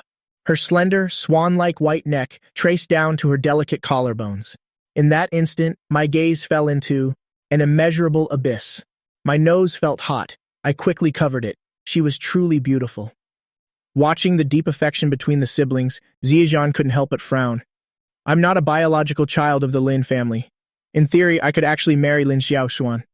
If the relationship between these two keeps getting better, won't his granddaughter lose her chance? Even though he intends to take me in as a great-grandson, that relationship is only by adoption after all. If I were to become his grandson-in-law, now that would be a truly close bond, and their relationship would be even stronger. With that in mind, Ziyazhan coughed twice. Xiaobei, I think you're right. Dr. Lin is indeed not that young anymore. Working in the hospital, she doesn't get to meet many young people her age. I know a few old-timers, their grandsons are quite decent. Young people should meet and get to know each other. Hearing that, I was startled and hurriedly denied everything. Elder, don't talk nonsense and don't go slandering me. She's my third sister. It's not my place to worry about her marriage. How could I do something so outrageously out of line? Previously, it was because Lin Xiaoshuan might have been deceived by Zhou Han, so I thought about arranging a few blind dates for her. With her status and background, she has no need to be Zhou Han's lapdog.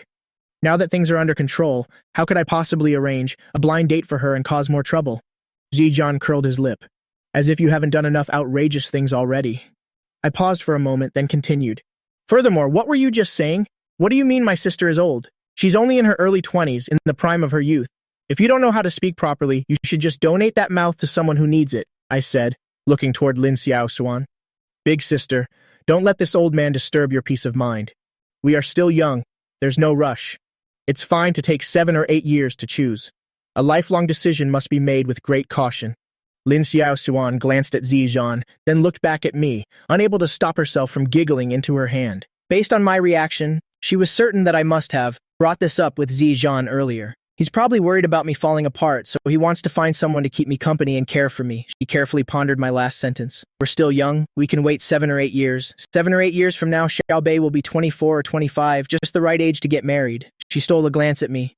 I was getting quite worked up, bad-mouthing the people Zizhan had introduced. The veins in my neck were bulging. She bit her lip slightly, feeling her face grow very hot in an instant. Old man, look at the people you're recommending. You've made my sister blush. I only want a brother-in-law who's 50 meters tall, weighs 100 tons, has wings on his back, can breathe fire, and can build nukes with his bare hands. Is that too much to ask? You can't even meet such a modest request. How are you supposed to give my sister a sense of security? Zizhan curled his lip. Where on earth would you ever find someone who meets those requirements? Lin Xiaoxuan seemed to have seen through my thoughts and said with a gentle laugh, Xiaobei, are you doing this because you want me to never be able to get married? Then she looked at Zizhan and said, Elder Z, I intend to continue, focusing on studying traditional medicine, so I'm not thinking about marriage for now. She stole another quick glance at me. Perhaps, as Xiaobei said, we should wait 7 or 8 years before considering it. Zizhan nodded. I was just mentioning it in passing, but if you've already made up your mind. Since Lin Xiaoxuan had no intention of marrying yet, his eyes shifted tentatively toward me. Xiaobei, the granddaughter I mentioned to you last time, she'll be arriving in Jiangcheng in a few days. My health isn't the best right now, so we'll need you to take her out to see Jiangcheng for a couple of days. My mouth fell open in shock. Grandpa, were you the matchmaker god in your past life?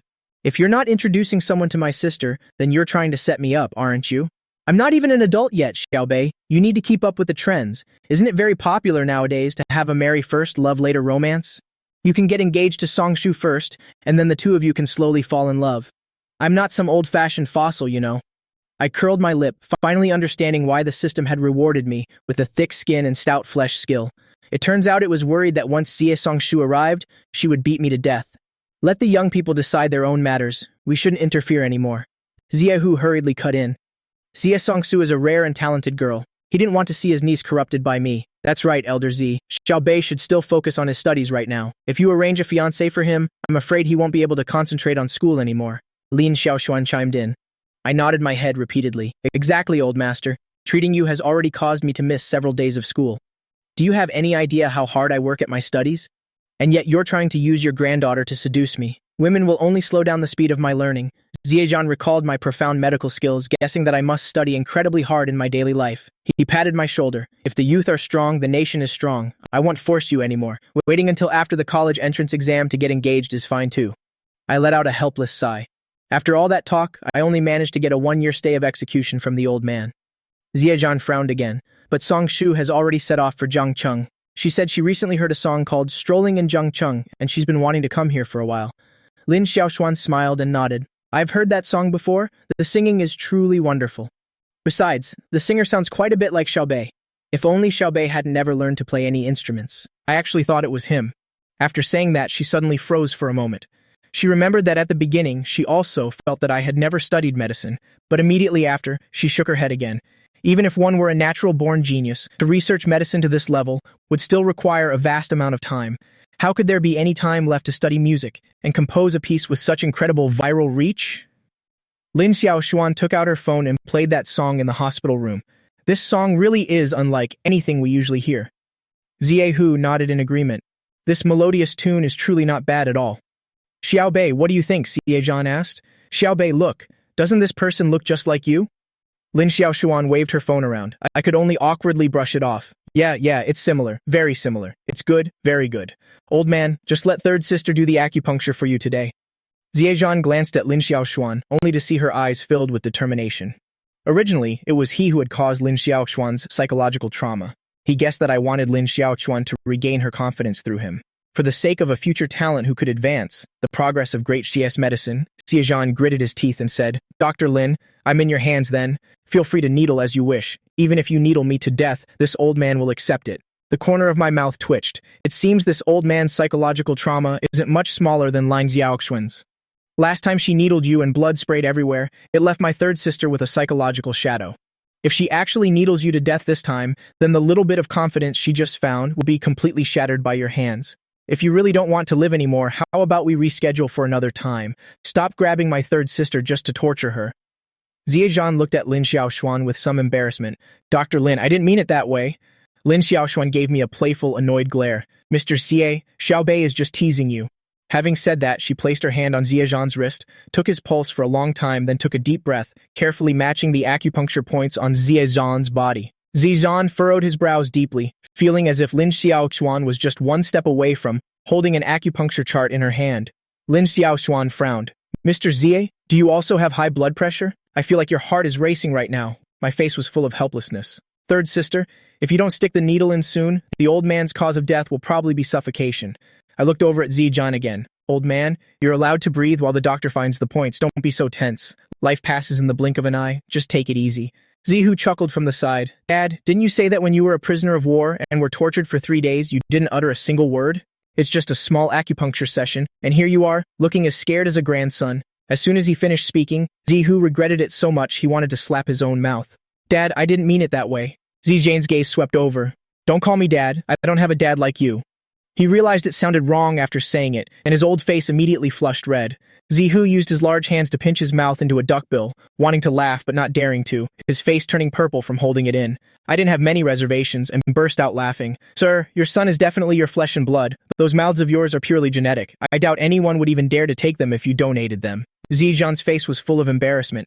His towering image had been completely ruined by this unfilial son, Zihu. Xiaobei, where's that bullwhip you mentioned last time? Prepare 2 more for me once I'm discharged. I need to whip this rebellious son to death. Lin Xiaoshuan covered her mouth and giggled, giving me a playful, reproving look. She hadn't noticed before, but wherever Xiaobei was, the air seemed to be filled with a sense of joy. After the farce just now, she was no longer feeling tense, and she quickly finished today's treatment session for Ziyazhan. I looked at the sky. It was almost time for school to let out. I planned to take Lin Qingyi to film a short video tonight, so it was time to leave. Mr. Z, uncle, third sister, I'm heading out first. Just as I was about to step out of the room, Lin Xiaoshuan rushed up from behind and hugged me. Referee, someone's committing a foul here, I screamed internally. Xiaobei, thank you. It'll make it up to you, Lin Xiaoshuan whispered with a blushing face. In the future, the shares mom and dad give me. She paused for a moment, then shook her head gently. From now on, I will definitely love you even more than our parents do. My nose twitched, and tears were almost about to fall. Setting aside the talk about shares, the thing I wanted most was the shares Lin Xiaoshuan just mentioned. Sensing my emotions, Lin Xiaoshuan's eyes also grew a bit misty. She hugged me a little tighter. She knew that I must be moved by the bond of family between us, which might perhaps even develop into other feelings in the future. Arriving at the school hallway, I peered into the classroom like a proctor. Lin Qingyi sat at her desk with a cold expression, as if everyone in the world owed her money. She seemed to sense something, suddenly lifting her head, looking around once or twice, and a warm smile bloomed on her face. I felt as if I were being attacked by this girl's peerless beauty, and my heart skipped a beat. Truly, the #1 beauty of the original story. She's already this beautiful before even fully growing up. I can't imagine how Lin Qingyi will look once she gets to university. Jiang Shan looked at Lin Qingyi, then followed her gaze out to the hallway. She fiercely brandished her fist and bared her teeth at me, signaling me not to disturb Lin Qingyi's studying. As the school bell rang, Lin Qingyi quickly packed her bag, dashed out like a gust of wind, and stood before me, asking curiously, "Brother, did you miss me this afternoon?" I sneezed so many times today. My gaze shifted slightly. I did. Of course I did. Seeing me like this, Lin Qingyi knew instantly that I must have done something to feel guilty about towards her. But as long as her brother could pick her up from school on time, she was already very happy. Lin Qingyi stepped forward, about to link her arm with mine. "Brother, let's hurry to Sister Nianqiu's house. Maybe we can even help her mother." Suddenly, she frowned slightly, scenting a faint fragrance of makeup lingering on me. "Brother, who did you go to see this afternoon?" "I just gave Aunt Liu Xiang acupuncture first, and then went to do it for Mr. Ziyazhan." "Right. Third sister made the old man bleed last time, which made her too afraid to treat anyone else. I spent the whole afternoon trying to pull her out of her psychological trauma. Don't you think I'm amazing?" Lin Qingyi nodded vigorously, her eyes sparkling with worship and admiration. "You're super awesome. I super like you." "Ha. Being praised so directly like that, I felt a bit shy." Lin Qingyi chuckled and hugged me, but her voice carried a hint of grievance. "Brother, though my classmates are friendly, I'm still afraid they might hurt me just like the ones before." I sighed softly. After all, it's only been 1 day. It's normal not to have escaped the trauma yet. I gently put my arm around Lin Qingyi's shoulder, comforting her a bit. Snuggling into my chest, Lin Qingyi's nose twitched a couple of times. This scent is mixed with a hint of hospital disinfectant. It must be from third sister. The third sister already has so much. Why is she trying to take brother away from me? Brother can only be mine. She secretly bit her lip. Suddenly, she noticed a bright red mark on my clothes. It looked like a lipstick stain. Could it be that third sister also snuggled into his arms this afternoon? Lin Qingyi looked at me with watery eyes, speaking unhappily. Brother, you reek of herbal medicine. What on earth happened between you and third sister today? I then recounted everything that happened this afternoon to Lin Qingyi. Third sister said she'll treat me well from now on. So love me, love my dog. She'll definitely treat you well too. Lin Qingyi covered her mouth, her face full of surprise. Will I also be loved by her in the future? Don't worry, all the sisters will like you from now on. Only by letting Lin Qingyi feel the warmth of a family would she choose not to leave the Lin family, preventing her from eventually bankrupting them. Lin Qingyi nodded. You'll listen to everything you say. Immediately after, she frowned. It's just that the clothes you're wearing smell so bad. I suspiciously sniffed my own clothes, a scent of disinfectant mixed with herbal medicine, along with a sweet fragrance. I thought it smelled pretty good. Especially when I caught that scent, I could still recall the scene of Lin Xiaoshuan's chest attacking me. But seeing Lin Qingyi's slight frown, it might indeed smell a bit pungent to others. I ruffled Lin Qingyi's hair and laughed. You're the observant one. Let's go buy a temporary set of clothes. Aunt Liu will probably wait for us before starting dinner. Let's not waste too much time. Just as we were about to leave, Zhang Shitting ran up to us looking furious. You jerk, didn't you agree this afternoon to bring lunch to Liang Wanwan? She waited for you for so long today, and yet you never showed up. Do you have any idea how sad she was? She didn't eat anything all afternoon and she almost fainted from hunger. She shot a glance at Lin Qingyi and continued, Did you become like this because of her? Let me tell you, she's just faking everything. She's nothing but a damn green tea. She's not like this at all in class. She doesn't care about anyone. She only puts on a show in front of you acting like some fragile crybaby. I looked at Lin Qingyi with interest. I didn't realize you were so two-faced. Lin Qingyi felt a bit guilty. Will you hate me because of that? Do you think I'm just pretending? Just thinking that I might hate her? Her eyes couldn't help but start to redden. I lifted Lin Qingyi's small face and smiled. Doesn't this just prove how much you favor me? Oh dear. Seeing Lin Qingyi's teary eyes, I panicked a little. Why is this girl so sensitive to teasing? Lin Qingyi dove back into my arms, rubbing her head against my clothes, then looked up and smiled. Who told you to be my most beloved brother? Cheng Yuan was surprised to see me. Brother Bei, why did you come back? Then he glanced at Lin Qingyi. Having a sister really is different. If only I had a sister too. I protectively held Lin Qingyi tighter. Don't you dare think about my sister. Cheng Yuan chuckled awkwardly. If he had a sister as beautiful as Lin Qingyi, he'd be the first to guard against me. Brother Bei, you have no idea. When Liang Wanwan saw you didn't bring her food, she actually didn't eat a thing. When she saw you weren't in class this afternoon, her face turned pale. On the other hand, that guy Li Zimu, seeing you two arguing these past few days, thought he had a chance again. He's been stuffing Liang Wanwan with snacks. Li Zimu is one of Liang Wanwan's pursuers. His family is quite well off. While pursuing Liang Wanwan, he spent quite a bit of money. I waved my hand dismissively. Fatty, stop testing me. Even if the two of them end up together, it has nothing to do with me. Being a backup guy isn't nearly as rewarding as raising a sister. I looked down at the crown of Lin Qingyi's head. A faint fragrance drifted into my nose. Besides, even if Liang Wanwan came back, with her personality, we could never get married anyway. Why should I waste my money raising someone else's wife? Instead, if I spent all the money I used on her, on my sister instead. Lin Qingyi looked up, her face flushing slightly, shyly stealing a glance at my profile. She felt her heart racing like a panicked little deer. But then I smirked. Then I could afford to raise so many sisters. In an instant, the little deer running wild in, Lin Qingyi's heart was struck dead. She lowered her head and buried it in my chest. Hey, I patted Lin Qingyi's head. Give me one more chance, I'll rephrase that. Lin Qingyi let out a couple of huffs and even raised her small, fair fist. Looking at this tiny, slender fist, I suddenly had the urge to have Lin Qingyi punch me while calling me brother. Could I have awakened some strange fetish? I quickly shook my head, tossing those weird thoughts out of my mind. Spending money on other girls, she might not even become my wife. She might just call me a backup. But spending money on a sister, she'll always be my sister. I patted Lin Qingyi's head. Let's just be good and bankrupt the family together later. In any case, I'm doing all of this just to prevent Lin Qingyi from going astray and leaving the Lin family. Lin Qingyi's mood seemed excellent. Brother, let's hurry and buy some clothes. Otherwise, auntie and senior sister will be hungry. At a clothing store near the school, Lin Qingyi picked out an outfit for me and also chose a crewneck t-shirt for herself. Brother, look at this. She waved the oversized shirt in front of me, then gathered the hem and tied it in a knot. The once loose shirt now fit snugly against her charming, curved figure. I couldn't help but give her 2 thumbs up. Beautiful, I love to see it. Suddenly remembering something, I said suspiciously, wait a minute. My clothes have a smell. So why did you change too? Lin Qingyi stuck her tongue out. I hugged you for so long just now. Now my clothes have the smell too. She handed me the clothes she just took off. If you don't believe me, smell them. I instinctively took the clothes. A lingering warmth felt in my palms. I held them up to my nose to sniff. There's no smell. Not only was there no bad smell, but it was actually fragrant. I took 2 more deep breaths. Does the maid wash your clothes too? What laundry detergent do you use? How come yours smells so much better than mine? Before I could finish, I realized something. My face instantly flushed hot. I quickly hid my head with the clothes and ran out of the store. Lin Qingyi's face was so red it looked like it could drip. Watching my panicked retreat, she also hurried to follow. Youth is truly wonderful. The store owner looked at the innocent sight of the young couple and couldn't help but praise them.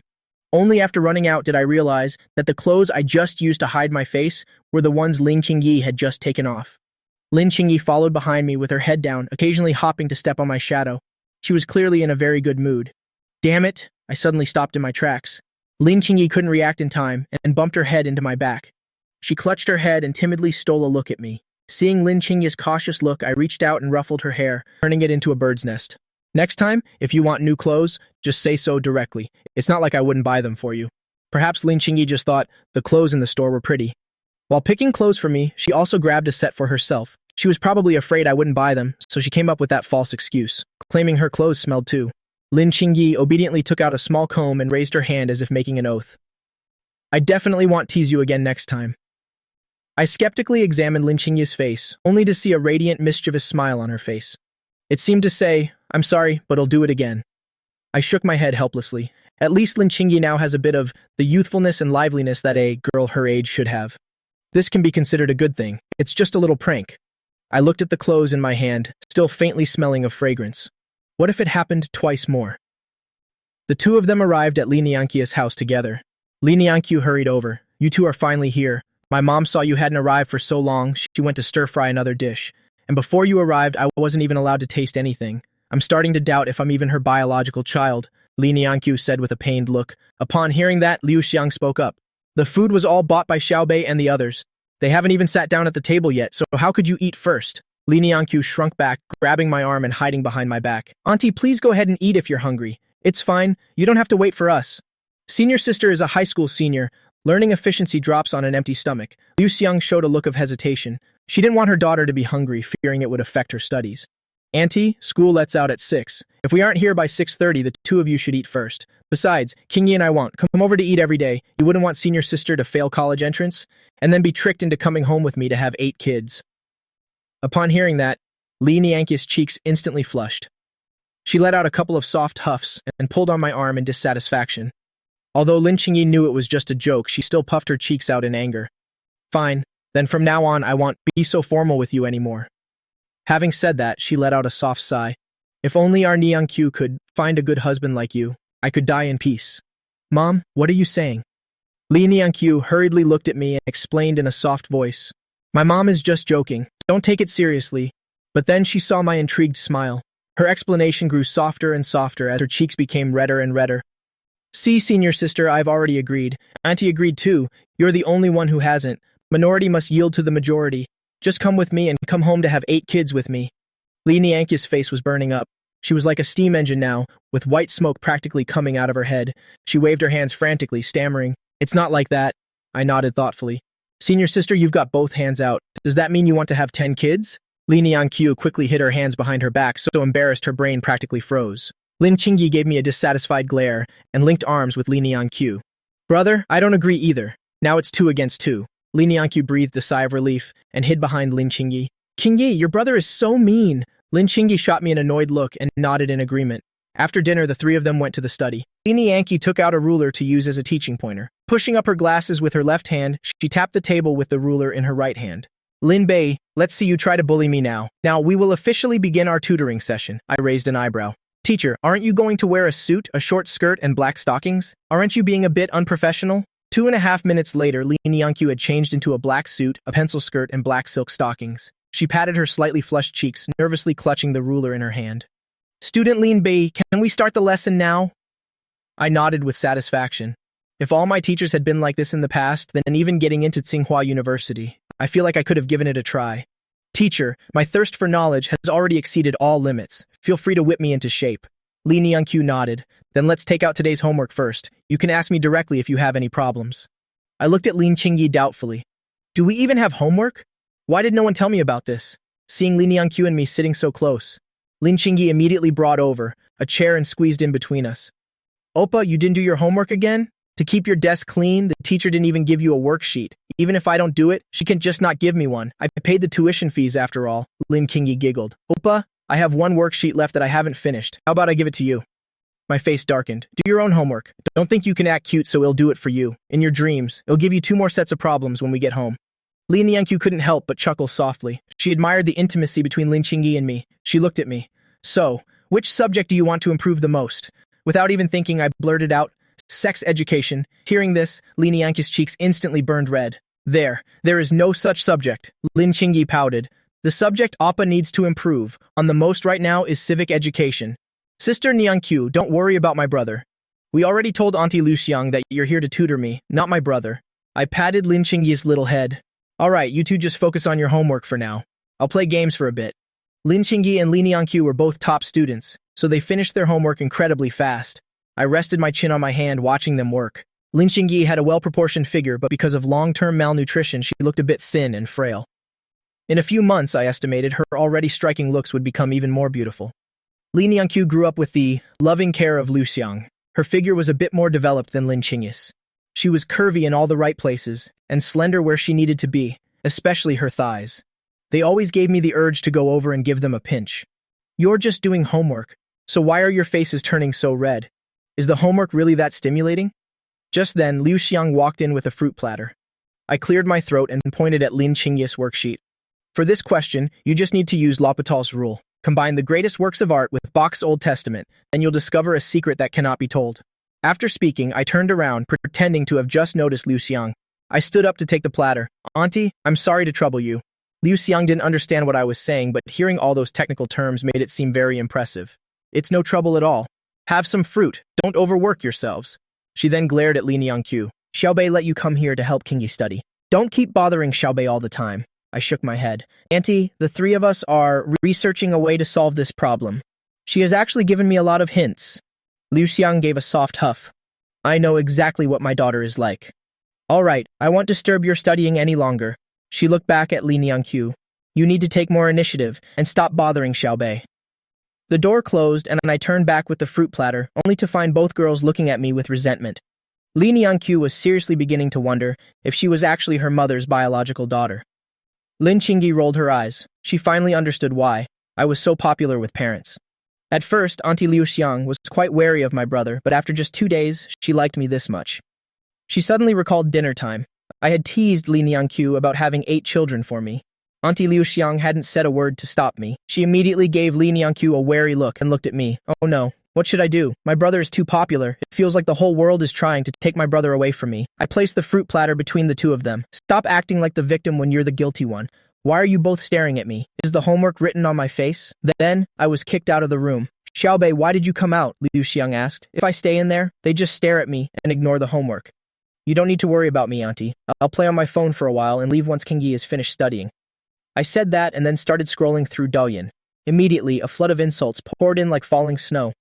I had no choice but to take screen shots of the insults against me to save them. They'll come in handy as material for tonight's video. Just then, a new message popped up in the chat.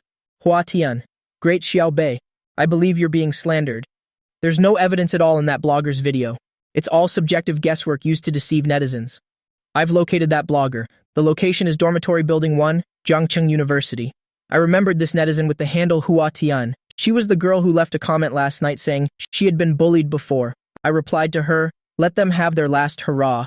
These vultures who feed on others' misery won't be dancing for much longer. Just wait until I deliver the final blow tonight. When are you coming to Jiangcheng? I'll take you for a walk around the city. Hua Tian, Great Xiaobei, are you really willing to take me for a walk around the streets of Jiangcheng? After a brief exchange, I learned Hua Tian's story. Hua Tian eventually dropped out of school because she wanted to delete a secretly recorded video of her. She spent a lot of time learning network technology. Even though she managed to delete the video later, the incident had already caused a significant stir locally. People would point at her whenever she went out, so she simply stopped going out altogether. She used her technical skills to find an online job in network security maintenance. Locking herself in her room for so long, her parents were very worried about her mental state. It wasn't until she heard my song that she finally decided to overcome the trauma of the past, not wanting her parents to worry about her anymore. After hearing Hua Tian's story, I felt incredibly fortunate. Luckily, I had arrived at the scene to save Lin Qingyi from the very beginning. Otherwise, I wouldn't have known how deep Lin Qingyi's trauma would have become. Being bullied in front of the whole class and having it recorded on video, and then having that video spread all over the internet. At least Hua Tian had loving parents to support her. Lin Qingyi, however, had no one to lean on. Just then, I happened to scroll onto a live stream room. Jiang Shuyuan, the one who spread the fake video, was sitting behind a desk. The desk was lined with high-end cosmetics from major brands. Welcome, my dears, to the live stream. I am the leader in the fight against bullying, streamer Yuan. Newcomers, please hit the follow button in the top left corner. I frowned and opened her profile. Pinned at the top was the video slandering and suspecting me. By now, the video already had 80,000 likes, and Jiang Shuyuan, by relying on her identity as an anti-bullying leader, had reached a follower count of 150,000. Very quickly, the products in Jiang Shuyuan's live stream room were completely sold out. Her face broke into a smile as bright as a blooming chrysanthemum. From that one product alone, she had earned nearly 70,000. Once tonight's live stream was over, she estimated her one-night income could reach around 100,000. Recalling her roommate's interview today, where she only found a job paying 4,000 a month, her income for a single night was higher than 2 years' worth of her roommate's salary. Her excitement was clearly visible on her face. She had just opened a sample to demonstrate the effect of the body lotion on her arm when she noticed that the lotion she just listed had sold out in the blink of an eye. Thank you all for your support. Next, let's look at the next product. However, as soon as she listed the new item, it sold out before she could even introduce it. She looked at the back end in confusion. All the products were ordered by someone named Da Cheng Xiaobei. Seeing this her eyebrows couldn't help but shoot up in excitement. Just yesterday's short video that distorted the truth about Da Cheng Xiaobei had already gained her over 100,000 fans. If she edited tonight's video to show Da Cheng Xiaobei maliciously ordering and then returning items, and then played the victim by claiming she was being bullied by this blogger Da Cheng Xiaobei, she estimated that her follower count could very well jump straight past 300,000. She felt like a life of luxury was finally calling her name. I opened the order management interface, canceled all the orders on the spot, and requested refunds. Checking the clock, it was already around 8 p.m. I went out to the balcony and looked at the sky. Large clouds obscured half the moon, shrouding the entire city in darkness. A dark moon and high winds, a perfect night for a killing. Tonight's atmosphere seemed to hint that it was finally time to deal with those vultures who feed on others' misery. I looked toward the study. They must have finished their homework by now. It was getting late. Better finish the video soon and head home. I stood up and went to the study door, giving it a few light taps. Lin Qingyi opened the door, her small face completely flushed. I was momentarily stunned by the sight. She truly deserved her title as the most beautiful character in the story. Hey, are you all done with today's homework? Lin Qingyi nodded. Oppa, didn't you say you wanted to go to school to film something? Then let's head out a bit early. My female lead said goodbye to Li Nianqiu. We then headed to school to film material for tonight. The campus at night was dark and silent, and with a cold wind blowing through, it felt quite eerie. Lin Qingyi, this little girl, used fear as an excuse to bury her head in my chest. I took out a medical diagnosis report and handed it to Lin Qingyi. Lin Qingyi opened it curiously and then asked in confusion, Oppa, have I been under a lot of mental stress lately? When did I get this checkup? How come I don't know anything about this? If she had seen this diagnosis report a few days ago, Lin Qingyi would have truly believed that she was under immense mental stress. But lately, she had been feeling happy every single day. She had even started looking forward to tomorrow. I shook my head. This is obviously just a fake prop I made up for you. It's all just props. Don't hesitate anymore. Come on, my female lead. The director will give you some private acting lessons. The two of us sat in the back of the car where I explained the script I had come up with to Lin Qingyi. 2.5 minutes later, Lin Qingyi thought over the plot in her head and asked hesitantly, Appa, is doing this really okay? They'll be cyberbullied after this, right? I gave her cheek a light pinch. My silly little sister, it's a good thing your brother is so generous. If my bank balance were a bit lower, I'd already be wanting to jump off a building.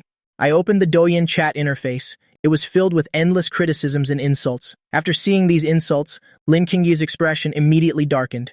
It's bad enough they casually slandered me, but why is my brother being bullied online like this? Because when they were casually slandering people, no one gave them a lesson.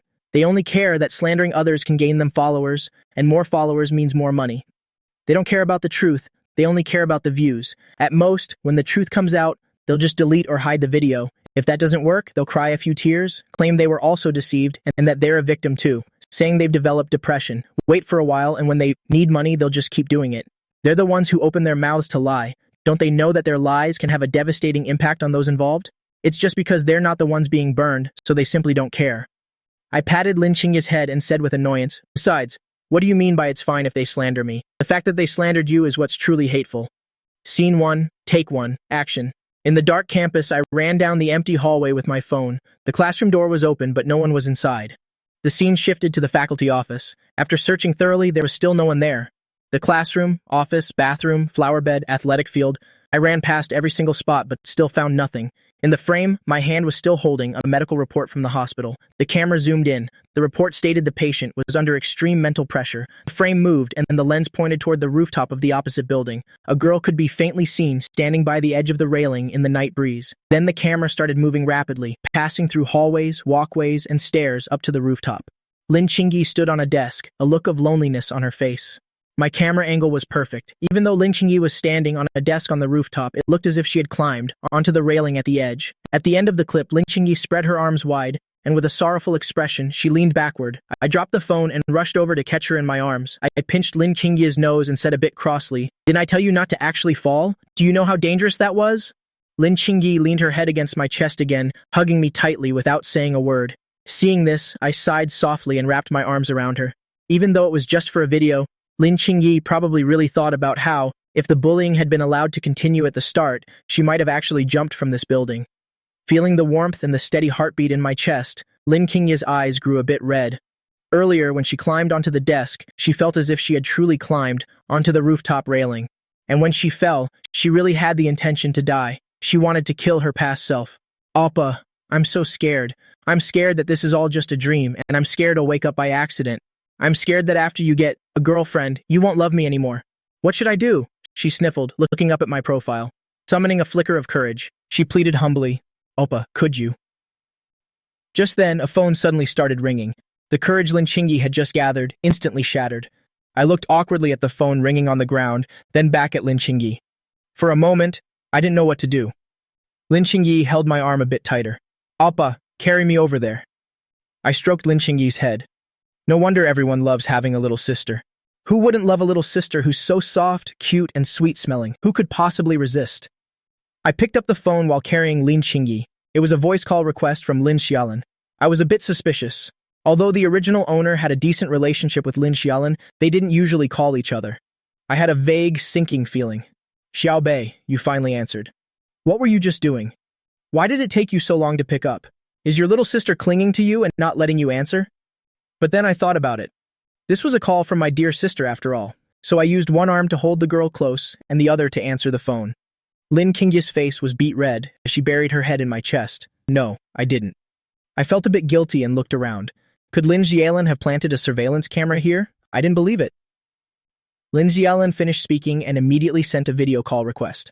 I'm checking in on behalf of your future girlfriend. If you refuse, it means you have a guilty conscience. It's an admission that you're doing something else with your sister. Make sure to send me a detailed report of at least 800 words later.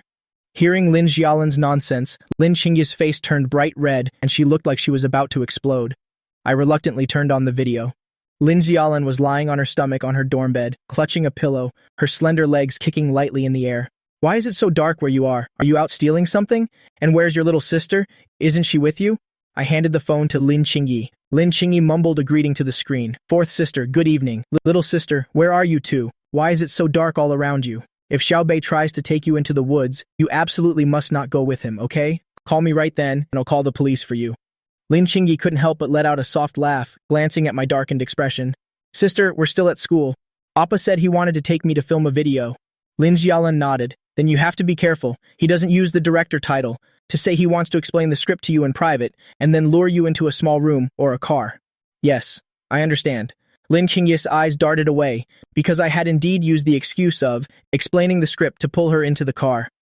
I snatched the phone back. If I let Lin Xiaolin talk more nonsense, I was afraid the good image I worked so hard to build would be completely destroyed by her. Xiao Bei, yesterday I asked you to film a video with me and you kept stalling. But then you turn around and take our little sister to some dark place to film instead. If you want to be a director, then can I be your leading lady? My 10,000 follower assignment is nowhere near finished. Maybe I should come over to your room tonight and we can just sleep together? Lin Xiaolan pretended to be aggrieved. For the sake of her credits, she was willing to make a small sacrifice.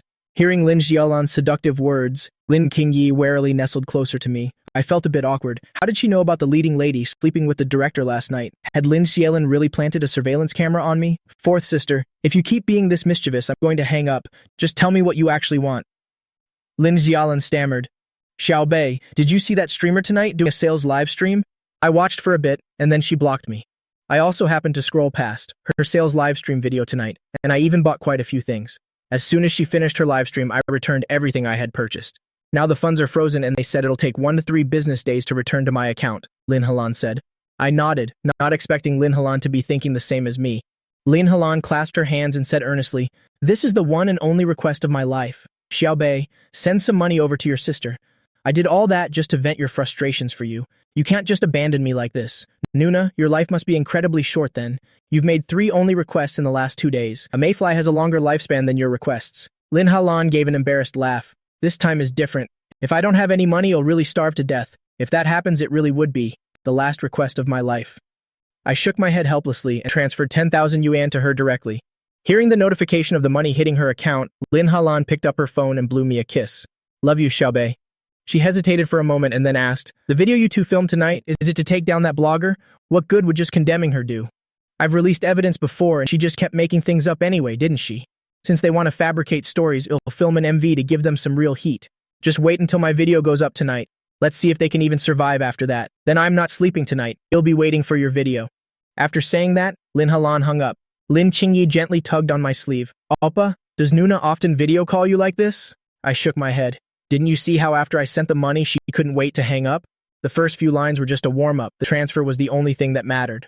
"Oh, right. What was it you wanted to ask me earlier?" Lin Qingyi had now completely lost her nerve, her eyes shifting as she asked, "Appa, could you come with me to visit my old middle school for a bit?" I patted her head. "That's easy. Well, go together this weekend."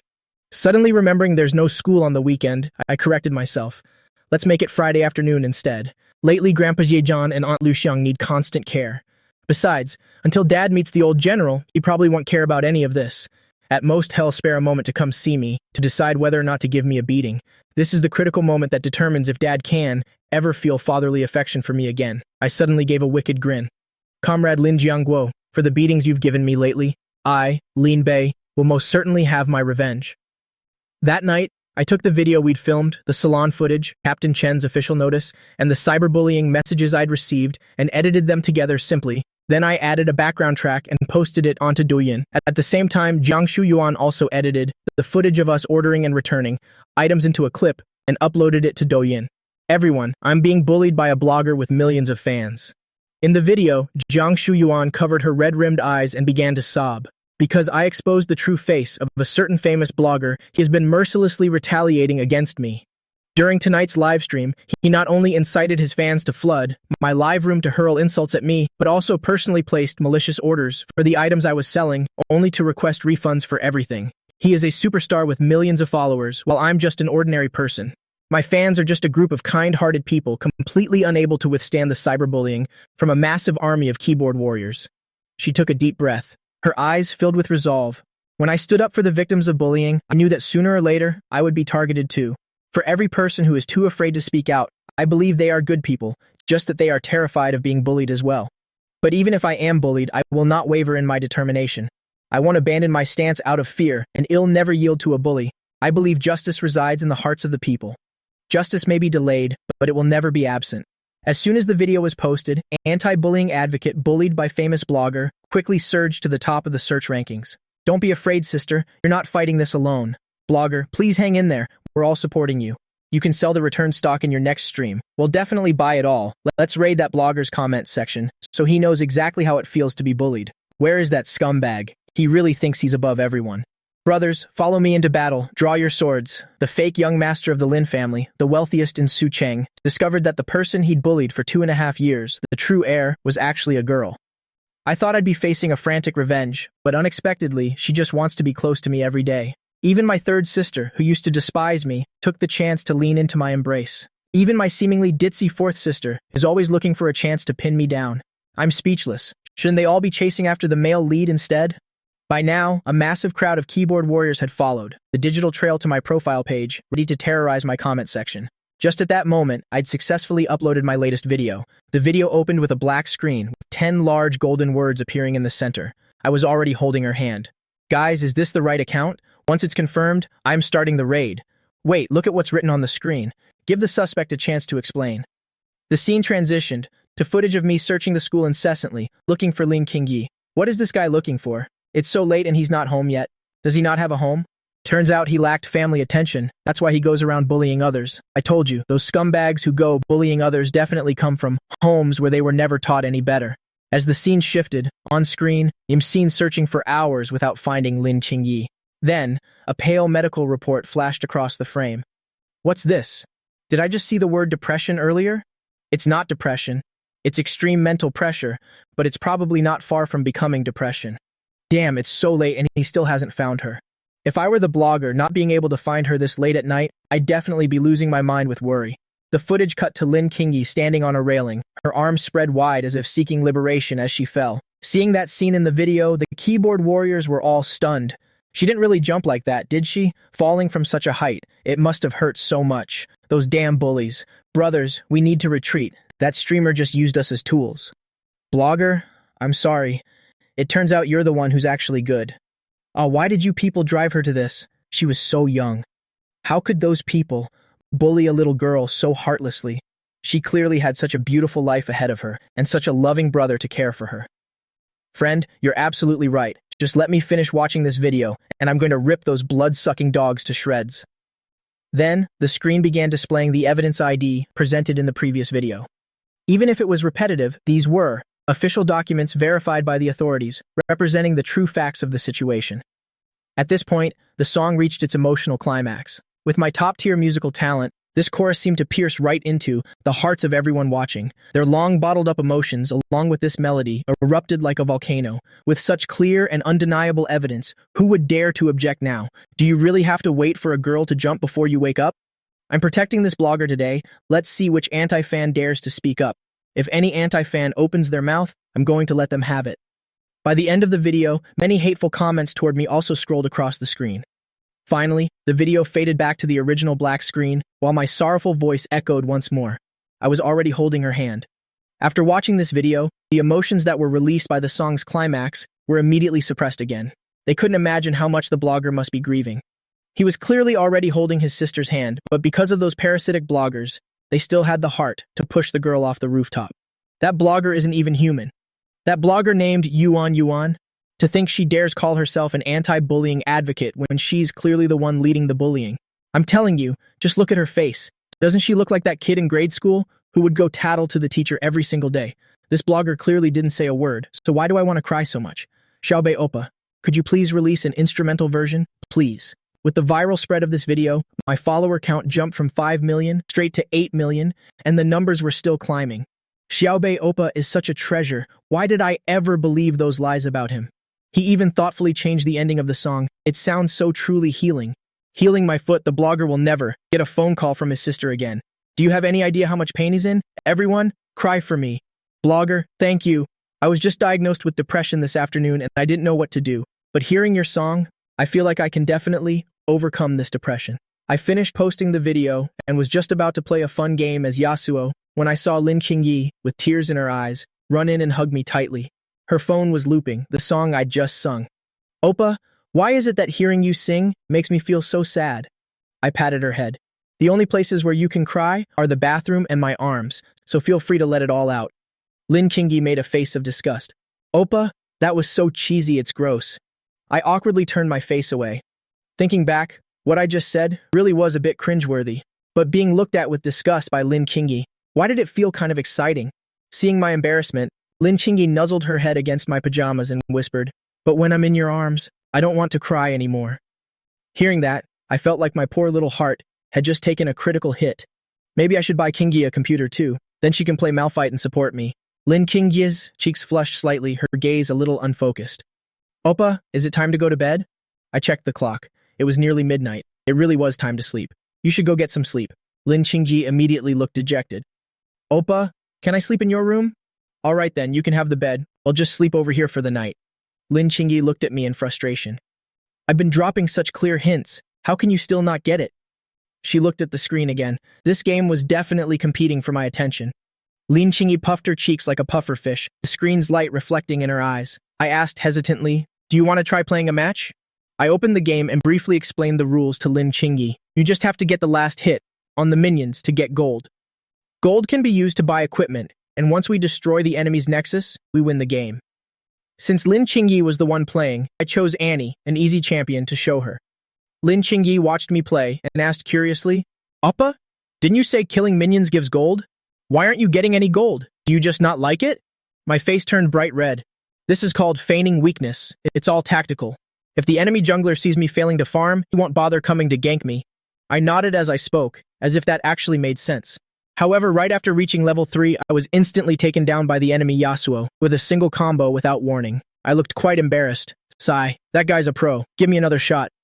Lin Qingyi's eyes were fixed on me, only occasionally glancing toward the screen. Seeing me about to cross the river, she pointed at the screen to warn me. "Appa, that jungler you mentioned seems to be coming. You've updated your items and they haven't. If one comes, you kill one. If two come, you." Before she could finish, the screen went gray. I let out a long sigh. This match had become a total nightmare from the start. I felt a bit self-conscious. Maybe I should just start a fresh game. But let me try and get used to the controls. Lin Qingyi wanted to see what kind of charm this game had, that it could steal her brother away.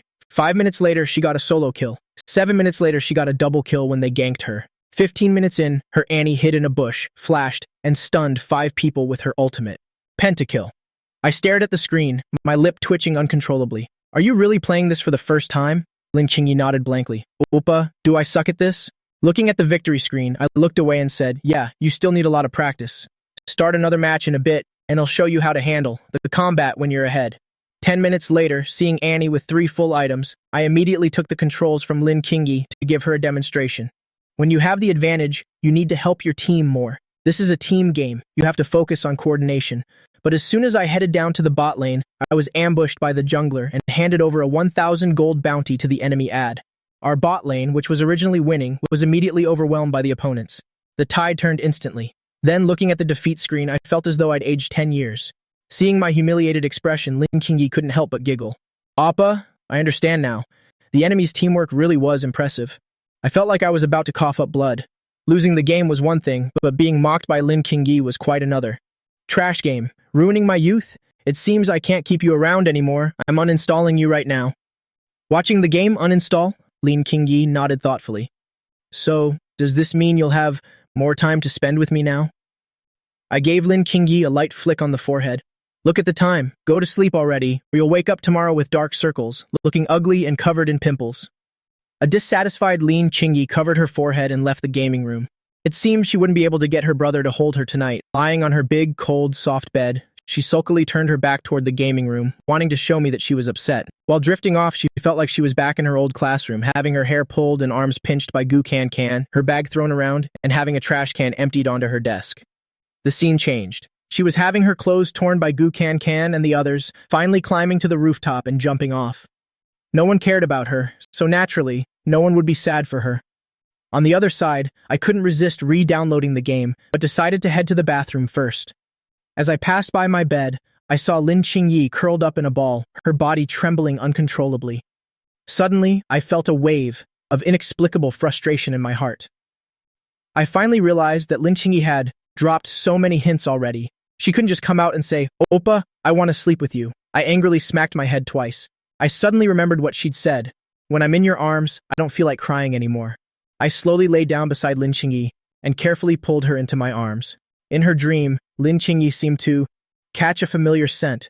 Her brow immediately relaxed, and she nuzzled closer to me. Her dream's scenery also began to rewind rapidly.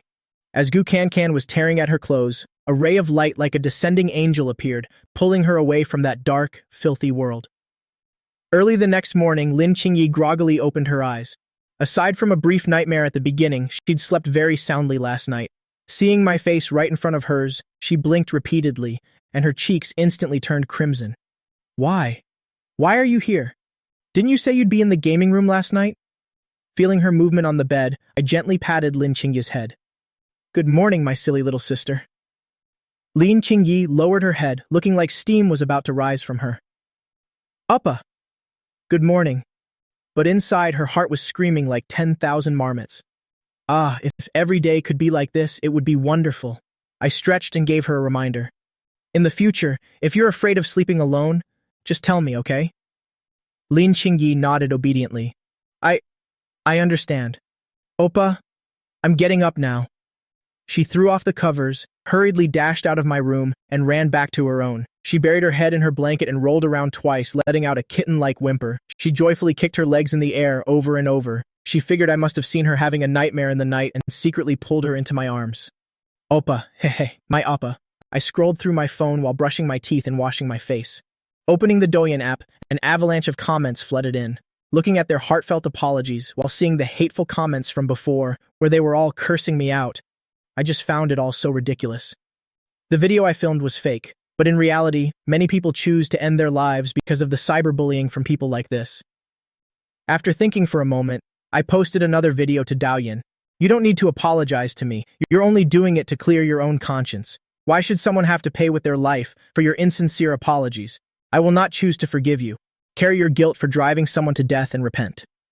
The moment that short text was posted, it reached millions of people, including many of those who had cyberbullied Lin Qingyi and me, only to apologize afterward.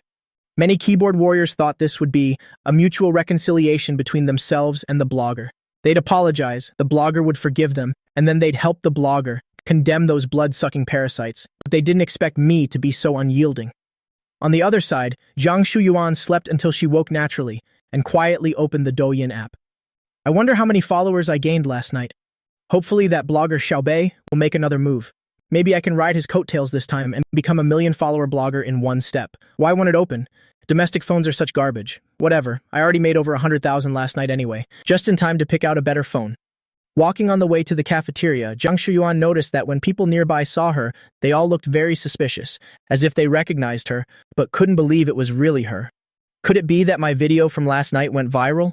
Even while walking on campus, so many people recognized me. At this thought, her mood couldn't help but brighten up. It seems I've become a famous TikToker. From now on, I'll have to wear sunglasses and a mask when I go out. Since my classmates have already recognized me, I won't pretend anymore. The secret is out.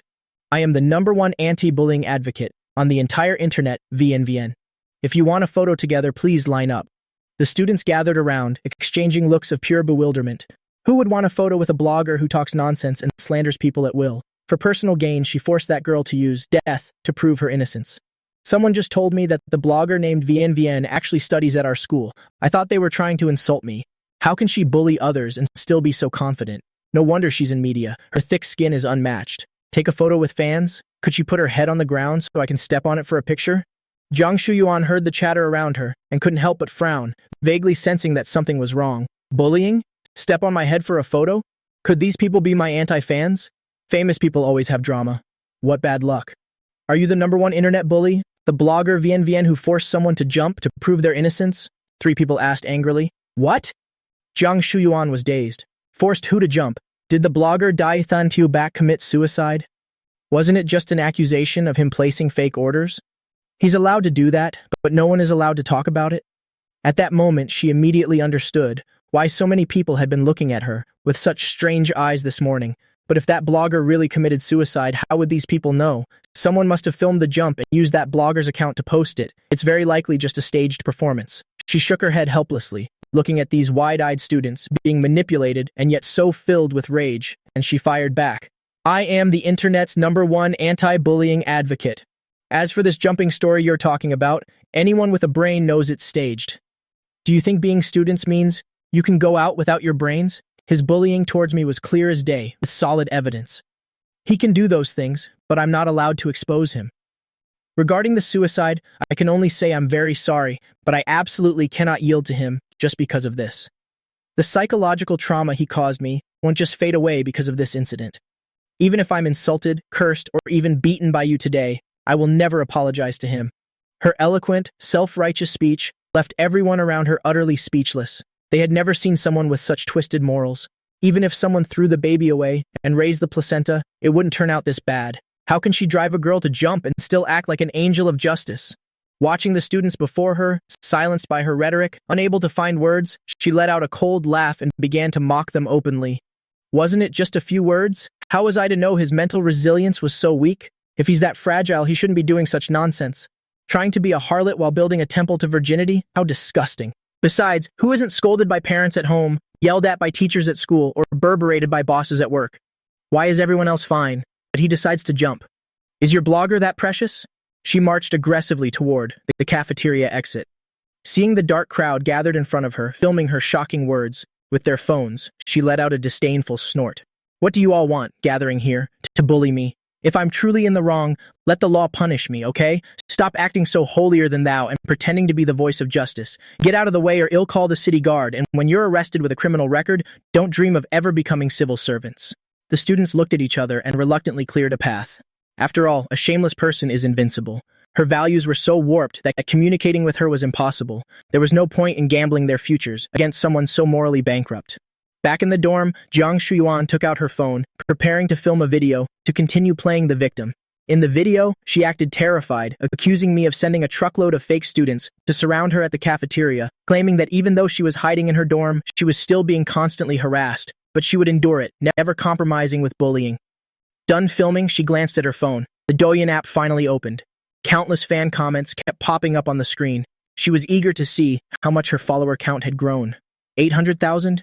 It's already at 800,000. She couldn't help but gasp in shock. Despite the anti-fans this morning, she now felt refreshed. From an initial 20,000 fans to a soaring 800,000 now, it had taken less than a week. She quickly uploaded the edited video, estimating that after this post, she would become a millionaire TikToker in one step. However, the first comment she opened was a life for a life. How can you drive someone to jump to prove their innocence? How do you even have the face to stay alive? I followed you, but don't misunderstand. I'm just afraid of missing your apology video. You human blood bun-eating scum. From now on, whatever video you post, it'll help new fans remember your glorious achievements. Jiang Shuyuan couldn't help but frown. Why was it all anti-fans cursing at her? She swiped through videos, and one after another, bloggers on Douyin were all apologizing to Dai Thentubak. She hurried to Dai Thentubak's homepage and saw in the video Lin Qingyi falling backward from the rooftop railing as if she were finally free. The phone hit the ground, the screen spinning wildly. Her head felt like it was exploding. No way, it must be staged. It has to be staged. How could that girl actually jump? I didn't even say much, and yet she jumped. Jiang Shuyuan knew she was finished. 4 years of effort and her hard-earned account had vanished into thin air with Lin Qingyi's leap. It all went up in smoke. Dreams of luxury cars, mansions, and wealth turned into bubbles in an instant. Even the official account of Jiangthan University was being viciously attacked by netizens. With the college entrance exam season approaching, if this wasn't handled properly, the number of applicants this year might drop significantly. The president of Jiangthan University hastily called an emergency meeting. We certainly cannot keep this student, but we must quickly discuss how to salvage the school's reputation. On the other side, Lin Qingyi was in high spirits. She did a quick spin in front of me. Oppa, do I look pretty today? Her youthful, vibrant aura was practically radiating toward me. I gave her a thumbs up in praise. Beautiful, very beautiful. I like seeing it. Wear it more often from now on. After being bullied, Lin Qingyi had stopped wearing short skirts. Now that she was wearing a skirt again, it perhaps showed that she had stepped out of her psychological shadow a bit. After a simple breakfast, the two of them went to school together. As usual, Lin Qingyi bought a pancake wrap at the school gate, preparing to eat it with Jiang Shan. Lin Qingyi bought one for her best friend, and not being stingy myself, I decided to buy one for the fatty. Boss, one pancake wrap, please, and wrap another pancake inside it. Thanks. The boss, who had been in the business for over a decade, heard someone ask for a pancake wrap wrapped inside another pancake for the first time. Young man, you aren't filming a short video, are you? Uncle, it's just that my family is poor, and I'm craving this. I just want to get full. All right, then. I'll give you an extra sausage for free. Study hard, okay? After you get into university and find a job, everything will be fine.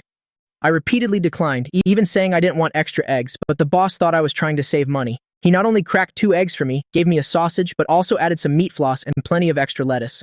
Looking at the overflowing pancake wrap, I let out a soft sigh, lucky for the fatty. Then, right in front of the boss, I took the double wrap and got into my McLaren. The boss's jaw dropped in shock and he cursed angrily. Which wicked kid is this, even scamming me for a pancake wrap?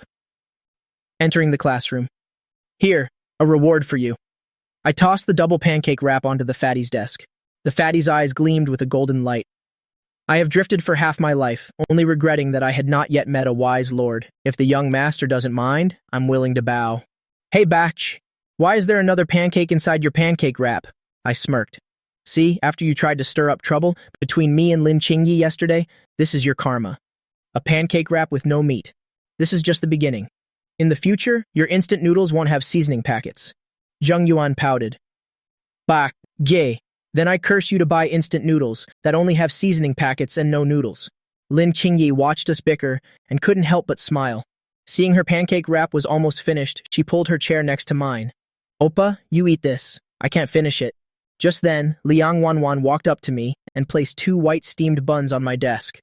I looked suspiciously at the 2 white buns on the table, wondering what kind of game Liang Wanwan was playing.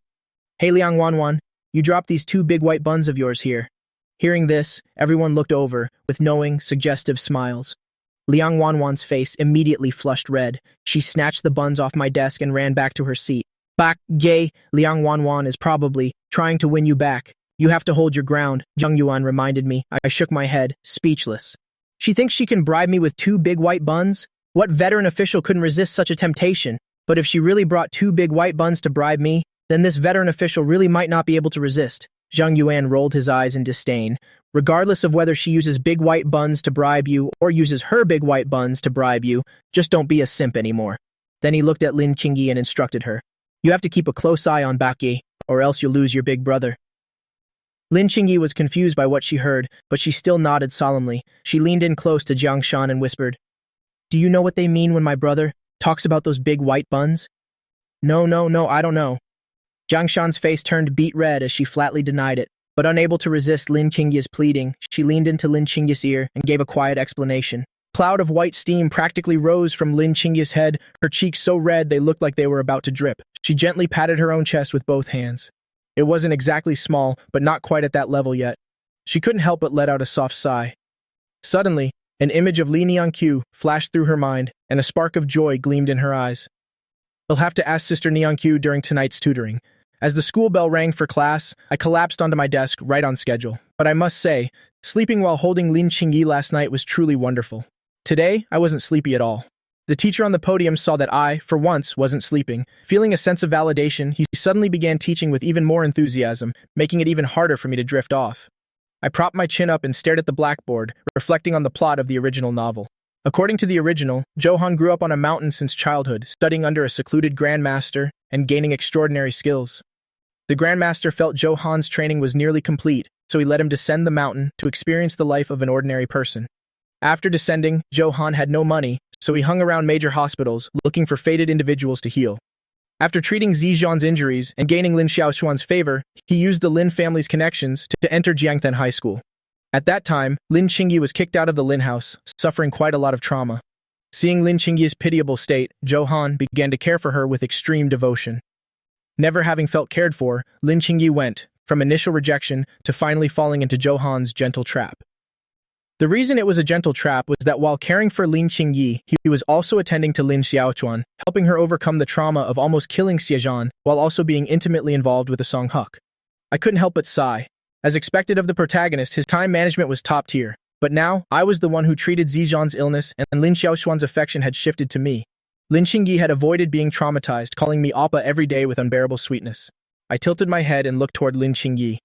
Lin Qingyi pressed her legs together, her knees resting against the desk leg, and then, using her toes for leverage, she shifted the desk a few millimeters. Then she moved closer to the desk, inching her chair forward again, tirelessly repeating the process. I looked at the desks in front of and behind her. Lin Qingyi's desk was already significantly out of line, yet she still thought she was being very subtle.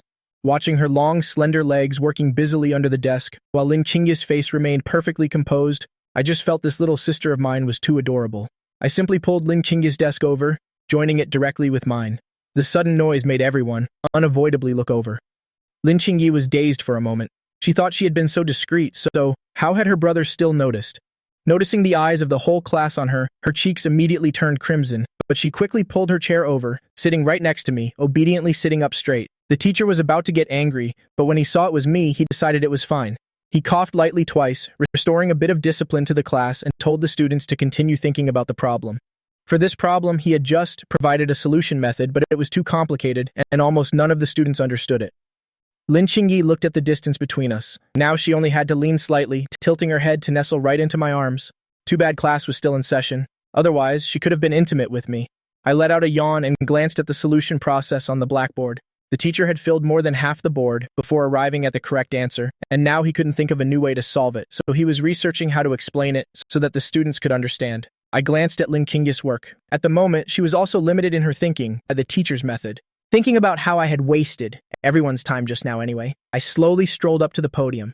The teacher thought I was going to use the restroom and quietly made way for me, only to see me grab the eraser and chalk and start teaching him my solution. I erased all the auxiliary lines the teacher had drawn and drew a new one in a different spot. While the initial proof might be slightly harder this way, the subsequent calculation becomes extremely easy. All the students watched the scene before them in amazement. Wasn't he supposed to be going to the bathroom? Why did he just freeze there? The world has glitched. Could it be that because he hasn't been to school in so long, he doesn't know where the bathroom is, so he's asking the teacher to draw him a map? Look at his expression. Does it look like he's discussing the solution with the teacher? No way. Absolutely no way. Has any of you ever seen him study? If he actually knows how to do this problem, I'll eat 5 kilograms of crap right here. Written in black and white. We're all witnesses. No way, right? Bro, are you trying to score a free meal again? The math teacher also looked at me in a daze. Knowing that with my family background, I didn't have to worry about anything at school, he usually ignored me as long as I didn't corrupt the other students or disrupt classroom discipline. But he never expected the student, who either didn't show up or only came to school to sleep, to be lecturing him. This whole thing was just too absurd. I kept it simple on the board, explaining the solution method briefly. Turning back to look at the teacher, I realized he wasn't paying attention to the lecture. I coughed lightly and gave him a lecture. You're not paying attention in class, just spacing out here. Is this how I taught you? You wasting 1 minute on your own means the class of 30 has wasted over 30 minutes. What are you looking at me for? Is the homework growing on my face? Look at the board. Hearing this, the math teacher immediately felt the pressure. Like a student caught daydreaming, his old face turned red as he immediately looked at the board. I drew 2 auxiliary lines, then looked at the teacher who was still staring at the board, unable to contain my annoyance. What are you looking at the board for?